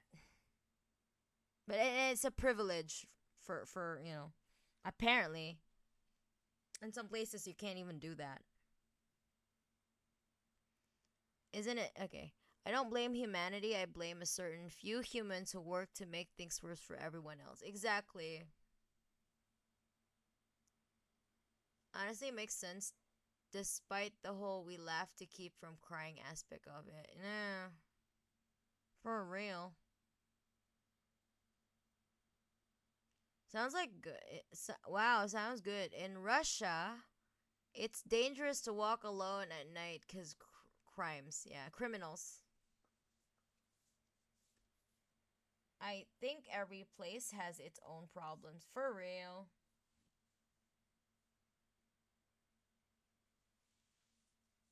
I know it says I live in America. And also, it depends on where in America you live. Some places are not as dangerous as others. But in general, it's definitely not safe to walk around at night, I guess. I guess, you know? It's not safe in America, I guess. I roll. I've been going for a walk in the forest at 3 a.m. for 5 years now. Russia is the safest country in this regard. Oh, for fucking real? I wish I could have a good neighborhood. Cartels and narcos are more active here than ever. Oh, like you mean like do you live in LATAM? To be honest, the most interesting place to live for a while in Japan is probably Okinawa. I love the mindset of the Okinawans, and I think you can learn a lot from the elders there. Yeah, for fucking real. Like, and also like, Okinawa is an occupied place. You know, it's literally like Hawaii. You know, it used to be separate from the mainland. You know.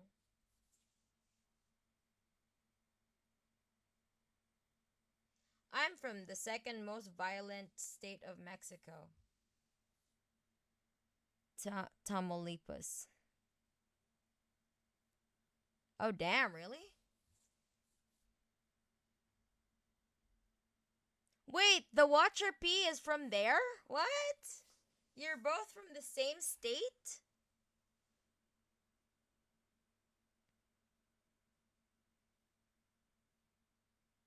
Come to St. Petersburg is a city of crime. Oh my god.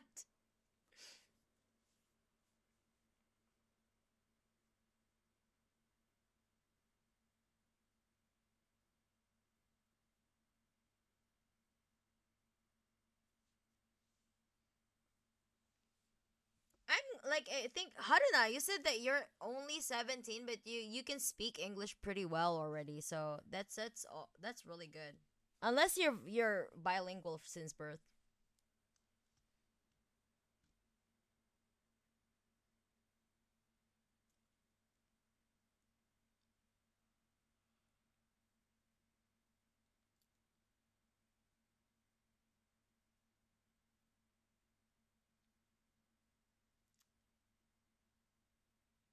Oh, you know a little Russian. Okay.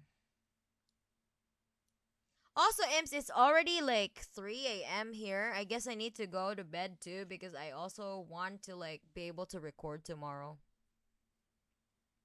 I have to finish a song that I'm doing with another friend to their channel, okay? But on the first week of September, I will release my original song with Chris. Shoto Chris, you know? So I'm not sure. I don't know if Chris is tuning in right now, but like, if you are, hi Chris.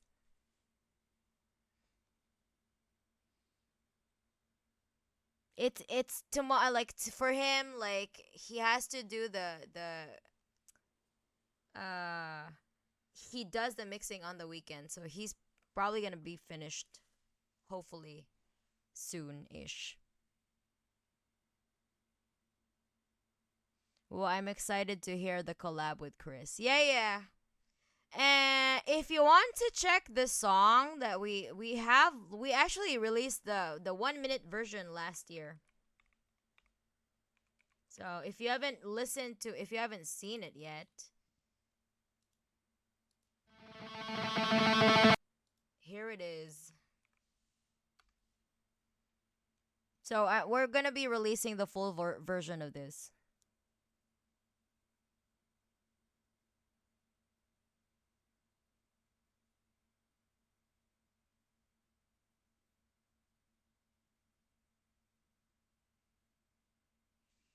Un compadre en el chat de mana.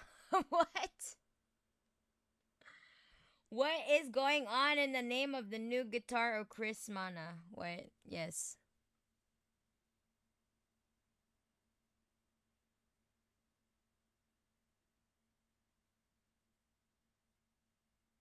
Oh, you've never seen the okay, there's literally a solo in that song.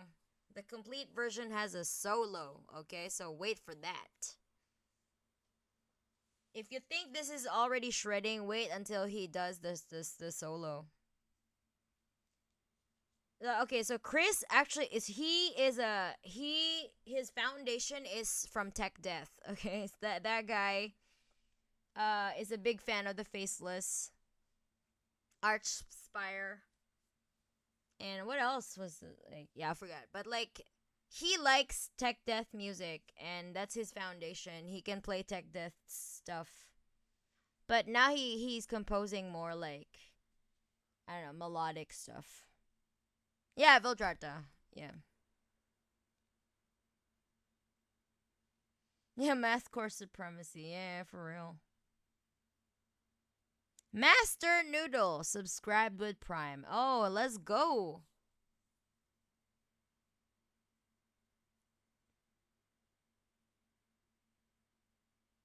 You've returned.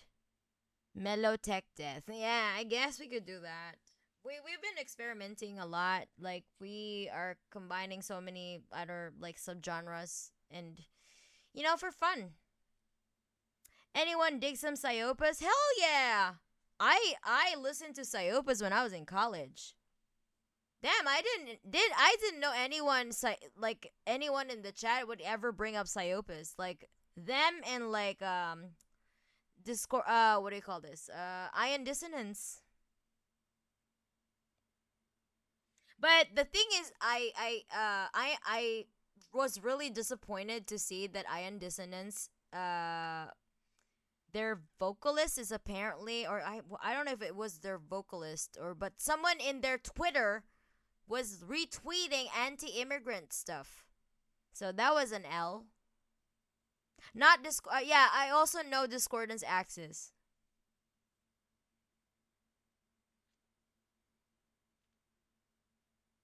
Yeah, I was so disappointed. Like I have like an ion dissonance sweater. Damn. So sad. When I found out, man, like you guys were my heroes in college. What the fuck happened to you, motherfuckers? Damn. I'm going to be saving some money to get one song with Chris too. He's awesome. Okay, so I don't know if you know about this, but he doesn't really take commissions, but if you're friends with him, I guess he would. Mana, do you know the Veil of Finesse? They're good. Tech Death band from here in Colorado. I don't know. But maybe Chris does. Maybe Chris knows. Anti-immigrant stuff angers me so much, man. They forget that these people are human. Yeah, for fucking real. You're so right, Nick. If it's any consolation, I mainly fuck with introspective extreme metal, ulcerate, bearing teeth, gorgets. Ah, okay. VOP is tight, albeit I don't really listen to too much of them. Okay. Gorgets. I haven't really gotten into Gorgets. I was into a lot of like, okay, so I was like really into Converge, Dillinger Escape Plan. I literally seen their last tour, the last Dillinger tour in Japan. So that was their farewell tour.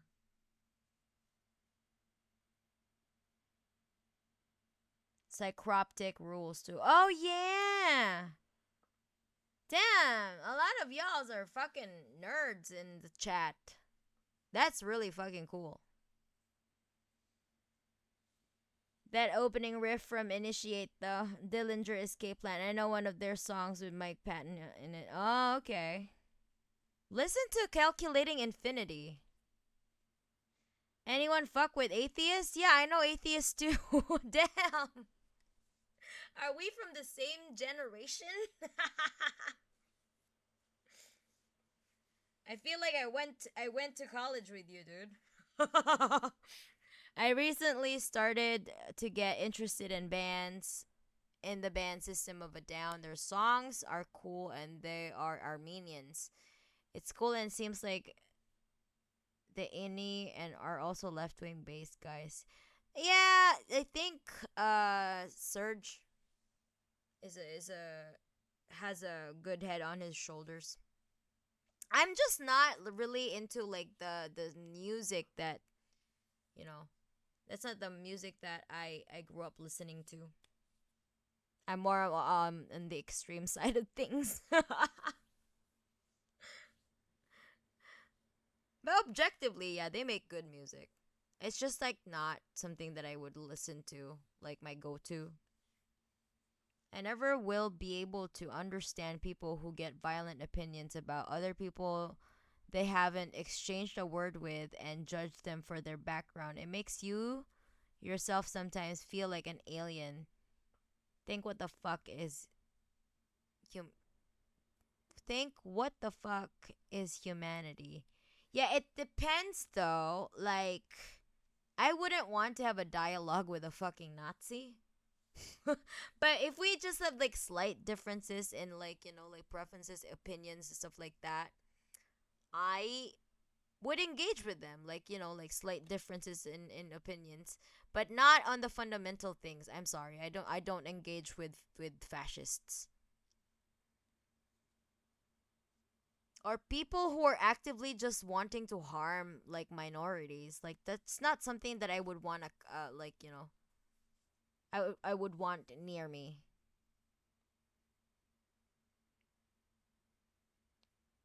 Spectrum of Delusion is pretty dapper. I haven't heard Spectrum of Delusion. I'm 32, so maybe hide the scars that fade away the shakeup.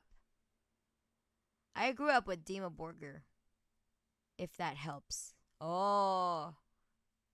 Um so let me tell you a story, Ims. I once went on a date with a guy whose childhood friend was Alexi Laiho. Yeah. So I was like the 6 degree separation with Kevin Bacon. 6 degree separation of Kevin Bacon. It's literally that. Like there's someone that you know that knows Kevin Bacon. So yeah. That's like a really close encounter with Demon Burger for me. Yeah. That guy was an asshole though, so fuck that guy. Anyway, I just wanted to say that, like, yeah, it's really weird. Like, life is just strange.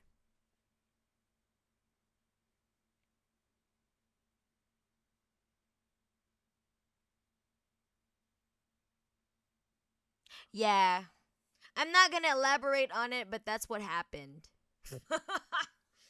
Yeah. Do not recommend. In my high school, I used to listen to Linkin Park. Oh, Linkin Park is goated. Like, they're always gonna be, like, somewhere in the like and the new metal kind of hallmarks of the new metal. Life is strange, all right. I know, right?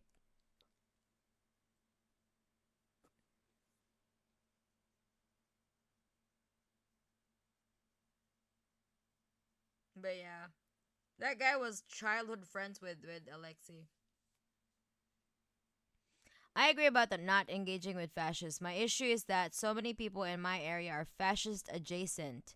They say things like they believe Muslims are less than animals. Yeah. That is yeah. Um I don't really know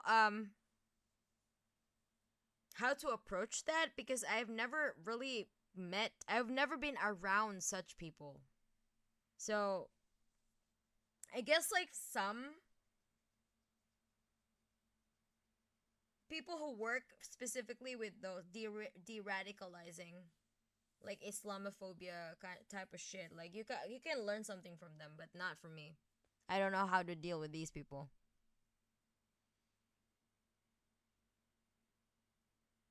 Dehumanization isn't exactly adjacent anymore.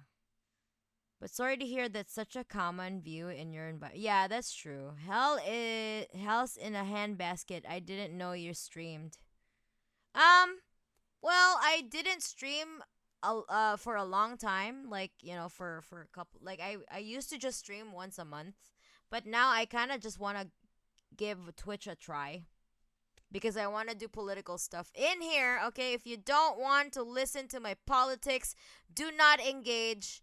Just go back to my YouTube. That's all of my music is, like just, or Spotify. Don't engage with me. You're going to be disappointed if you don't like leftists. True, but I say adjacent because they don't really know what they're talking about and aren't like ideological. They're just repeating what TV Man says. Okay. That is fair. It's crazy because I live around a lot of Muslims. Damn, okay. Do you like listening to baby metal? I don't know. Maybe you should check out one of my covers and see if you and find out. I'm around a whole bunch of racist, homophobic people. Basically, the old people that are in church here are like that. Oh my god, yeah. I am sorry for that you have to deal with these people. But anyway, Ames, I think my brain is starting to shut down. It's literally 3:30 here in Japan, so I need to go. And thank you so much for helping me reach 1,000 followers in 1 week, getting me to affiliate in less than 3 days. Like, you're fucking insane. Thank you so much for your support and for bearing with me and my inability to avoid scuff. Like, that's just part of me. So thank you so much, Imps. We Comrade Nikki and I will be back again with with the continuation of the Socialism 101 and the Q&A. Hopefully next time we're not as sleepy. We'll start earlier so that we can have a lot of things covered.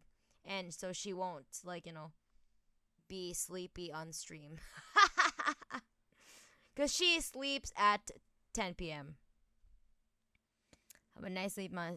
Thank you so much, guys. I will be back, and I will be back for more socialism on my channel. If you don't like the socialism here, then just go back to YouTube and the Spotify. Or if you really don't like me as a person, then it's okay. You can also leave. All right, bye. Later, motherfuckers. Bye.